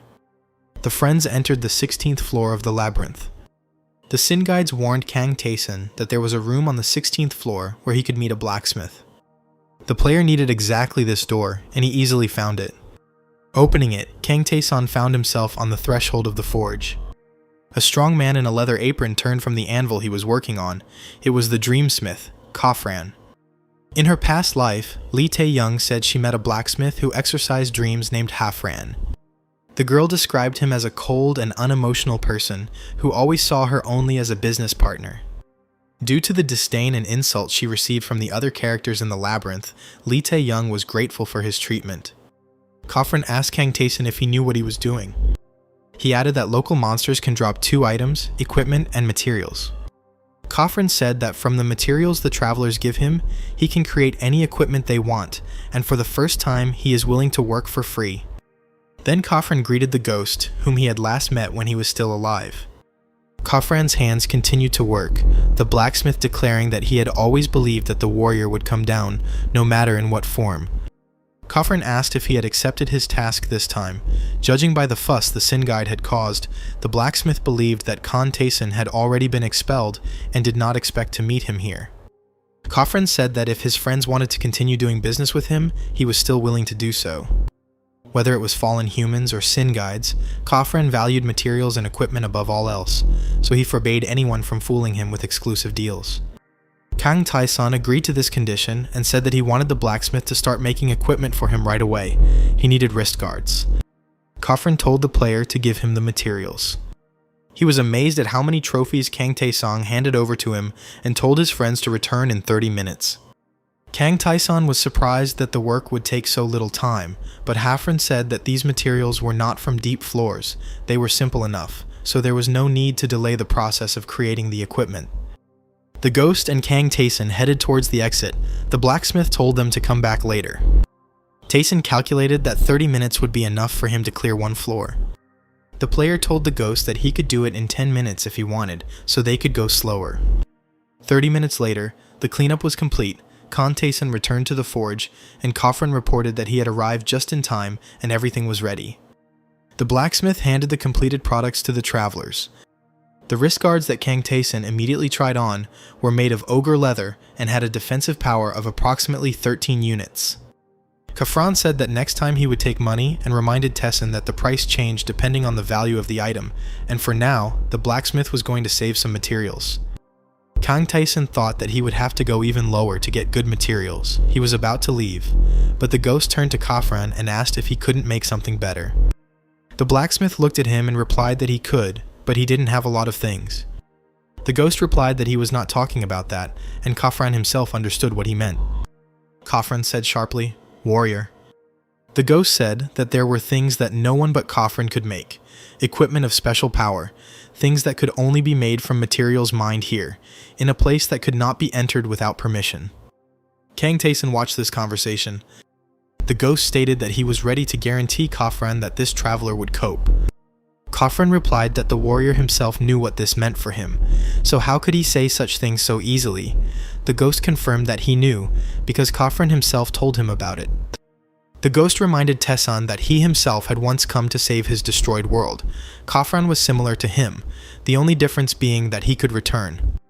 The blacksmith said that since Tessan had accepted the warrior's mission, he could be trusted, but he was worried that he was a newbie who hadn't even reached the 20th floor. Khafran wasn't sure he could trust him with all his secrets. Khafran said, 30th floor. The ghost reminded that Khafran thought that Khan Tayson was destroyed by the Sin Conduit, but this guy was able to deal with a fighter from the 30th floor, although he himself only reached the 13th. Khafran jumped up and screamed that the ghost was making fun of him, because such a thing was simply impossible. The ghost asked the blacksmith if he had ever lied to him. Khafran was deep in thought. He had a proposal for Kang Tae-san. He wanted proof that this player was truly capable of defeating someone from the 30th floor. Khafran wanted Kang Tae-san to defeat the monster he would prepare, then he would fulfill the ghost's request without question. The ghost understood that Kang Tae-san hadn't expected this, but he stated that there was no better time, but the player didn't mind the new task if it would help him become stronger.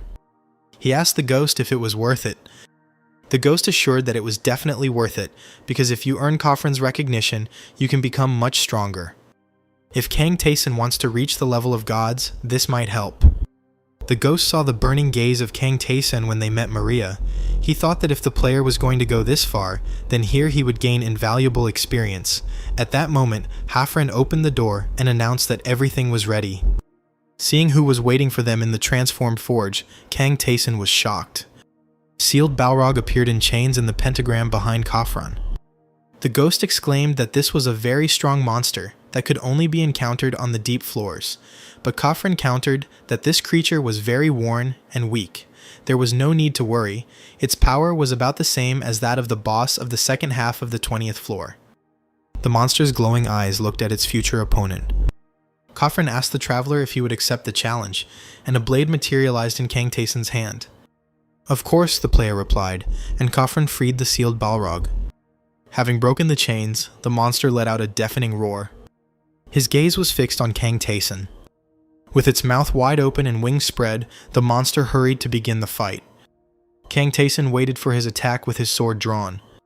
The sealed Balrog activated a burst of demonic energy, flames erupting from its mouth. Kang Tae-san used dodge to avoid being hit. The dodge allowed the player to remain unharmed. The invulnerability of the seemingly weak enemy surprised Balrog. Kang Tae-san raised his sword to strike.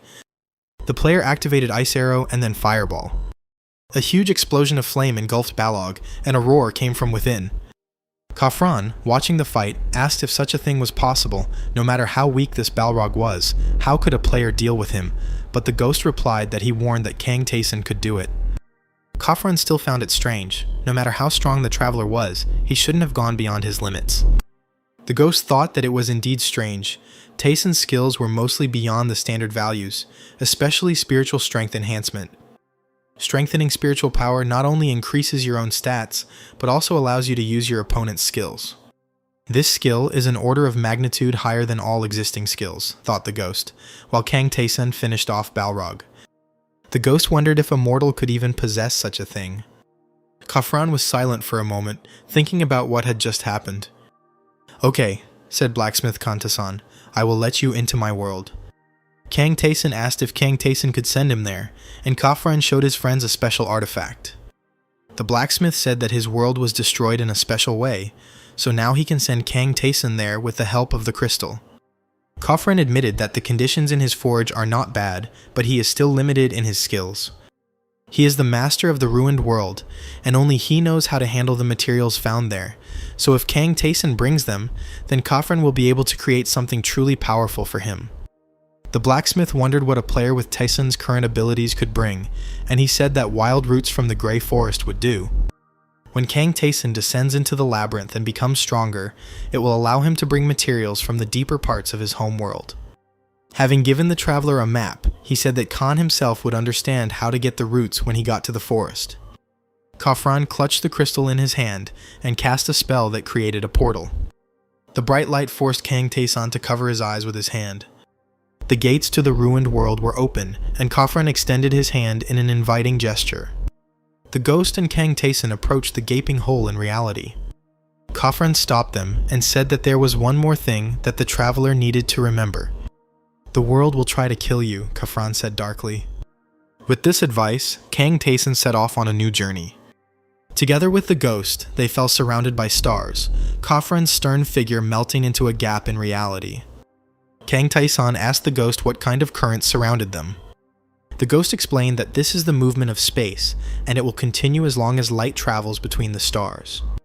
The currents led the friends to a planet that seemed like a cracked, lifeless ball. Kang Tae-san was going to a destroyed world for the first time, although in a sense, the Earth was also on the verge of destruction.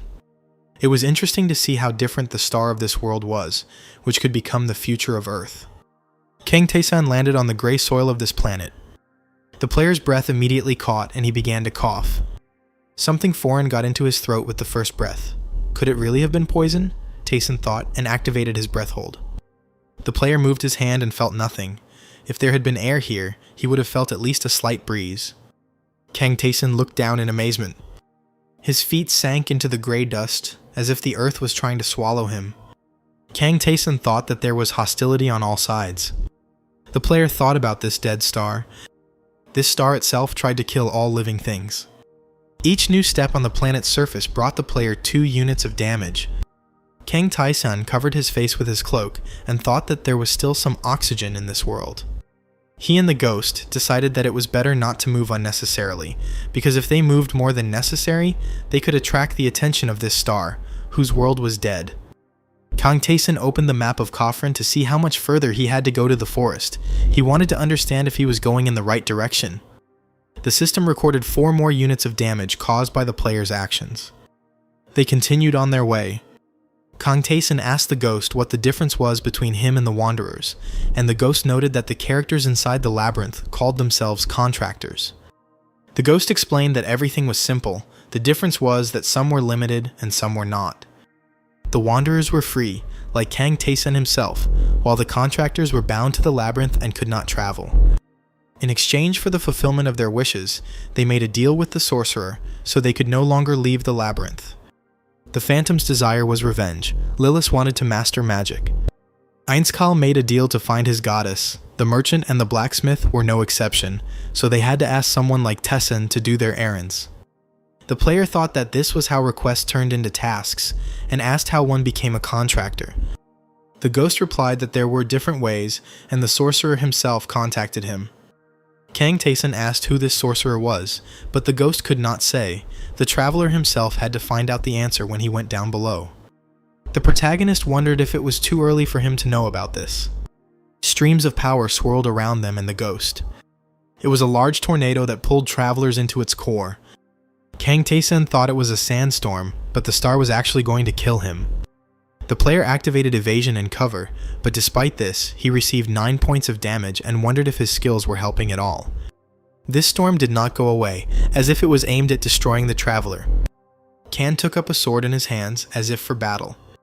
He tried to influence the tornado using dark arts. The darkness didn't seem to affect him. The guy activated the incinerating ball. The next moment he added ice arrow to the fire magic. Magical attacks also worked on her. Was it really impossible to destroy the tornado? Then Kang Tae-san had one more tool left, slowing. This reduced the speed of the tornado. Luckily, it worked for the basic skills too. The player activated acceleration and applied it to himself. With the help of this skill, he managed to escape the influence of the tornado. Kang Tae-san ran off to continue the fight against this phenomenon. Suddenly he stopped, observing the changes.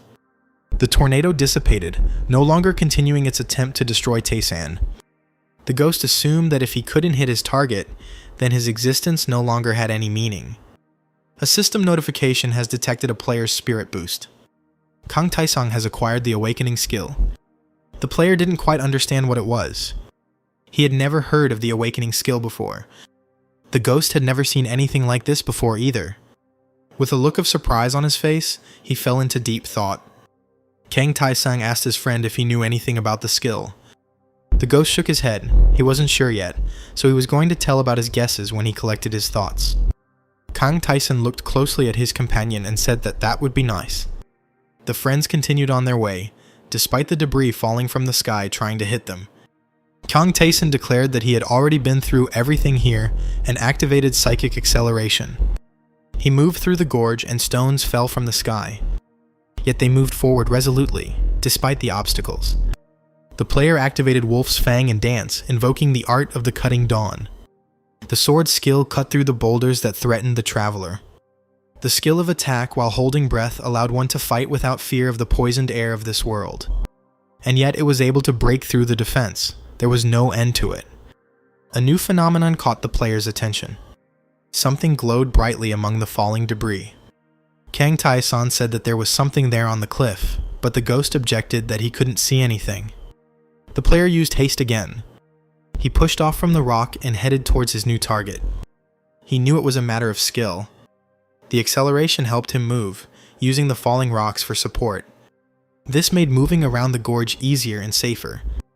The player still has just a little bit to overcome. The attacks became more and more assertive, but Kang Taisen knew in advance that this would happen. He almost reached the cliff. Taisen noticed that the target was moving away as he approached. It was like a dark core hanging in space. Kang Taisen used his magical abilities to finally catch up with him. Crossing both of his blades, the player struck the target with one blow. Dark vortices swirled around the blade of the sword. Kang Taisen froze, his hand outstretched in the dissipating darkness. He summoned a system window in front of him as the rocks continued to fall around him. The system notification showed a 2% increase in spiritual power, as well as awakening and desire skills. The ghost looked at the last line of the notification with incomprehension. He didn't understand why wish was indicated there. In Kofran's world, the star itself tries to destroy the world. Tornadoes and rockfalls greeted the traveler here. The star's wish is to prevent any creature from surviving. It was the desire of the world itself. Kang Taisen, the ghost realized, was able to resist the very desire of the star. The player asked what kind of skill this was, and the ghost thought that this star took away a person's strength, not just physical strength. When the extortion skill is low level, the star cannot take anything away. But Kang Taisen's increased spiritual power was a level higher than the star-destroying power itself. This power was similar to superhuman. Kang Taisen and the ghost reached the forest, and the ghost said that he had also collected roots here once. The player asked if he could get better equipment if he brought the roots to Kofran. He started running towards the forest. The player repelled the sudden attacks of the branches rushing towards him with his sword. Kang Taisen chopped the predatory branches into splinters. After a short fight, the player landed at the base of a thick branch near the tree trunk. A satisfied grin appeared on the hero's face. These trees were truly enormous. Smaller branches were still trying to hold the traveler back, entangling his legs. Kang Taisen activated the jump to escape from captivity. A golden, shining sphere surrounded him. He said that the branches were in his way and told them to go away. The tree's attacks shattered the sphere, the fragments flying apart under their blows. Kang Taisen activated mental acceleration and asked where the roots of such plants were. He chopped branches with swords and magic and tried to figure out where the roots were that he needed to get. The player managed to cut the branches, but the fight did not end. Kang Taisen noticed the black energy and how the tree branches were gathering into a ball. The core of this ball could be what the player was looking for. Seeing how determinedly Kang Taisen ran up the trunk, the ghost shouted at the traveler to be careful. Calling out to his companion once more, the ghost suspected that Kang Taisen could not hear him. The player was completely focused on his goal, to become stronger. After activating the absolute first strike nullification, Kang Taisen ran up the giant tree trunk. He struck with two blades at the same time. Flashes of light from the blows destroying the tree accompanied the player. Darkness swirled across the battlefield, the system registering a new increase in spiritual power. Kang Taisen triumphantly raised the random root he had obtained above his head and announced that he had suspected that it was inside. Taisen remarked that it wasn't all that difficult, and the ghost replied that he had told him right away that it wasn't a difficult task for Taisen's level, but now it was time to go back. Probably, Kang Taisen agreed, looking at the new changes in the destroyed world. It looked like a crack in the sky, as if someone had drawn a huge cross.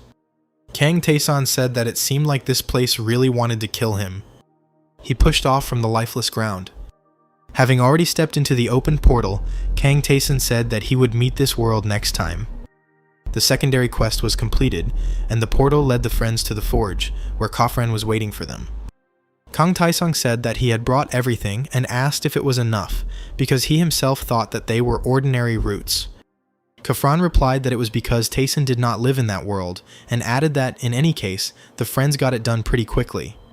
Kang Taesan showed him the root he had obtained. This item belonged to the destroyed world. Nothing can be made from it alone. If the root is grown in a suitable environment, most likely it will sprout. The player showed his sword and asked if it would fit. Kafran asked if he meant to say that he could connect the root with the sword. The ghost confirmed that it could be used at will. Kafran looked at the sword in Kang Taesan's hands with confusion. Now this sword belonged to him. Kang Taesang asked to combine the root with the sword, which was the relic of Karvut, soaked in the blood of ancient ancestors. This relic had survived countless lives of members of the royal family. Kafran said that he was ready to do this if the warrior wanted it. The blacksmith added that the traveler did not need to leave him the weapon, only the root. He intended to clean the trophy and prepare it, and then combine it with the blade when he was finished, so the Taesan sword could take it with him and return to the forge in 2 days. Kang Taesan and the ghost went to the 17th floor of the labyrinth. New opponents awaited the player, and he furiously rushed into battle.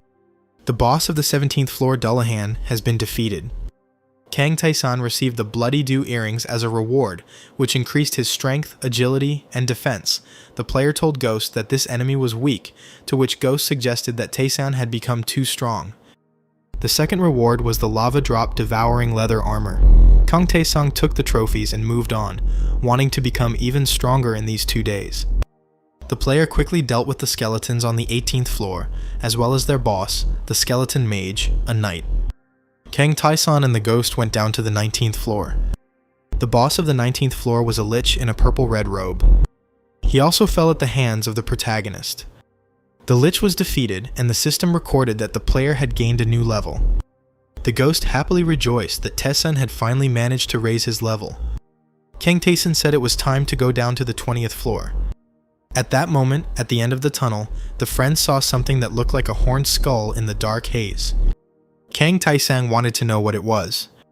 He came closer to the mysterious object. The ghost said that this is the altar of the demon god. He is a demonic entity himself and controls all other demons. The altar of Lucifer was created by Lucifer's followers and served as a corridor connecting with God. Through this place, Lucifer was able to exert influence. The system immediately noted an increase in the player's intelligence and mana. Kang Taesan asked if the ghost knew what kind of test this god would give him, but the ghost did not know the answer, and Taesan asked if he had found this place before. The ghost reminded that the gods always give tests suitable to their domains. He asked what kind of tests Taesan thought the demon god might give him.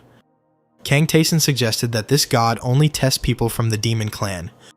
The ghost said that it was not necessary, but this deity had high standards for people. Kang Taesan decided to return to this altar later with a strengthened weapon. Kang Taesang admitted that he was unsure about the challenge that awaited him here. The friends descended to the 20th floor of the labyrinth, their path strewn with weapons.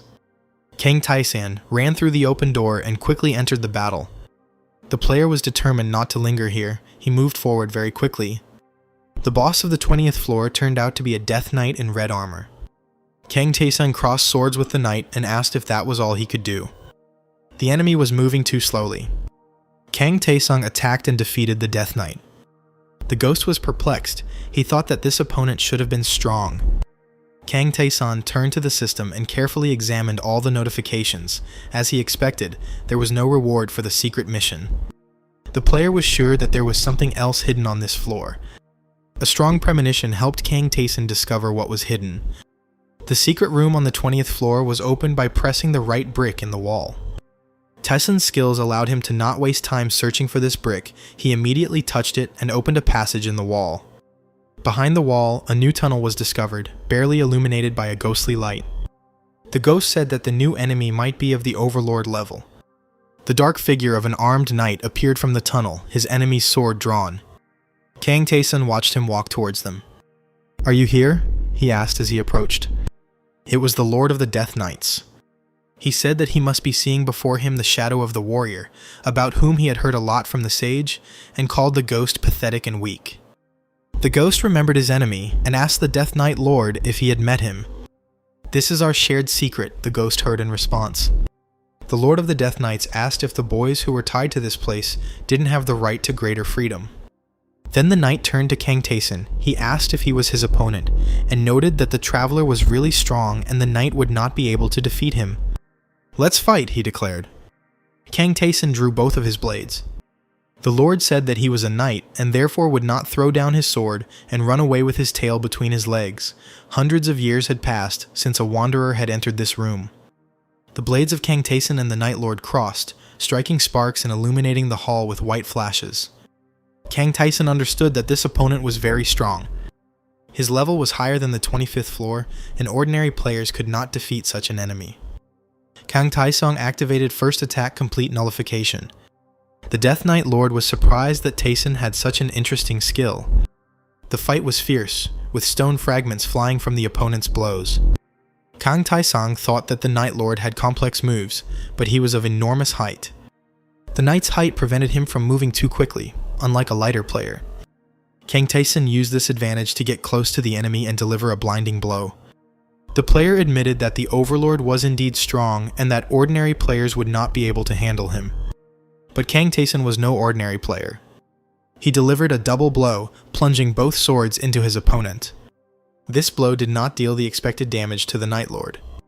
The Lord of the Knights stood his ground and responded with his own attack. His gauntleted fist slammed into Kang Taeson's cheekbone. The duel continued, and bright flashes illuminated the battlefield. The ghost asked why Kang Taeson wasn't using his usual skills, magic or haste, but the player didn't answer, trying to catch his breath. The Death Knight Lord froze before the enemy, temporarily ceasing his attacks. Kang Taeson remained silent and did nothing either. The Lord of the Knights touched his helmet with his gauntleted hand. He snapped open part of the visor and his face appeared. The knight thanked Kang Taeson and said that he couldn't believe that he was participating in such an interesting battle. It was unusual for him. The Overlord's powerful attack almost hit Kang Taeson, the huge sword whistling right next to him. Kang Taeson jumped, placing his feet on the wide blade, and the knight declared that he had been waiting for such an enemy for centuries. Balancing on the Overlord's blade, Kang Taeson approached his enemy. He used the enemy's power to launch his attack and raised his hand with his sword. Holding onto the Night Lord's sword, Kang Taesong loomed over him. "Traveler!" the knight's voice thundered, and Kang Taeson looked into his face. The Death Knight Lord thanked Kang Taesong as he felt the final fatal blow. The knight sank to the floor. Kang Taeson stood over him, catching his breath. "Thank you," player heard again. The Overlord admitted that he did not expect the player to intentionally not use his skills. They were similar. The Death Knight Lord removed his helmet completely. He had an ordinary human face covered with many scars. He said that he was a knight and did not want to rely on these pretentious abilities. He only wanted to fight with a sword, but that was his own stubbornness, that he didn't want to pass on to anyone else. Thanks to Kang Taeson, he could now leave peacefully. He would like to say that he is now free, but he could not do it. The ghost listened attentively to these words. The knight asked the wanderer who had defeated him if he knew why people of their minds were attached to this place. Kang Taeson was surprised by what he said. He didn't know the answer. The knight bowed his head heavily to his sword and said that everything was simple. For some, the labyrinth was a place of opportunity, but for others, that was not the case at all. The knight said that he could not tell the whole truth, unfortunately, but he was confident that Taeson would be able to reach the deepest floors. Kang Taeson listened carefully to his words, and the knight said that he himself would find out everything someday. He will learn who the wanderers, the characters of the labyrinth, and the magicians are. The knight asked for compassion for those of them who could not escape. The strong, his heavy sword pierced the stone floor. Shining sparks flew from the blade. A system notification announced that the player had defeated the Lord Death King of the 20th floor of Valorant, and as a trophy, Taeson received the helmet of the Great King, whose soul had been tainted, but the will hidden within his armor had not disappeared. Kang Taesong noted that one of the helmet's stats was labeled as action speed, which was usually only found on shoes, so it seemed to indicate that the helmet was good. The player said that it had much higher stats than any armor he had worn before. In addition, there was a passive special skill. You had to prove that you had the will to become a phenomenon among others. Lee Tae-young said it was a scary skill. A more understandable trophy was the sharp boots, boots of an unusual crooked shape, the impact of which was extremely painful. The rune of strength added 20 points to the player's strength. Kang Tae-sun said that he would soon be able to catch up with Lee Tae-young before her changes. In one of the box-like buildings on the 16th floor, the friends discovered Lilith's room. The girl sat surrounded by her books. She was glad to see Kang Tae-sun and asked if he had gone down further. He told her that he had gone up to the 20th floor. Lilith beamed even more and assumed that the player had come to offer her something. Kang Tae-sun called up the system's window and replied that he wanted the girl to start training him as soon as possible. Lilith took up her staff and called upon the god of magic. The new spell that Kang Tae-sun learned was air jump, while the player could only use it once. Kang Tae-sun thought about a new skill. He decided to test it right now. Lilith watched him with delight and laughed that he immediately tried it, as always. Kang Tae-sun activated air jump. Now he could move without support. This magical jump pleased Kang Tae-sun. Back on the 20th floor of the labyrinth, the player had removed all of his equipment, and the ghost assumed he was about to do something weird again. Kang Tae-sun sprinkled himself with fairy dust. The ghost asked if he would learn the attack nullification skill, and the player replied that the companion knew him well. The ghost was surprised that there was still something left for Kang Tae-sun to learn in this skill.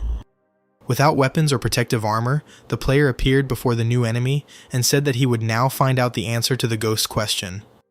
His opponent, a knight in red armor, attacked him.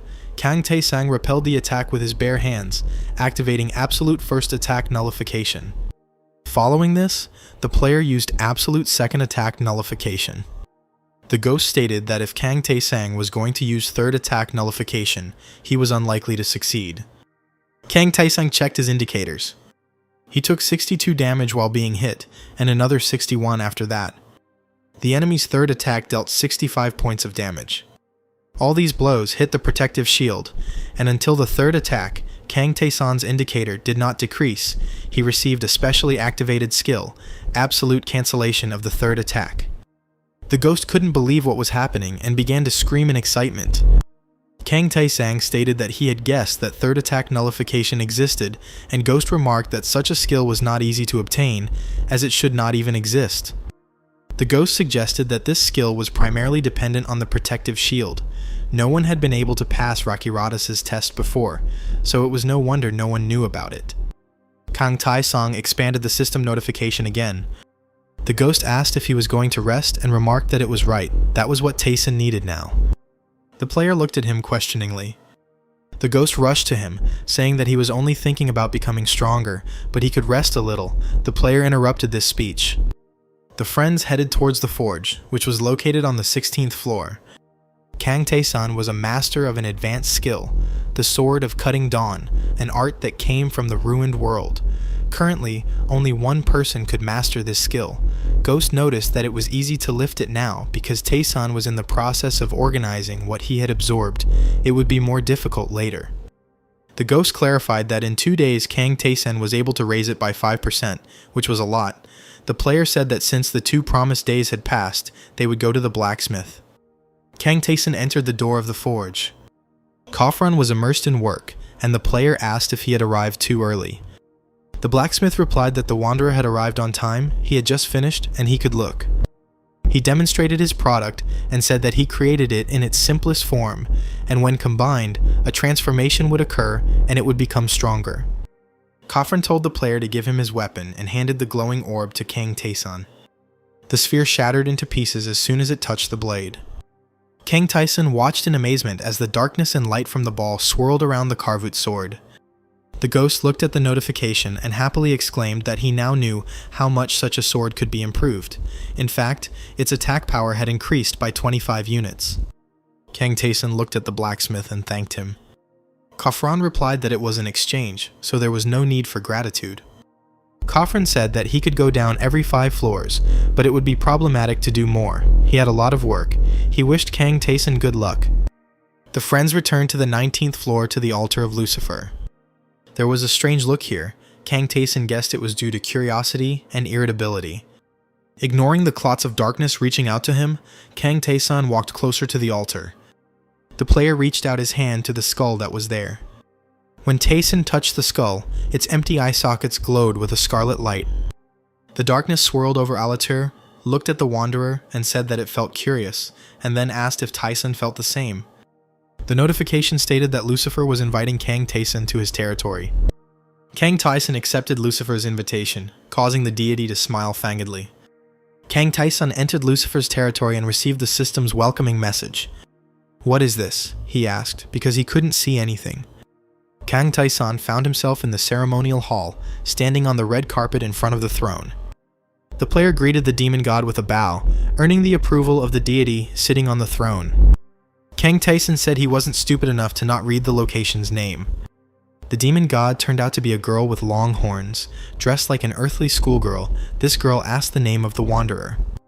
Kang Tae-san obediently introduced himself. The demoness's yellow eyes sparkled, and she declared that if an adventurer challenged her, she would smash his head in.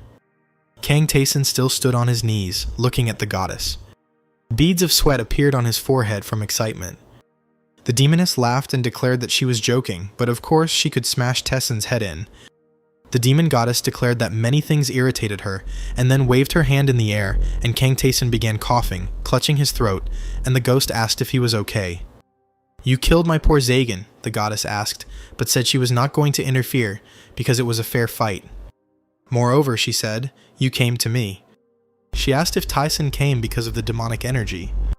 Kang Tae-san thought about everything he had learned. Demonic energy was necessary to use black magic.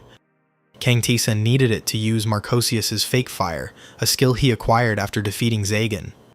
Yes, Kang Tae-san confirmed, he really wanted to obtain demonic energy. The goddess reminded the traveler that he was a man. She was the god of demons, and demonic energy belonged to her subordinates. The demoness reminded that people do not fall into this category. Kang Tae-san asked if this meant that the goddess could not bestow demonic energy on a person. The goddess replied that if he wanted to know if she could imbue him with demonic energy, then she could. Kang Tae-san asked if the demoness hadn't said that she couldn't give people this power. The goddess agreed that this was usually the case, but Kang Tae-san had received this power in a corresponding manner. She clarified that anyone who is near Tae-san cannot receive it. Kang Tae-san could have such power, he had a talent for controlling demonic energy. The demon goddess declared that everything had a price, and Tae-san asked her to name it. The demoness said that everything was simple, he had to help her and protect her young lamb. Kang Tae-san asked if the goddess wanted him to help her sheep. The system explained that an additional task had been started. Lucifer wanted to help his child who was being persecuted, but she was in a world where demons couldn't interfere, so she wanted the traveler to go there, and then Lucifer would reward her for the job done. Kang Tae-san looked at the task he had received and asked if the goddess wanted him to go to another world. The goddess confirmed this guess. She called the player a fool and asked if he had been to Khafran's world. The world she was about to send him to was not destroyed like that world, so there was nothing to worry about. The goddess reported that her poor lamb was being persecuted and suffered in a world that had lost faith in her. Kang Tae-san had to take her to a safe place. The player agreed to accept this task. He said that in return he would have one more request, but the ghost suddenly interrupted him, calling his name. The goddess was angry that the player dared to ask something from the god without paying the appropriate price. She said that she usually breaks heads for such insolence. But the demoness allowed Tae-san to speak, warning that if it was something insignificant, she would ignore his request. The ghost stared at his friend with a question. Kang Tae-san asked if the demon goddess knew anything about the invaders of his world.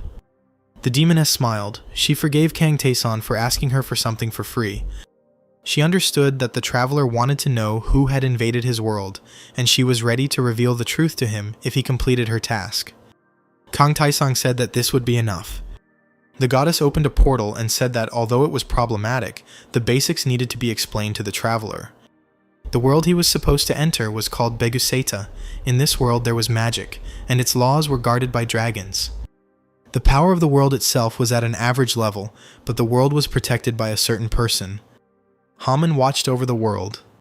Haman was the god of light who was born on this earth. This is where Kang Tae-san was supposed to go. The goddess of demons wished her messenger good luck. Kang Taesun moved to a place where rays of light pierced the green crowns of tall trees, streaming from the clear sky. The player fell from the clear sky onto the green grass. "This is Begaset," he asked, and added that there is nothing like that in this world. In this world, birds circled in the sky, and large azure butterflies landed on the leaves of flowers. Kang Taesun rose to his feet. The ghost asked if it wasn't obvious from the sin conductors that the human form was the most common. Kang Taesun said that it was good that no one would disturb him here. The system reported that presence detection was available. The ghost noticed that they had no time to indulge in nostalgia. Kang Taesun immediately agreed that he was right. He pushed off from the thick grass. Activating air jump, Kang Taesung soared into the sky. Another notification reiterated that presence detection was available. Kang Taesung decided to take it into account. Below on the ground, he saw people chasing one man. Looking at the fugitive, the player assumed that this was the child the demon goddess had spoken of. The ghost replied that judging by the dark clothes, it looked like this girl was from a demon clan. The girl ran from her pursuers with all her might. They started shooting at her feet. It was obvious that these people would soon catch up with their prey. The rope loop caught the fugitive's leg, and she cried out, "No." When the girl fell to the ground, someone shouted that they had caught her. The girl tried to throw the rope off her leg and heard one of her pursuers say that it was no wonder they hadn't been able to catch her for so many years. "You run great," the man said to the frightened girl and called her a professional. He leaned over her to hit her and said, "I'm sorry, princess, but get some sleep for now." These people were happy with their luck. If they shared the reward, they would each receive 100 gold coins. The others began to argue whether 100 gold pieces were enough. The guy with the quiver said that he had already paid all the debts for the chase, taxes, and the bribe for silence. He said that it would be enough for everyone to receive 90 gold pieces, and he would take 190. The other pursuer was indignant, but the red-haired one said that whoever was against it could simply die. Kang Taesun suddenly joined the group and asked if he could join them. The guy behind whom the player appeared jumped back a few steps and screamed that Taesun had scared him.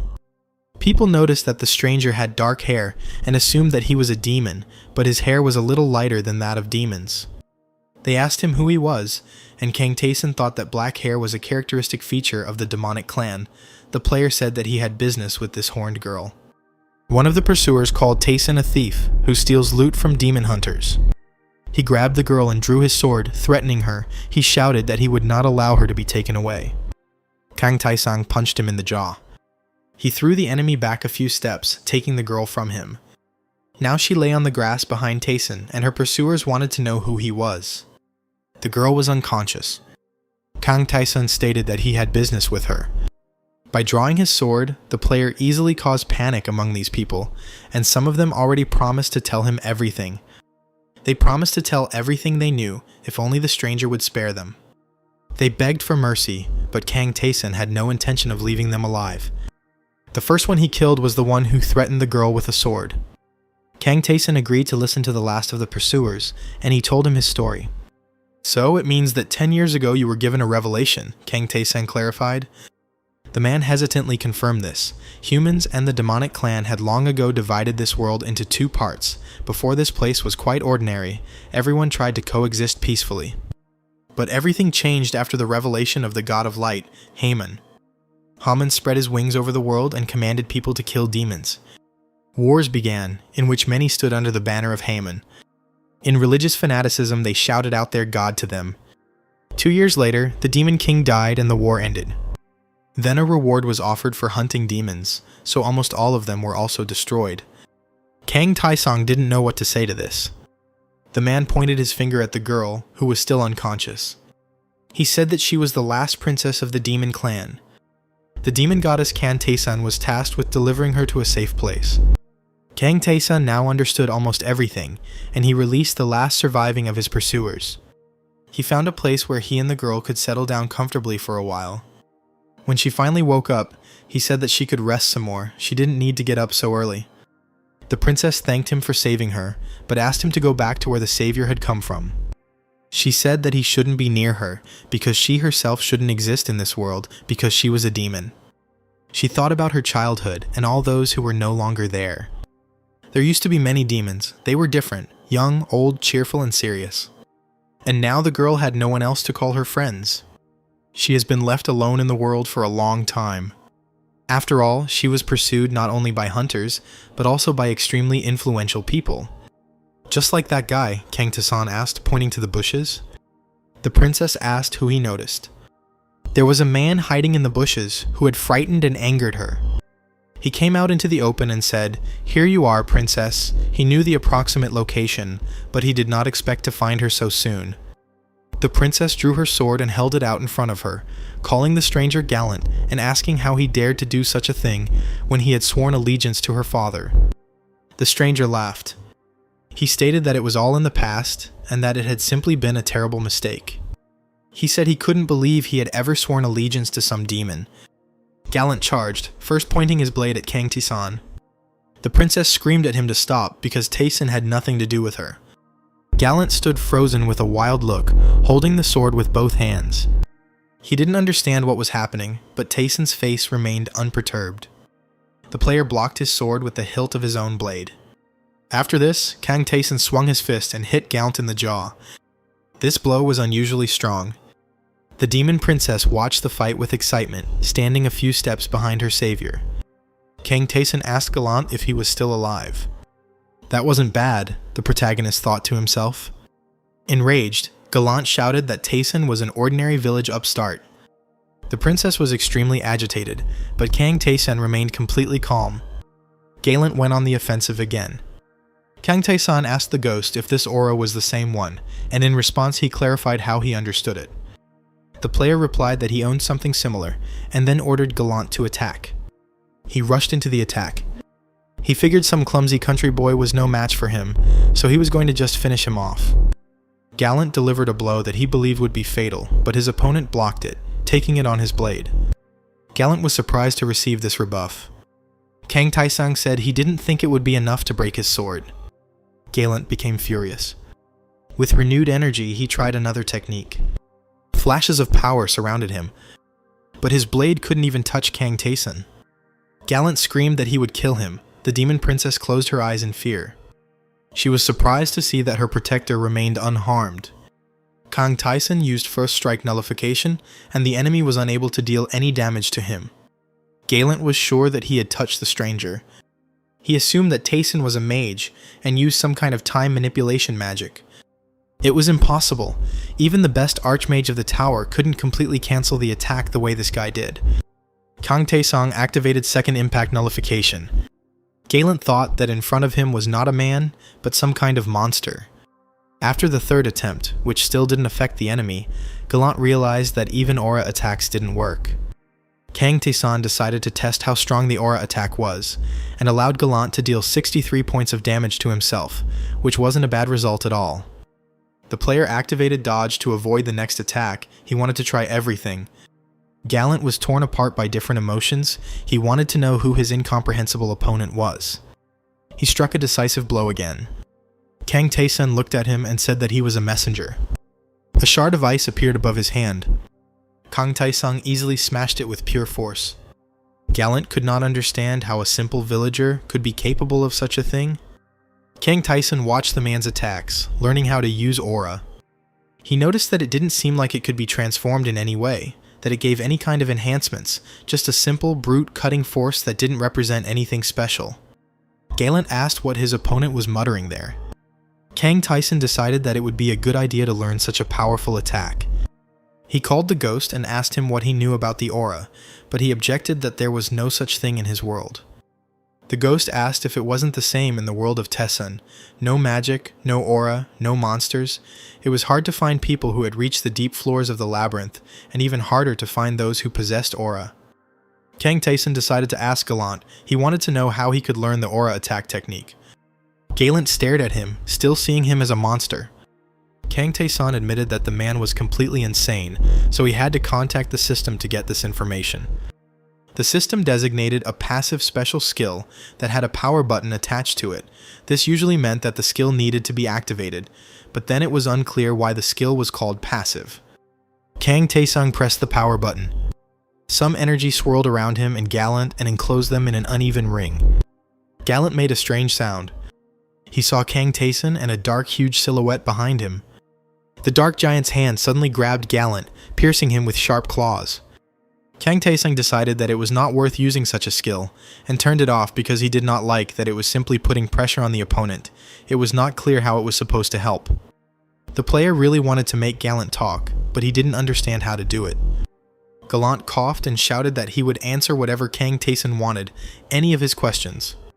He knelt down in front of Taesung and was ready to beg, but the ghost burst out laughing and said that the man was having strong hallucinations. Kang Taesung looked at the victim of his experiments with curiosity, understanding how exactly such a skill could be used. He ordered Gallant to tell him everything he knew about the aura. Gallant explained that the aura was a skill mastered by a swordsman, and that it looked like a blue flame. It was said that upon reaching the highest level, it turned white, but few had ever encountered this. Kang Taesung asked what its characteristics were. Gallant replied that its cutting power was almost absolute. The player asked if this could only be used on swords. It turned out that the skill was suitable for any weapon, but it wasn't all that simple. Gallant explained that most would only be able to use the aura on weapons they'd been using their entire lives, but the higher the level, the more freedom they had in using the skill. Kang Taesung asked if this referred to skill level, and he was also interested in how much energy was consumed. Gallant replied that no energy was expended at all, which surprised Kang Taesung. There was a limit to how much aura could be used, but there was practically no time limit, only slight fatigue appeared. Kang Taesung thought that all this sounded like a useful skill. Now he needed to find out how to learn it. Gallant replied that there was no particular method. This power comes to everyone on its own, and everyone goes their own way. Gallant honestly admitted that his knowledge was not that deep. These questions should be addressed to swordmasters who understood the aura. Kang Taesung said he understood a little and asked if Gallant was sure he couldn't help him. Gallant replied that he could not, and asked if this was all that Taesung wanted to know, and asked to kill him, end his suffering, and let him die in peace. Kang Taesung did not refuse the man's request, and Gallant called him great. This victory did not bring the player any reward, because the difference in state between his soul and the soul of the defeated was too great. That evening, as they sat by the fire, Kang Taesung asked the demon princess what her name was. Her name was Anisha, and she also wanted to know who her savior was. He said that his name was Kang Taesung, and that he was her protector, a statement that amazed the girl. The ghost told Taesung not to admit to the princess that he came here at the behest of the demon goddess, but instead to lie to her. Kang Taesung said that several years ago, someone from the demon clan came to him and gave him all his wealth so that he could protect the princess. Anisha wanted to know who it was, but the player said that he died as soon as Taesung agreed to the mission. Kang Taesung asked if the princess knew of a place in this world where she could hide. Anisha replied sadly that there was no place in this world where she would not go. Everyone was chasing the girl and wanted to kill her. Kang Taesung said that he understood everything, but it was time for them to move on. He assured that there would be a place that would be at least a little safer than here. They set off on their journey, with Kang Taesung walking first and Anisha behind him. They walked past high, beautiful mountains. Someone was constantly trying to attack Anisha, but Kang Taesung easily dealt with them, only asking where they came from. The demon goddess wanted the wanderer to protect her young creation. She said that her demons were now being persecuted and suffering in a world that had lost faith, so the princess needed to be taken to a place where she would be safe. Now Kang Taesung wondered where this place was, and he and Anisha walked and walked, their path leading through forests and gardens. They passed by strange rocks. Sometimes Anisha would kneel and pray to the demon goddess for the blessing of salvation and peace. She had great faith in her goddess. In order not to waste time, Kang Taesung trained a lot. He was practicing his fencing skills. No matter how hard he tried, there was one thing he couldn't do. Suddenly he noticed that Anisha was watching him. He asked how long. She admitted that she had been sitting there for about 2 hours. The princess asked what her companion was doing, and he admitted that he wanted to learn aura.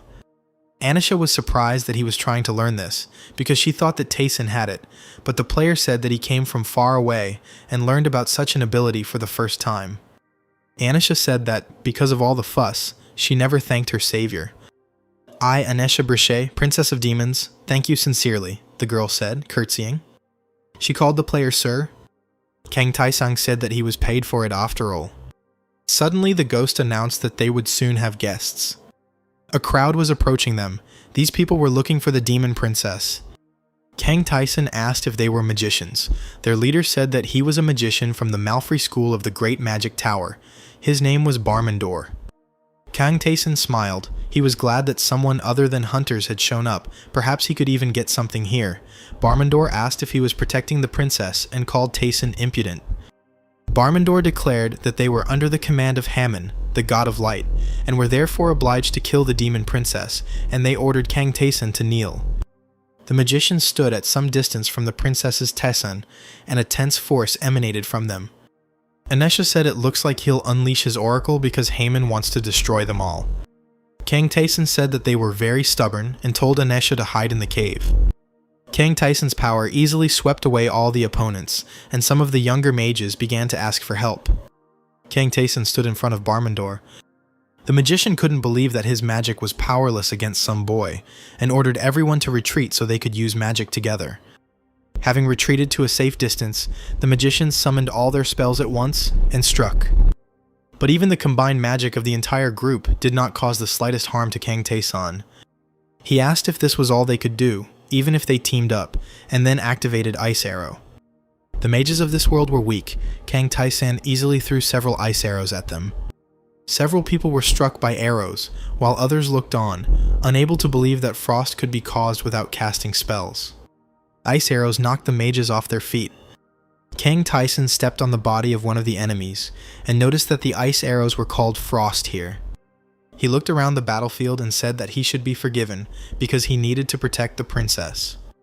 The system reported that the manifestation skill had been activated. Kang Tyson said that now he had only one enemy left, and he didn't have to worry, he wouldn't kill him that quickly. Barmandor stood before him, clutching a staff in his hands, and Kang Tyson ordered him to tell him about magic. When Kang Tyson had learned everything he wanted, he, Anisha, and the ghost continued on their way. Kang Tyson said that according to the magician, in order to use witchcraft in Beguset, one must cast spells, and basic spells for assessing the area can only be used from the intermediate level. Frost Arrow or Ice Arrow was considered a high-level magic from the School of Ice. Kang Tyson expected something like that, but it turned out to be too meager. He suddenly noticed that something was wrong with his companion and asked how she was feeling. Anisha admitted that she was feeling dizzy. The demon princess looked exhausted and miserable. The ghost suggested that because Anisha had been under constant threat of death for many years, and because of such intense pressure, she had long been at her limit. Kang Tyson handed the girl a bottle of potion and told her to drink it. Anisha obediently drained the bottle. She immediately felt better and asked Kang Tyson in surprise what it was. The player explained that it was a potion that restored strength. He knew it would help. Anisha was perplexed why he gave her such a precious thing, but Tyson said that it wasn't that precious. There was no need to thank for that. The princess thought for a moment. She could not imagine how to thank this man for his kindness. They made a fire. Anisha cooked the fish, but she wasn't sure it turned out tasty. Kang Tyson looked at his portion. It looked delicious. He sincerely admired it, and the princess said that she hadn't cooked for a long time, but hoped that she had not yet lost all her skills. She said that when there was no war in this world, she loved to cook different dishes for her loved ones. Anisha had someone to remember with sadness and warmth. While eating a delicious dinner, Kang Tyson asked about Hammon, who had settled here a little less than 100 years ago. Anisha explained that previously in this world, there was no culture of belief in one special god. Each region and clan had its own. But then such a god was born here. This was the Lord of Light Hammon, who immediately took over the entire world. The ghost was surprised because it turned out that this god was not even 100 years old. Kang Tyson asked Ghost if he remembered anything, and he admitted that his friend was right. The ghost had already told Kang Tyson that all those who were originally gods had long since disappeared, and that all current gods were descended from mortals who had turned into superhumans. Kang Tyson listened attentively to these arguments. The ghost said that 100 years ago, Hammon was also mortal. Gods are beings obsessed with their domains, so Hammon went to extreme measures. In the end, he ordered the demon clan to be completely exterminated. This was necessary so that he could become a full-fledged god of Beguset. Kang Tyson asked if the demon goddess should do nothing and let things slide. The ghost explained that this was the case. That was why Lucifer sent him to a world where she had no power. No matter how strong Lucifer is, it will be difficult for her to fight a god outside of her territory. Even though the demon goddess is on a higher level, Beguseta is still the land of Haman. Kang Taesun realized the full essence of Lucifer's mission. He needed to stop Haman and protect Anisha, the demon princess. They discussed this story while warming themselves by the fire. Kang Taesun was confident that he could handle such a task. And if he fulfills the demon goddess's quest, he will be able to learn about those who tried to destroy his homeworld, Earth. An armed detachment came out onto the road. One of the warriors admired how many people he saw. In front of these people stood a group of magicians, among whom there was even an advanced sorcerer. The warrior noted that such a crowd could destroy an entire city. "Kill the demon princess," the order sounded. "Kill the demon princess," the people repeated over and over again. Kang Taesung sadly noticed that there were so many of them. He looked at this whole diverse company, sitting on the edge of the cliff that hung over the road along which this procession was walking. "Are you the guardian of the deposed princess?" they asked him. The magician stated that Taesun could retreat, since they only needed the princess and had no intention of fighting him. They were here to carry out the will of Haman, the god of light, and kill the demon princess. Kang Taesung refused, and stated that he had his own reasons for protecting her, and he also asked those people to spread rumors about him. The magician was very surprised by such a request. Kang Taesung asked if everyone was there because for him, the more people there were, the better, but people didn't understand what he had in mind. "Well, go ahead," Kang Taesun commanded. "It's easier to get rid of everyone at once." The crowd wanted to know what the impudent stranger had just said. They thought that Kang Taesun was still too young to say such absurd things. They thought he was playing the hero to gain fame. Kang Taesun asked if he was hard of hearing. He jumped off his cliff and told them to attack together, otherwise he didn't want to deal with each one separately. The player activated the ice arrow and said that it just so happened that he needed to experiment with something. "It's Frost," the crowd shouted. Seeing that the enemy was casting a spell, the leader of the squad ordered an immediate attack. They shouted that the traitor of Haman must accept his death. The knight in blue armor was the first to reach Kang Taesun, and he exclaimed that his end had come. The player used first strike nullification, and the knight realized in disbelief that his attack had missed its target. The unknown enemy stood unharmed and called upon frost magic, while the people surrounding him did not understand what had happened. One of the warriors insisted that he had definitely pierced the enemy with his sword, and it was time to stop standing stupidly in front of him. Kang Taesun countered the attacks with ice arrows. The commander ordered the attack to continue. It seemed to them that the attacks were beginning to bear fruit, and that the invulnerable enemy would soon come to an end. One of the crowd approached and attacked Kang Taesun, deceived by his inaction, but the player used Nullify again. Then Taesun activated Ice Arrow for his own attack. The player formed different projectiles from ice. The nullification allowed him to safely avoid the arrows flying at him and reflect on the fact that his technique lacked the ability to work with aura. Kang Taesun's techniques scattered his enemies across the clearing. One of the warriors noticed what their enemy was creating from frost magic. Kang Taesun constructed a huge, multifaceted sphere from ice arrows and held it above his head. It was obvious that this projectile contained tens of units of frost. Kang Taesung said that's why he loved such open spaces. They could be used for endless experiments. Kang Taesun caused the sphere to move and hover above his enemies. He raised his hand up and clenched his fist. The player has activated the ice pellet. This sphere contained a monstrous amount of ice. Kang Taesun used magic acceleration. The sphere was rapidly approaching the group of opponents. This caused panic in the crowd. The enormous mass of ice did not simply fall on the heads of the enemies, they were enveloped in this ice, encased in individual blocks. People didn't understand what it was, what was happening to them, but there was no way to evade or escape. One of the magicians looked at Kang Taesun with a distorted face. It seemed to him as if a dragon was raging here. All the troops that came for the demon princess were neutralized and imprisoned in ice cubes. Kang Taesung said that although it takes a lot of time to prepare, it is still very useful. The player asked the magician if he wanted this fight to continue. He was scared and did not answer. The surviving magicians began to run away, screaming for help. "He is a monster," they cried, "a monster guarding the princess, the incarnation of a dragon." Kang Taesun and Anisha were walking down the road again, and the girl asked if everything would be okay. The player stopped and asked her what she meant. Anisha said that she was talking about those magicians because they would definitely spread rumors about this battle throughout the world, and Kang Taeson would be declared a traitor to Haman. The player said that he doesn't see a problem with this, and that's exactly what he needs.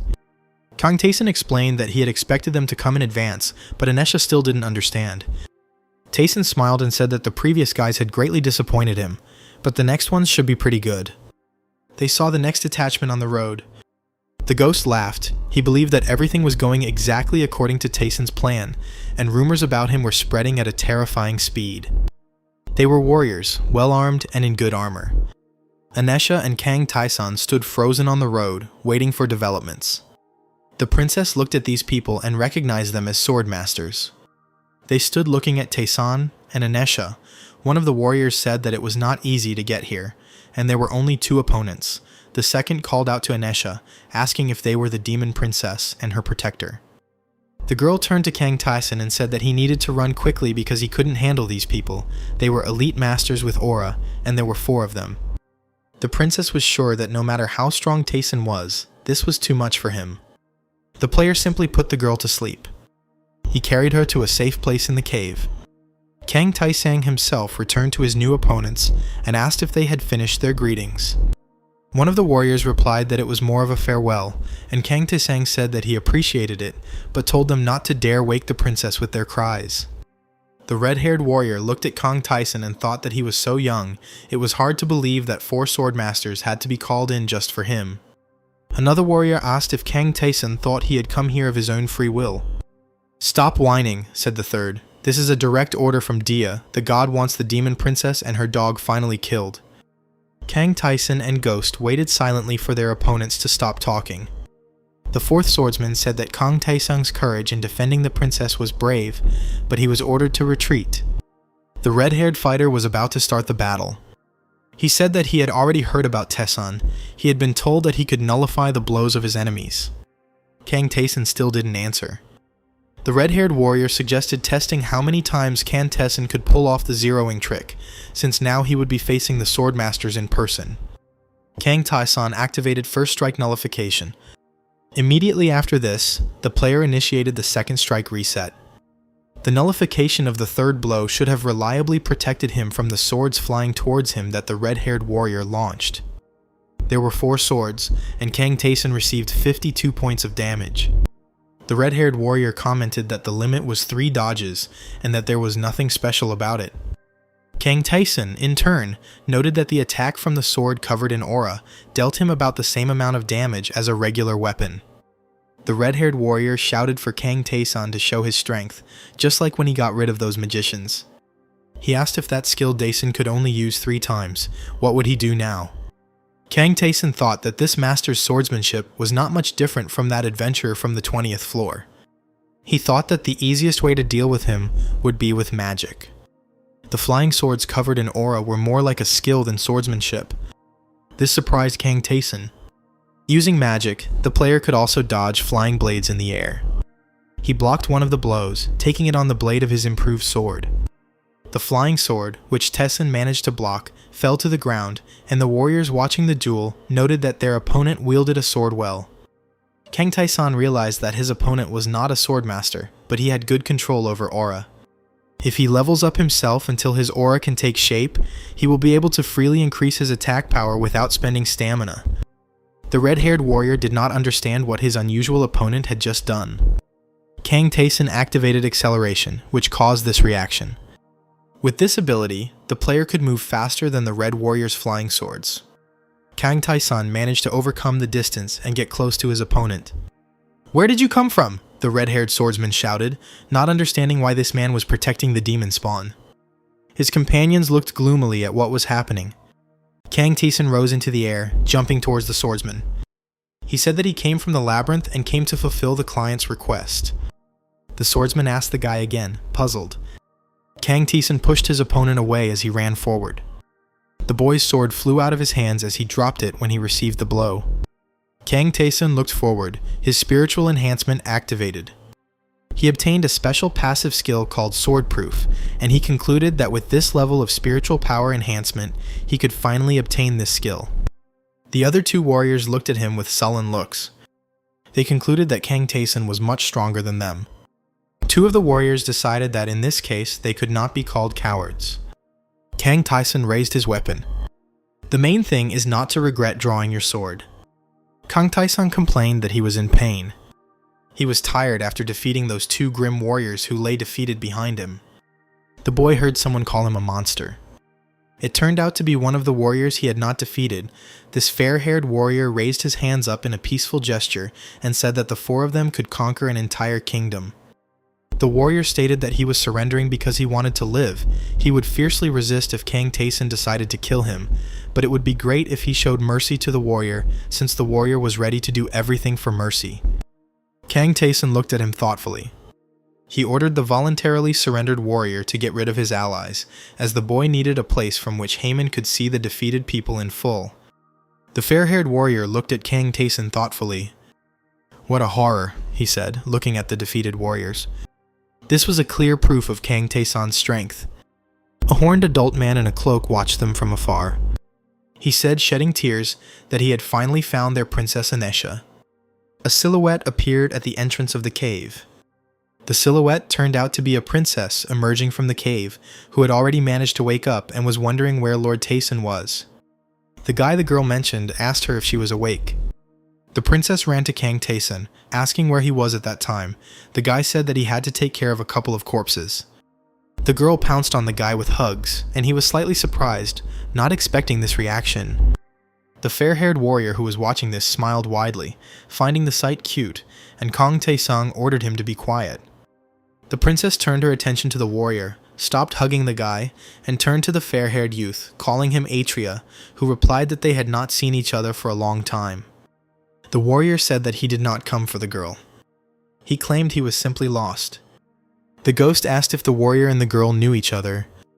The princess said that this man had visited them when her father was alive, and asked if what was happening meant that the warrior was now hunting her too.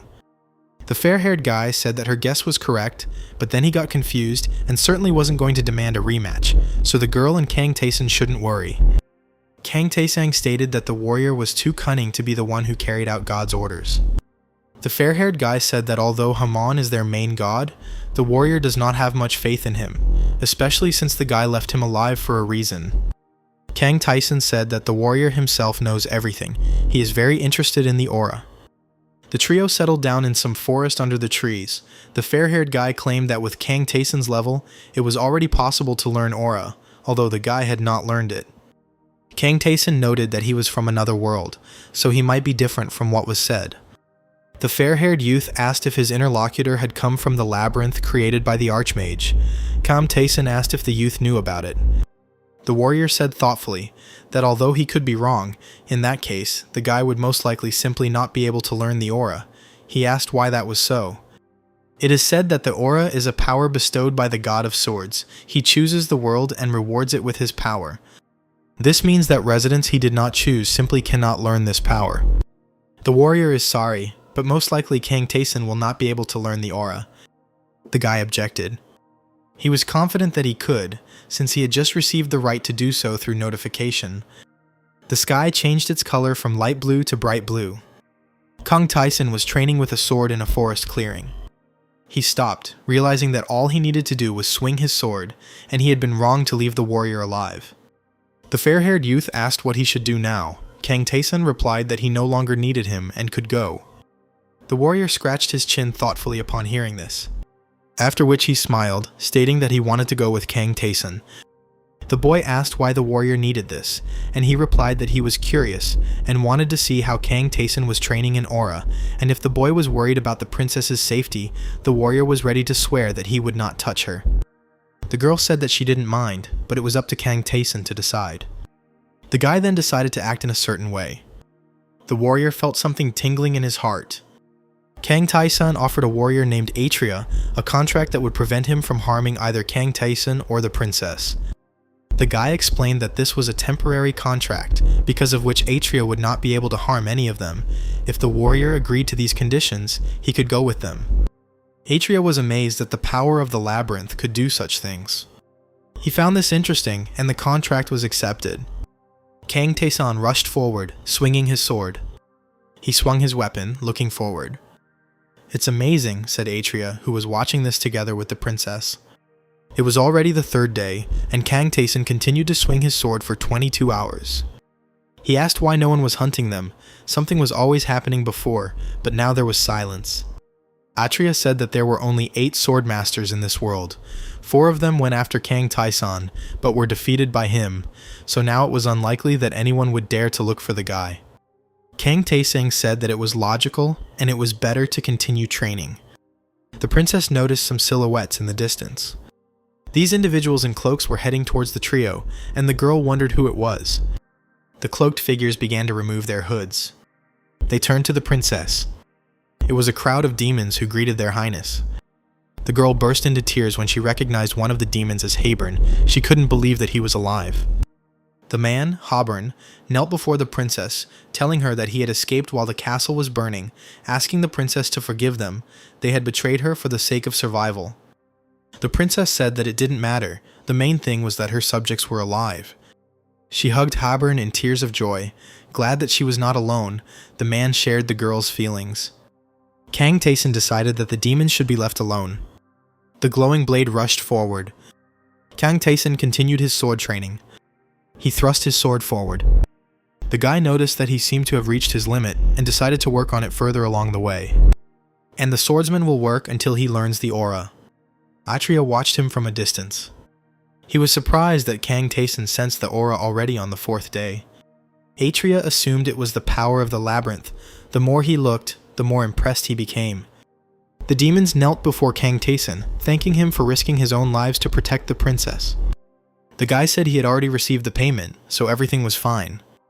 Habern thanked him again and asked the princess if they should return to their lands.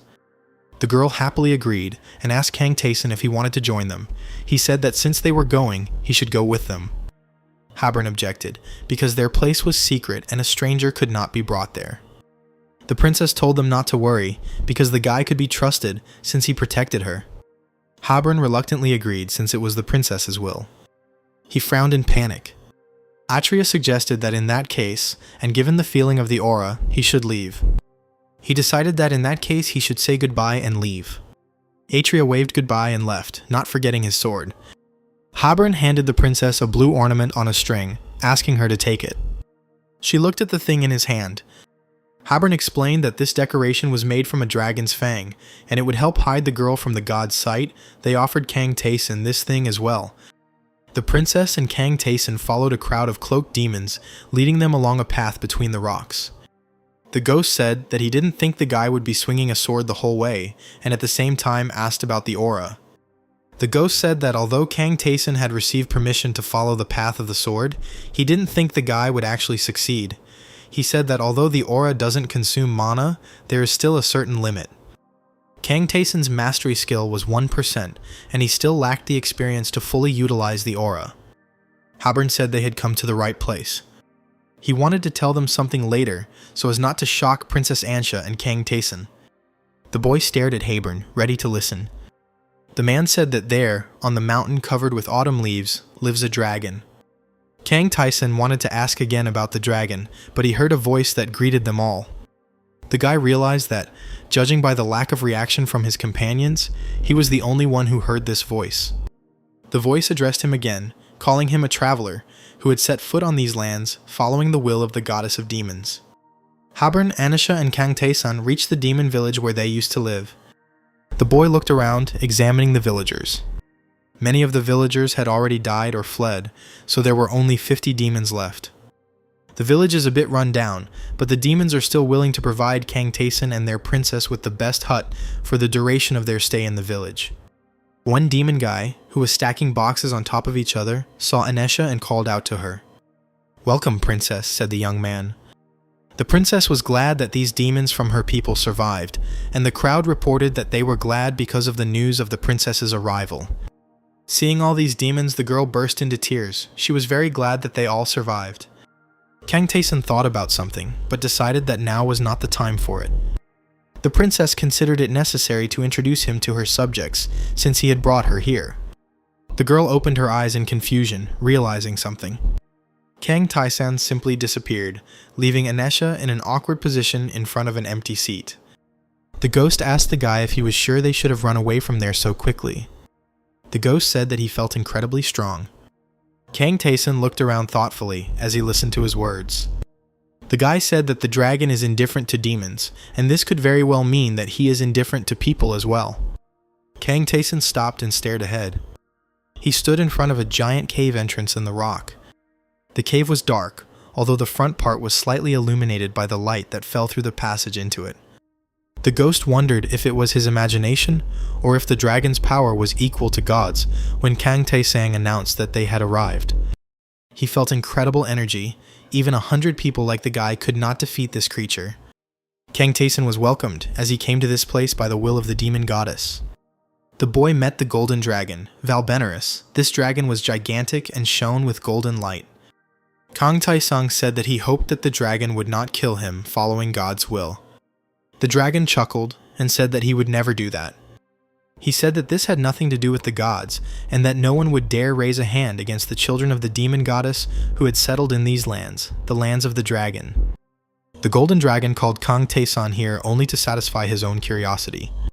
The guy asked his interlocutor about his curiosity. The creature was a dragon that protected the earth. In other words, he was a creature attached to Begusei. That's why the golden dragon has always been interested in the place created by the archmage, where gods and goddesses live. This place is the Great Labyrinth. Kang Tae-sang asked his interlocutor to wait and clarified what he meant in the last point. The dragon narrowed his eyes thoughtfully, hesitating with his answer. He reported that the young demon goddess was currently furious. She was especially angry at Haman, who tried to kill her people. The goddess of demons was ready to tear this world into small pieces with her own hands, and she was only waiting because there were still her people left in this world. Once the demons are saved, this world will end. Kang Tae-sang paused thoughtfully. The dragon thanked the young man for satisfying his own curiosity. The creature decided to do something else because that Kang Tae-san is the first mortal the dragon has ever seen. The golden dragon gave the boy a piece of the tip of his giant claw. It was a small gift from him. If Kang Tae-san finds someone who knows how to handle such things, the claw will be very useful. Now they should say goodbye. The dragon thought that this was their first and last meeting. It was time for him to go and get ready. Kang Tae-san wondered what this creature was talking about, and what kind of preparation it could be talking about. The dragon said that this would be preparation for his final battle. After that, he disappeared, leaving behind only something resembling a golden flash. The cave became darker as the dragon emitted light while it was in it. The princess nervously asked Kang Tae-san where he had gone when he returned. She was worried that the guy had decided to leave without saying anything. She nervously questioned Kang Tae-san, Habern standing nearby. The guy explained, slightly agitated, that he simply needed to meet someone. Habern chuckled, as he too initially thought that Kang Tae-san and Ghost had left forever. The guy told them not to worry about it, as he would definitely announce his departure. Habern asked if Kang Tae-san was planning to stay in the demon village. The guy said that he would most likely stay here, knowing that if Anesha were safe here, his task would already have been completed. It was still too early to leave here. Habern said that in that case he went to prepare the rooms for the boy and the princess. The man said that since Kang Tae-san protected the princess, the demons needed to thank him properly. Already in the evening, there was a knock on the guy's hut. Judging by the voice, it was the princess. Kang Tae-san opened the door and asked what the girl needed. Anisha pointed to the bottle in her hand and asked cheerfully if he wanted to have a drink with her, and he invited her to come in if she wanted. The two of them sat on the bed. Kang Tae-san asked where she got the wine. The girl explained that she asked Habern for a bottle. The princess explained that her subjects had made this wine through trial and error, and that this was all they had to offer, so the boy should try the drink. It didn't take much persuasion for Kang Tae-san to agree. He easily took a sip from the glass the girl had already poured wine into. The guy started a poison check, which failed. He was poisoned, and now he will lose 5 units of health every minute. Kang Tae-san looked at the girl drinking wine with pleasure, and wondered if this kind of wine could be normal for demons, wine that is poisonous only to humans. The princess thanked the guy, because it was only thanks to him that she found her family again. Even though Kang Tae-san said that he was paid for it, the girl feels that she is indebted to the guy. Therefore, he can stay in the village if he wants and live with Anesha. Kang Tae-san stood up abruptly from the bed, folding his arms across his chest, and told the princess not to talk nonsense. He will have to leave, and Anisha will stay here. The guy told her to live in the village peacefully and find someone who will make her happy, because this will be the best reward for Kang Tae-san. The girl asked hesitantly whether the boy would return to the labyrinth in that case. Kang Tae-san headed towards the exit of the hut, explaining that this was the only suitable place for him. It was already daytime, and the boy stood in a relaxed pose, his arms folded across his chest and his back leaning against the trunk of a thick tree. The ghost said with a grin that he had noticed before that Kang Tae-san was a bore, but he had told him to shut up. The ghost reminded the guy that he was poisoned and asked if everything was okay with him now. Kang Tae-san reported that his condition was normal. But the guy's barrier was worn down by 150 points, and his quest was still not over. This meant that the demon princess Anisha was still not safe. Kang Tae-san's eyes widened as he suddenly felt some kind of energy. He raised his head, staring into the sky in the distance, where something was approaching them, because everything could never be simple. A six-winged, golden-haired man was approaching them, flying across the light blue sky. He crashed into the ground, into the place where Tae-san stood, creating a golden beam with his arrival, reaching into the sky. But the guy managed to dodge in time, jumping back a long distance. He activated the evasion skill. Kang Tae-san noticed that his new opponent was no quiet one. In front of him was the giant angel swordsman Haemon. The angel's face twisted. Kang Tae-san's opponent was superior in strength. The guy said that this was great and suggested that the quest would end when the angel died. Tae-san, with a warlike air, took out his two swords, one in each hand, and invited the enemy to attack him. Anisha ran between the huts in her village. She ran up to Haeburn, asking that Mr. Tae-san would most likely not be able to stay in their village, the bottle still in her hands. "So here you are, princess," Haeburn said with a gloomy face when he saw her. She called his name in confusion. The girl noticed the rest of her subjects behind the man and asked why they were there. Haeburn stated that they were waiting for her. The man said that first they needed to find out one thing: did Kang Tae-san drink all the wine? The princess said sheepishly that the guy had drunk a little. The crowd of demons rejoiced, happy that they were saved. The girl asked with a puzzled look what they meant and what they were happy about. Her pupils narrowed when she heard something. She turned around nervously, seeing an explosion in the distance outside the demon village. The girl turned to her subjects in panic, demanding that they run as quickly as possible because the Haemon hunters had arrived, so they needed to call Lord Tae-san as soon as possible. Haeburn bowed his head, asking the princess to calm down. She was confused by his behavior. The man laughed quietly. Haeburn said with a creepy smile that they had only notified him a day ago, and he had already sent an angel. The terrible thought came to Anisha that the demons had abandoned their goddess. Haeburn said they were just tired of it all. All this time they brought any sacrifices to the goddess of demons, but over time there was no strength left, and the demons did not even receive the consolation of the goddess. The princess wanted to object. Haeburn rudely interrupted her, shouting at her to look at their village. Their great state has fallen, and now they are doomed to live in this terrible place where there is no escape even from the rain. The only thing left of the demons' appearance is their name, and they are doomed to begin each day not with prayer, but with despair. Anisha loudly and discontentedly objected, saying that they were wrong to think that Haemon would spare them. He would kill everyone here anyway. Haeburn countered, saying everything would be fine.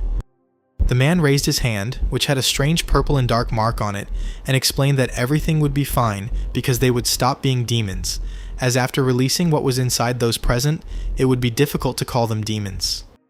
The subjects raised their hands with the same marks, asking the princess for forgiveness. Anisha burst into tears, realizing that each of them had betrayed the demon goddess. The angel created another explosion, crashing into the ground again in mid-air. Kang Tae-san's hair moved due to the airwave created. The angel pulled the sword towards himself, while the boy activated the first strike nullification skill. Kang Tae-san activated the second strike nullification skill in response to the enemy's attack. The guy annoyedly nullified the third blow, receiving 5 points of damage in the process. One of the few downsides to attack nullification is that it activates even when Tae-san doesn't really need it. He activated Battle Lust, and the guy also activated Contempt for the Strong.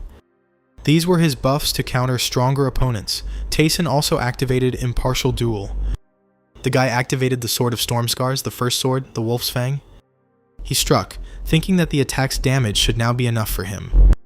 The Angel of Haman glanced over his shoulder at the boy. The damage received by the angel was 0. Kang Tae-san was surprised by this turn of events, concluding that he would have to sweat in this battle. The ghost screamed in panic, asking the boy to be careful.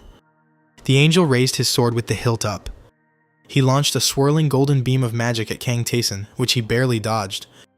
The guy took 402 points of damage, which made him swear harshly at the angel. Kang Tae-san decided it was time to test the aura, as it should increase his attack power, and the sword glowed purple. The guy activated the acceleration, running away for quite a distance at high speed when his opponent created another explosion. He struck the angel, dealing first 59 points of damage, then 51 points. Now Kang Tae-san was absolutely sure that the aura had penetrating power. One of the angel's eyes sparkled. He extended his palm forward, and a golden flash appeared in it.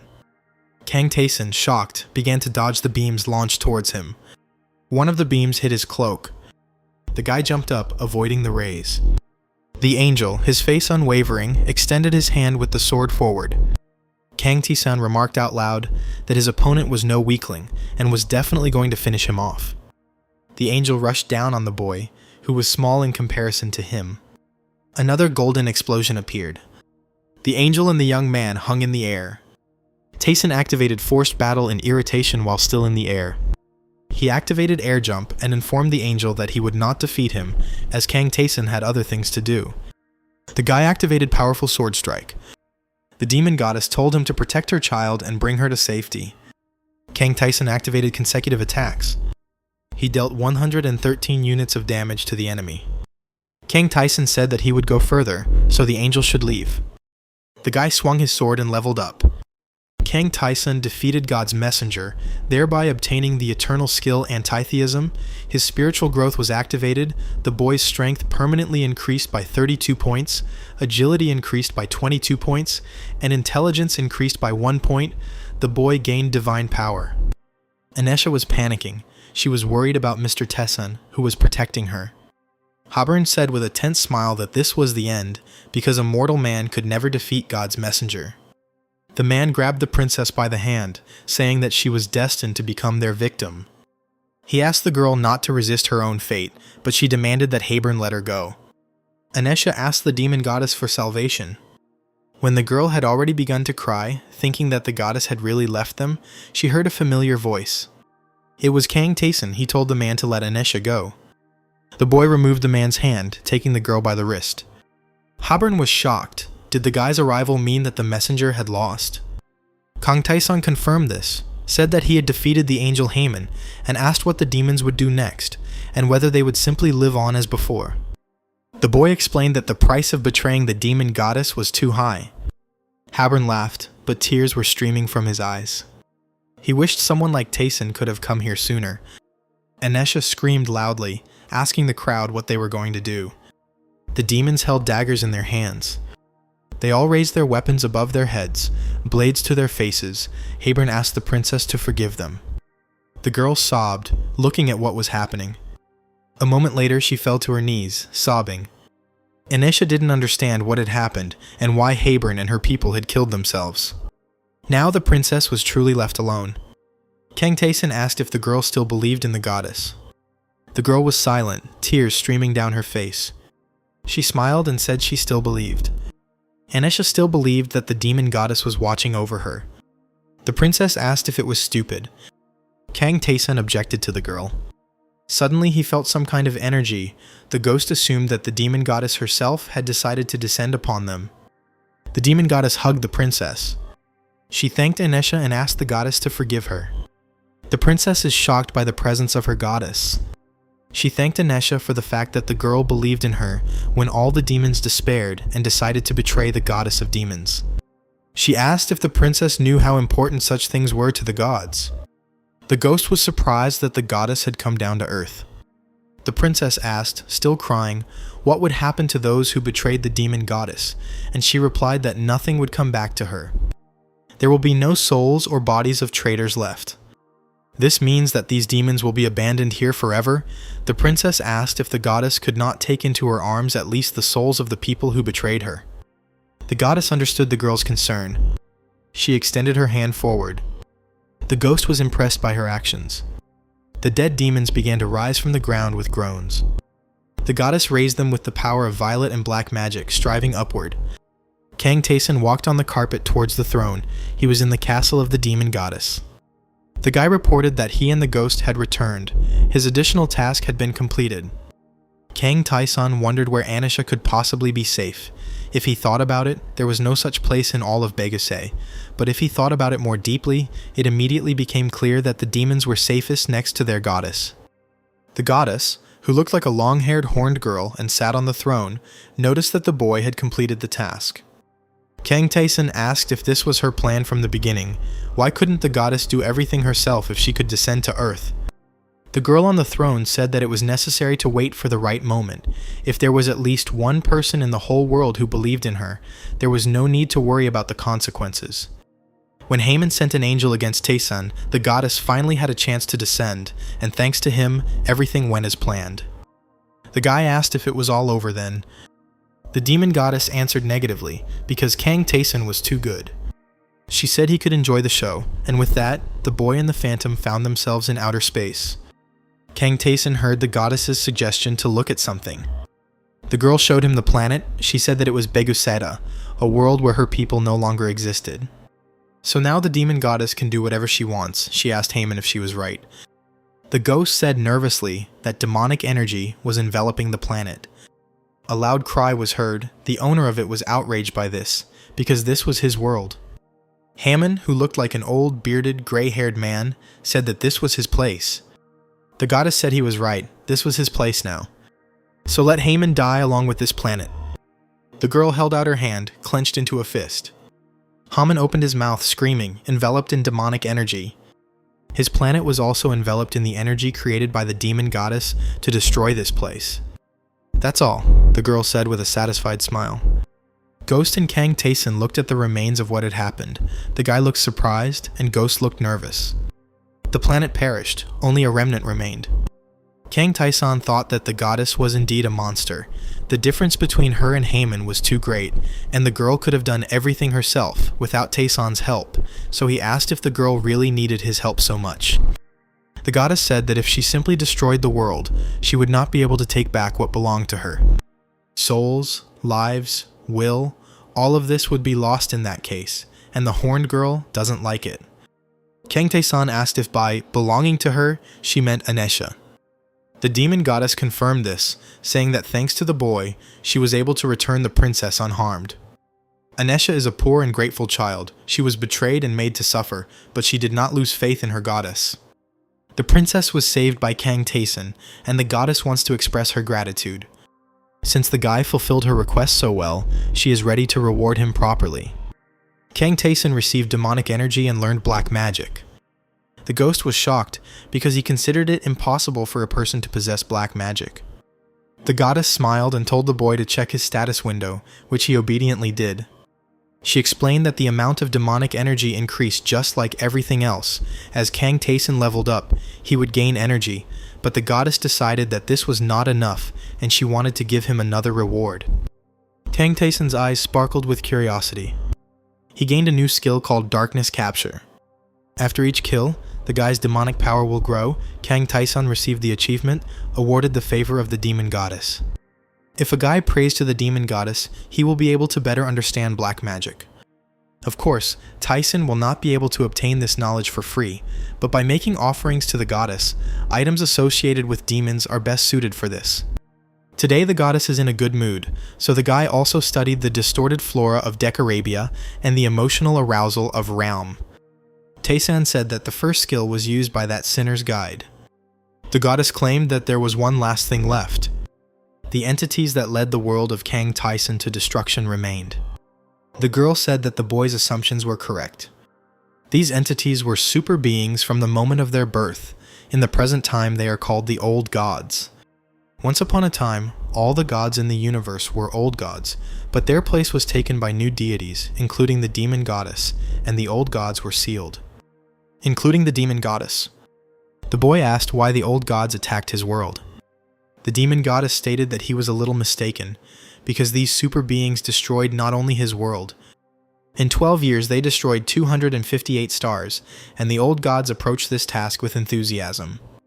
Kang Taesun was shocked by the information he heard. He asked why the old gods were doing such things, but the goddess did not know, claiming that the losers were simply trying to fight, and considering that it was not at all necessary to know the reasons for the old gods' struggle. However, there are a few things that the girl can figure out for herself.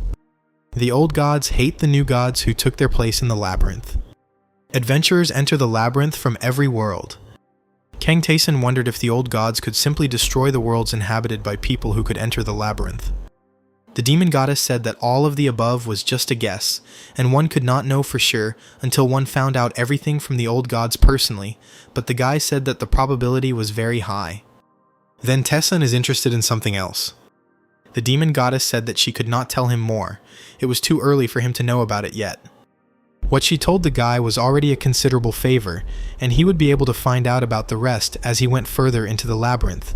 Taesun agreed, wondering if the old gods and others could store a certain amount of information on each of the floors, and the guy had only been on the lower floors so far. The demon goddess rested her cheek on her own palm, looking thoughtfully at Kang Taesun. She said that the guy is strong, but only on the first floors. The further he advances, the stronger the enemies will be. This also applies to the gods' tests. Gods who don't care about Taesun can prepare a real hell for him. The guy said that he would put his full strength into it, and the goddess must understand this, because she was watching his actions. The girl said that she could tell about an easier way. There is a simpler way to become stronger. Taesun asked if she meant the apostle's contract. He was of course grateful for the offer, but wanted to object. The goddess indignantly, loudly, and sharply asked who had spoken about this contract in the first place. Kang Taesun was taken aback by the girl's reaction. He clearly didn't expect it, and asked what it was about, if not the apostle's contract. The goddess cried out in embarrassment that it didn't matter, and threatened that if the guy said one more word, she would split his skull open. The purple and dark energy of the demon goddess swirled around Taesun. The girl said that this would be her last favor. If the guy meets some nobodies in the labyrinth, he can use her name. The goddess smiled creepily, stretching out her clawed hand. Taesun thanked the girl.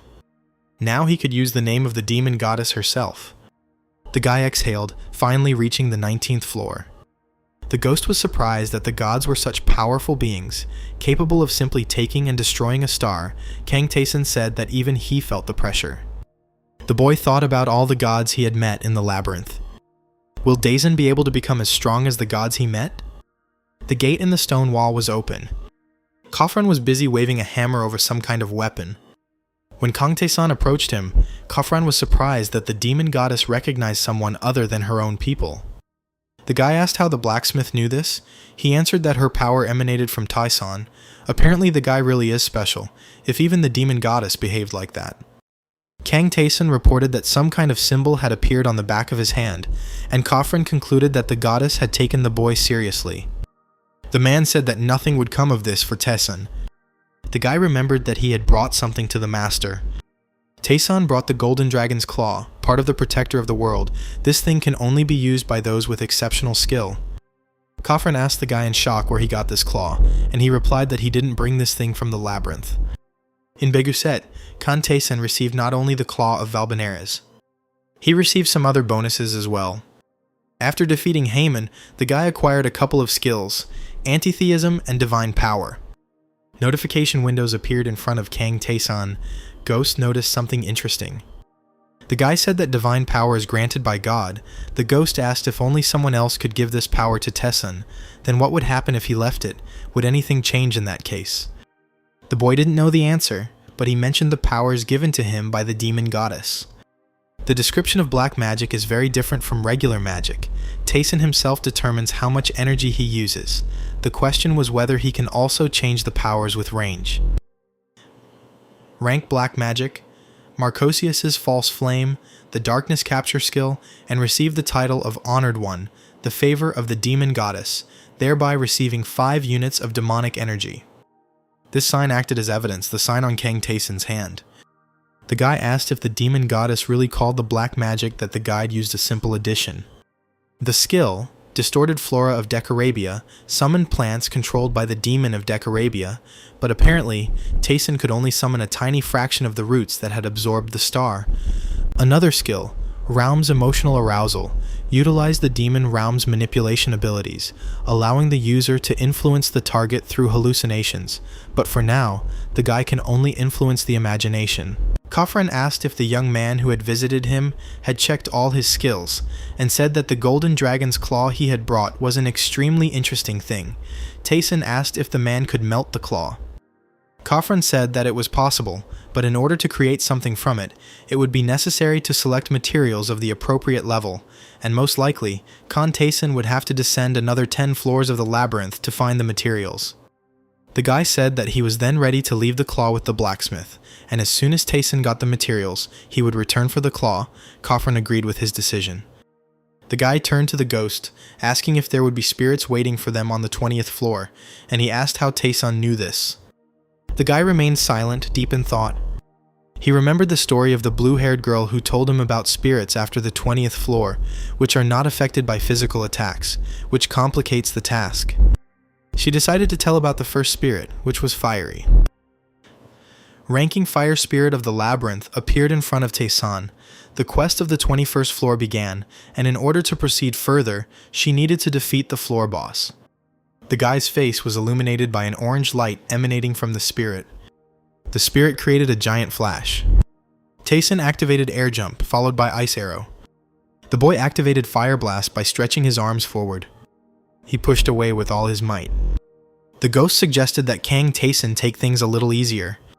It turned out that the guy's actions had no effect on the fire spirit, which means they will have to act differently. Kang Tayson didn't know how to use divine powers, but he hoped it would work. The guy activated Marcosius's false flame, dealing first 106 units of damage to the spirit, and then 302 units of damage. Tayson defeated the spirit of the labyrinth and obtained the spirit core. The guy was surprised that black magic was able to damage the fire spirit, but the ghost said that spirits are, after all, a natural life form. Spirits are not affected by natural attacks. The aura is given by God, so it will also have no effect. However, black magic comes from demons. The boy asked if since black magic was unnatural, it could cause damage, and the ghost confirmed this, claiming that this was the concept. Kang Tayson didn't have enough demonic energy to attack like that yet, so he decided to act based on Li Taeyan's words. The ghost said that he thought so, that the guy didn't need any explanations. Their strategy for the 21st floor was this: if Tayson couldn't attack the spirits, then he should avoid them and head to that room to get the task. The guy and his hovering companion ran to some door. Kang Tayson switched from running to walking. He heard someone laugh. The mad spirit began to circle around the ghost and Kang Tayson, rejoicing at the arrival of the guest. The spirit said that he was glad to meet her. Kang Tayson followed the chaotic mad spirit with his gaze and said that he wanted to go further into the labyrinth. The spirit asked if he wanted to go down further. The guy said that to do this he needed to defeat the spirits. The mad spirit grimaced when he heard these words. He shouted at Tayson, demanding that the boy destroy them, the spirits who abandoned the mad spirit. He wanted Kang Tayson to kill those who called the mad spirit abnormal. The ghost grabbed his head, noticing with displeasure that the spirit had not changed at all. The mad spirit said that first 5 forward, then 3 to the left, there should be a secret room. In it, there will be a golem created by the king who threw the spirit. The spirit told Tayson not to get caught by the golem and return the hidden core, and then he will give the guy power. Kang Tayson had an additional task given to him by the spirit. The crazy spirit told the guy to go, because then he would wait. Tayson asked the ghost if the spirit had always been this strange. His companion replied that the spirit that had given them the task had been like this for a long time. He was simply crazy. His role was to teach Tayson how to handle the spirits on the 21st floor, and after this task, the mad spirit would become useless. The guy wondered what if this wasn't entirely true. They reached the secret room on the 21st floor. The fire golem created by the fire spirit king has appeared. The ghost reported that the golem stops working for 1 minute every day, and suggested that the guy take the water during this period of time. Tayson asked what would happen if the golem was defeated. The ghost said it wasn't impossible, but it was too dangerous, and the guy said he'd just fight the golem then. The golem swung its fist at Kang Tayson. The guy activated the jump, jumping on the enemy.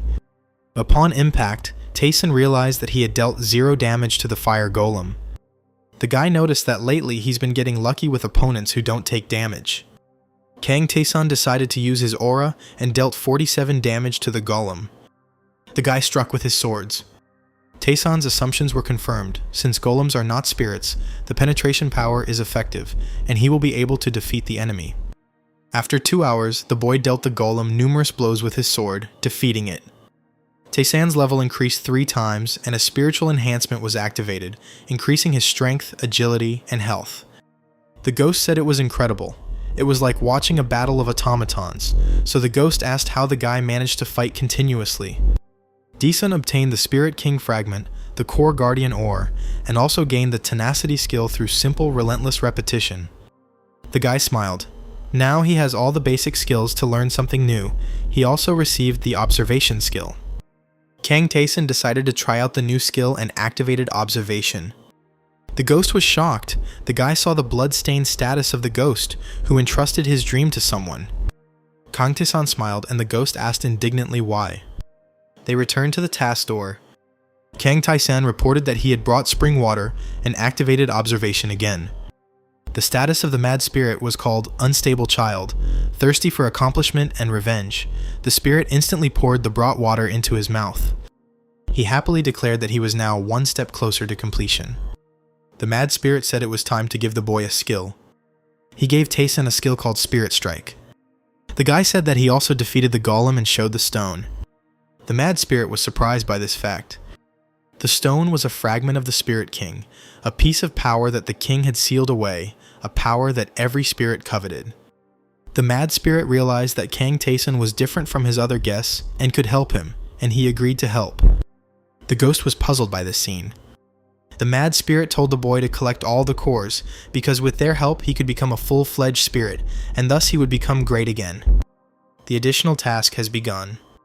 The ghost asked if the guy would accept the task. Taeson confirmed this. Because he never planned to go down the labyrinth the same way as the others did, the guy was sure that he would receive a reward with which he would become even stronger. Kang Taeson said that he would accept the mad spirit's quest and asked what he wanted. The spirit giggled, enjoying the words of his interlocutor. He said that it is too unstable now and that stability needs to be achieved. And after this, the mad spirit wants to become complete, and to do this, he needs to become stronger. First, Taeson will have to hunt the owner of the 21st floor. The guy needs to kill him and bring the spirit core, just like with the golem, and then the mad spirit will become stronger. He wished Kang Taeson good luck, calling him an amazing guest, and shouted that his retribution was coming. The ghost asked the boy, after they left the spirit, if hunting golems had become mandatory for some quest, and why the labyrinth created this thing in the first place. The ghost thought that he could not defeat the golem even when he was alive. This task could be objectively considered impossible. But Taeson took the difficult path and achieved the impossible. The guy suggested that the gods of the labyrinth were hoping for someone there. The ghost said that these were quite frightening words and it was considered impossible. He said that for obvious reasons, no one can achieve such power. The ghost and Kang Taeson were on the 21st floor of the labyrinth. The guy activated Ice Arrow. He defeated a mid-rank fire spirit. The ghost looked at the number of notifications that had come in after the victory and noticed that Kang Taeson was inundated with smelting materials. The guy assumed that this happened because of the meeting with Khafren and decided that it was worth visiting him. Taeson remembered the demon goddess's words. His demonic energy should increase from leveling up and killing, and it did indeed increase, changing the number of units from 10 to 27. The guy completely cleared the 21st floor, but his skills and energy are only growing by tens of units. Apparently, they'll let him know if the indicators change significantly. Taeson decided it was time to inform the mad spirit about the completed task. He came back to the door where the spirit was waiting for him.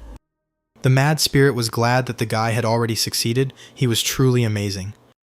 Kang Taesung asked what the next floor was.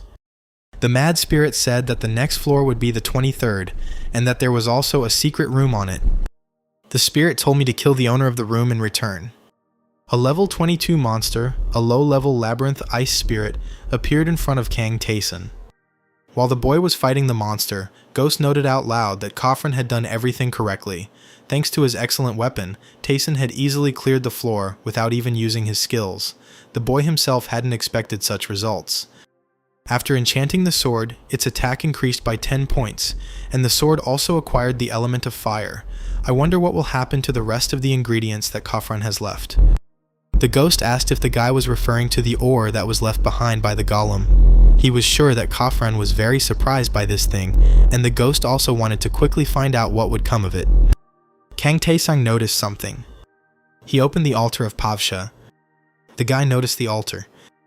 The ghost asked what altar was doing here. Last time he was much further away. The name of this god is Pavsha. He is the god of evidence. Taesan asked how God checks everything. Ghost stated that it is clear from the name. The guy needs to prove himself, to prove that his entire journey was not in vain. He remembered his battles. If you judge only by the completion percentage, then everything is quite simple, but unfortunately, this is not the case. Most adventurers who took the test of Pavshi, even ordinary, not the greatest ones, passed it. The labyrinth has never been kind to ordinary adventurers. Such a success rate is too strange, and after passing the test, many changed a little. They changed either in their manner of speech or in their character. Kang Taesan suggested that it was a matter of doubles. The ghost answered negatively, but those who underwent such changes were called false. The guy asked what the people who returned said.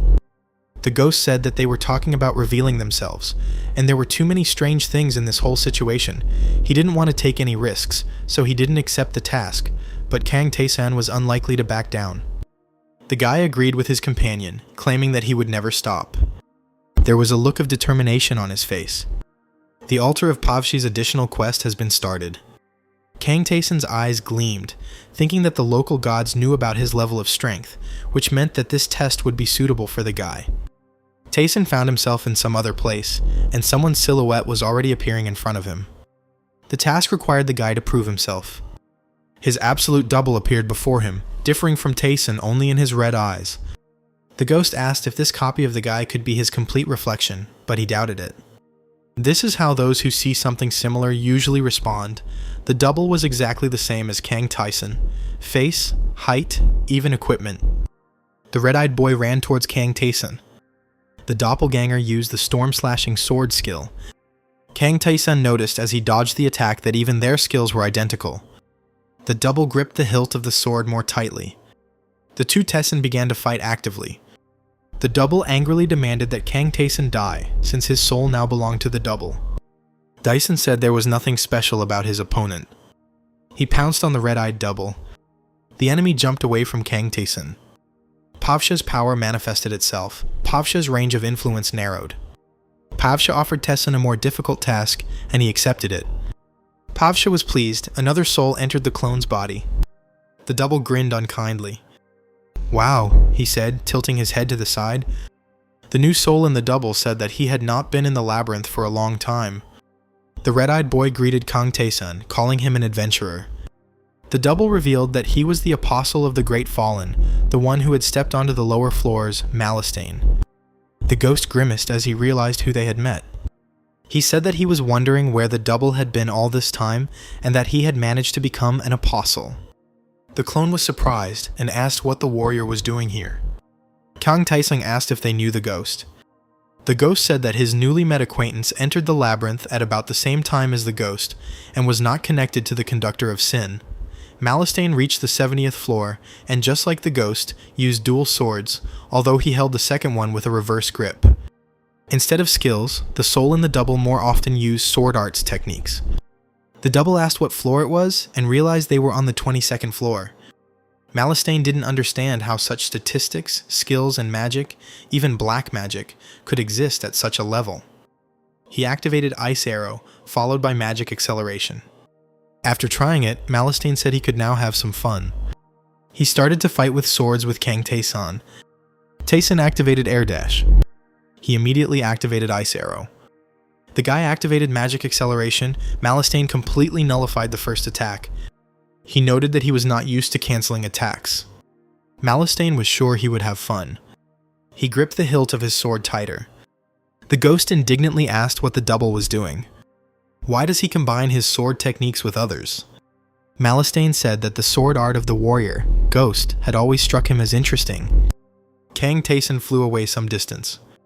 He realized that Malastane was truly strong, as he had already managed to implement Scarstorm into his technique. Taeson activated freedom of choice, making dexterity greater than strength. The guy clashed with his opponent's sword blade. Malastane realized that Taeson still had his tricks up his sleeve, and he also activated freedom of choice, increasing strength over agility. Kang Taesang said that it was too late to take these actions. Malastane frowned in displeasure. He didn't want to lose. Kang Taesang activated Marcosia's false flame. His opponent was taken by surprise. There was a bright orange explosion. The ghost said that this was to be expected. Malastane activated the hold, the fatal attack was nullified, all damage was reduced to 0 for 1 second. The double clutching his head realized with surprise that he had lost to the warrior for the first time. Malastane told Lord Pavsha that he was sorry. Tears began to stream down the red-eyed boy's face. Malastane thanked Pavsha for her kind words. He raised his head and said with a smile that for the first time in so long he was able to have fun. Pavsha's test was completed. Taeson's level has been increased. Malastane disappeared, Kang Taeson activated spiritual enhancement, and his mastery of all skills increased except spiritual enhancement, the soul skill. The ghost was shocked. The guy noticed the increased level of skills, including the level of black magic, which he did not really use. Taeson calculated that since he had about 80 skills, his overall skill had increased by 200%. The Cold Mine mastery has reached 100%. Cold Mine has become a permanent skill. Clear Mirror, Tranquil Water, and the permanent skill, Brink of Death, has also reached 100%. Pavsha offered the guy an apostle contract, but he refused. The ghost grinned. Pavshi's range of influence narrowed. Taeson passed his test and received Pavshi's reward, the Dagger of the Past, which increased the boy's attack by 25 units. Kang Taeson said that he needed to change his weapon a long time ago, and he also received the skill Spirit of the Past. Because of this skill, when the guy's soul is close to death, he will receive the test of Pavshi. This skill can be used once. Taeson asked the ghost about this. The ghost said that he didn't know about the test, but he knew about the proximity to death. Skills often save lives. Taeson asked if it would be like a second life. Ghost suggested that it most likely would be. The guy noted that then things would be much more difficult for him. He wondered why Malastane had done this. A contract with the apostle means that your soul is connected to God even after death. The ghost said that it was a matter of talent and luck. Clearing the labyrinth was practically impossible even for capable people. Typically, those who have lost their will or given up or are afraid of death accept the apostle's contract. The powers are completely preserved, so it is very tempting.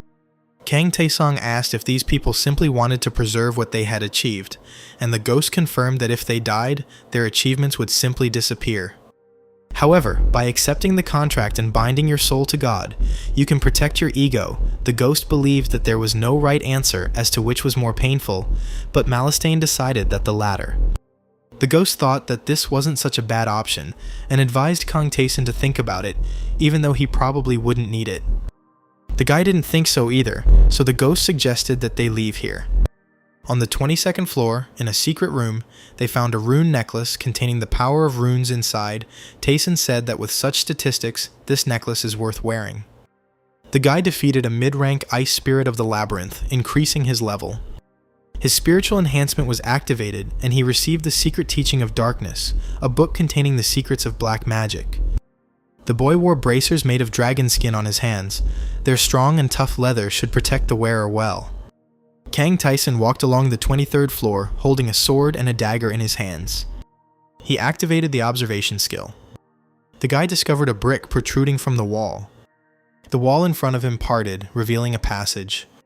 Taeson remembered the command of the mad spirit. He had to defeat the owner of this place and return. The guy was confident that once he did this, the additional task would be completed. He is in a space that resembles a light green forest. The ghost felt a powerful energy. Kang Taeson agreed with them.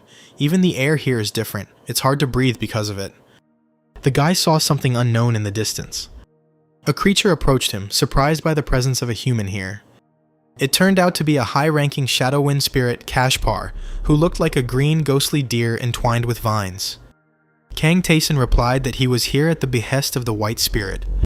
Caspar realized that the boy had been sent by the Mad Spirit and assumed that the spirit had ordered the boy to kill the deer. The Mad Spirit was incorrigible. He was a twisted spirit that could not gain reason. If Taeson followed his orders, then the end would come for him. Caspar advised the boy to return and do his duty. Kang Taesang apologized and said that this was his duty. He drew his sword forward. A ring of fire surrounded them, burning the grass. The deer cried out indignantly, "How dare the guy do such a thing?" Caspar said, activating one of his skills, that he showed mercy to such a pathetic person as Kang Taeson, and he dared to set fire to his lands. The guy said that the deer should not be shown mercy. The Wind Spirit said that he didn't want to hear anything. He wanted Taeson dead. The guy said that he didn't need any mercy, he would just continue and move on. Kang Taeson ordered the deer to come to him and attack. Caspar had no intention of listening to him. The deer attacked the guy with a beam. Kang Taesang activated observation. Now he can see the enemy's wind blades. The guy swung his sword. Caspar realized that before him was a man capable of defeating the golem created by the king. The deer created a giant balloon and declared that if what he said was the limit of Kang Taeson, then he was finished. The Wind Spirit attacked the boy, screaming at him to return to nature. Taeson snorted in displeasure, defending himself with his swords. He activated first attack nullification. The guy activated acceleration and dash, jumping into the air. He rushed at the deer, performing a power strike. Taeson noticed something. His opponent said that it was incredible, because neither lower nor middle spirits were rivals for the guy. But that was all. Caspar said that Kang Taeson wouldn't even be able to touch him. The guy noted that he was right, because acceleration, powerful strike, and evasion don't work. The same applies to the deer, he can't get Taeson. The guy judged that the enemy's skills were more focused on defense than attack. There was one thing that irritated Taeson the most. The skill window hasn't appeared since it was first activated, meaning it won't be possible to prepare. The guy grinned darkly. He wondered if the circumstance he had noticed was a spirit technique. Caspar noticed this grin and compared Taeson to a pathetic moth flying to a flame. The guy also wanted to learn the enemy's skill. He activated the distorted flora of Decarabia. Kang Taeson decided to first use black magic, which dominates spirits, to suppress the deer's powers. Caspar said that the guy should not have used demonic powers. How dare he use this dirt to denigrate the spirit? Kang Taeson rose into the air again and rushed towards the enemy. The ghost noticed that it was working and the spirit couldn't block the boy's false flame of Marcosius. Taeson wanted to see how long his opponent could last. He dealt 210 damage to the deer. Caspar angrily declared that their king would unleash his wrath on Kang Taeson, and he would pay for harming the spirit. The boy asked in surprise if the Spirit King was here. The Wind Spirit replied that the king was on the floor below. He claimed that Taeson would not be able to get there, and that he would pay for his arrogance. The boy told the deer not to worry, because he was going to fight them all anyway. Caspar's last words were insults towards Kang Taeson, calling the boy a pathetic man when he was pierced with a sword. Spiritual enhancement was activated, increasing strength, mana, and intelligence. Kang Taeson has acquired a new spirit skill, Wind Following Deer. During the skill, the guy could now influence the behavior of the wind, which he decided to test. Kang Taeson was amazed by the result, but noted that the skill was still unstable. The guy also received the Wind Spirit Core.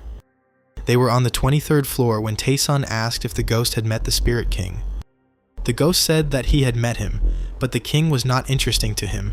After all, the King of Spirits was a member of the Conductors of Sin.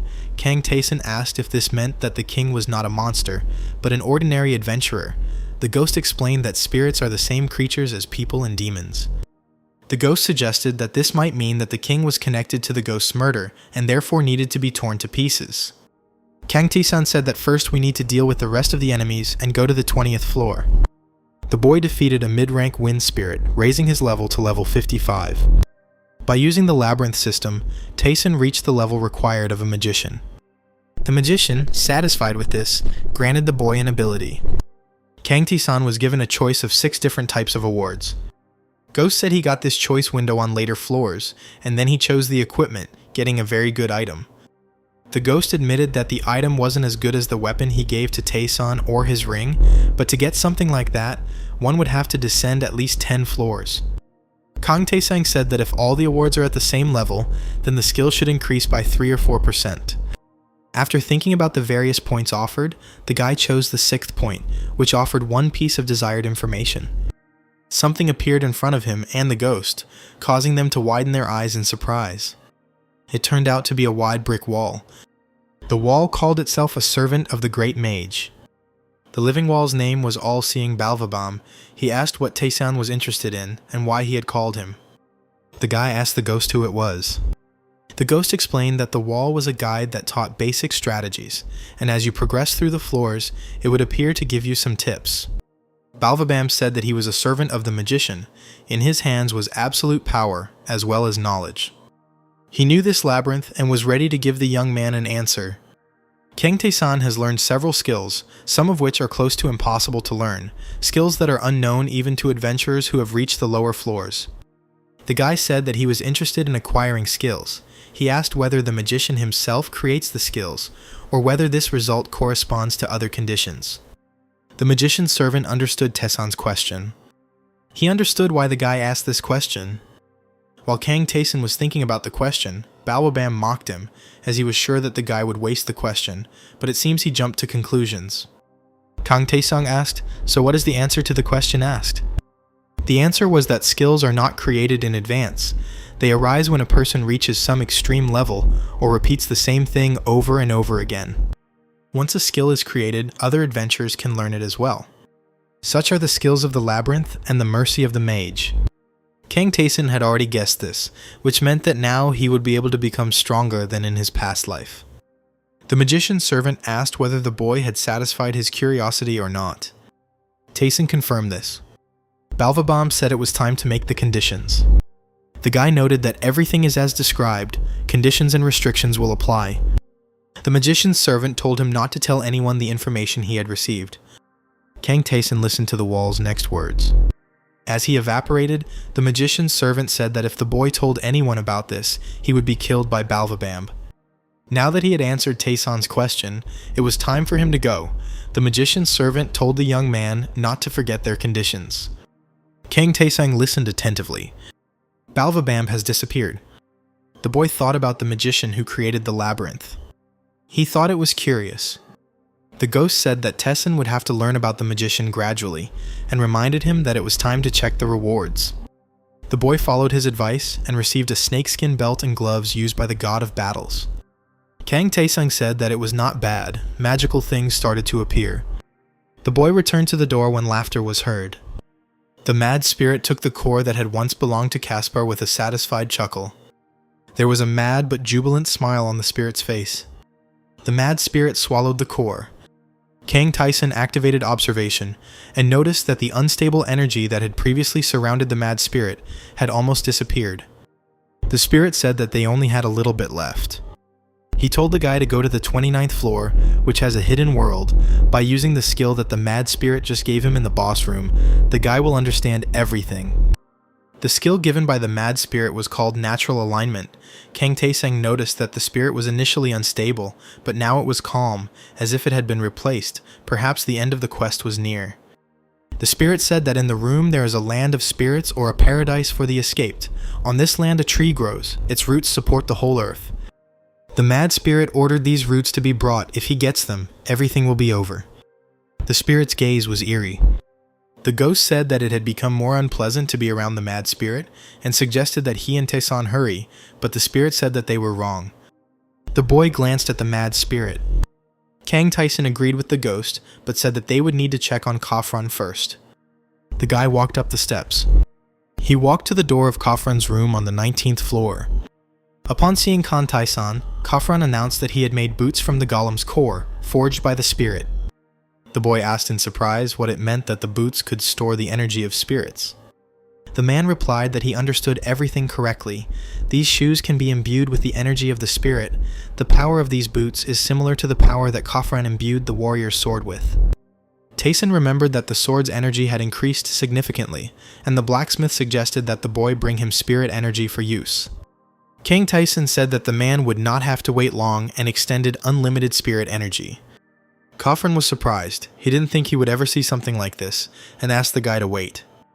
The blacksmith said that he would finish soon, and that he had imbued the thing with the energy of the spirit. The thing he was working on was Taeson's boots. Boots now have a skill to remove restrictions, but reloading once a day adds difficulty. Kafran hasn't worked on such interesting projects for a long time, but he still wants payment from Khan Taeson of 3,000 gold. The guy decided that paying money for such a thing was the same as getting it for free, and due to the number of awards, he had a large sum. After some time, Taeson was on the 24th floor's mission, fighting the monsters on the floor.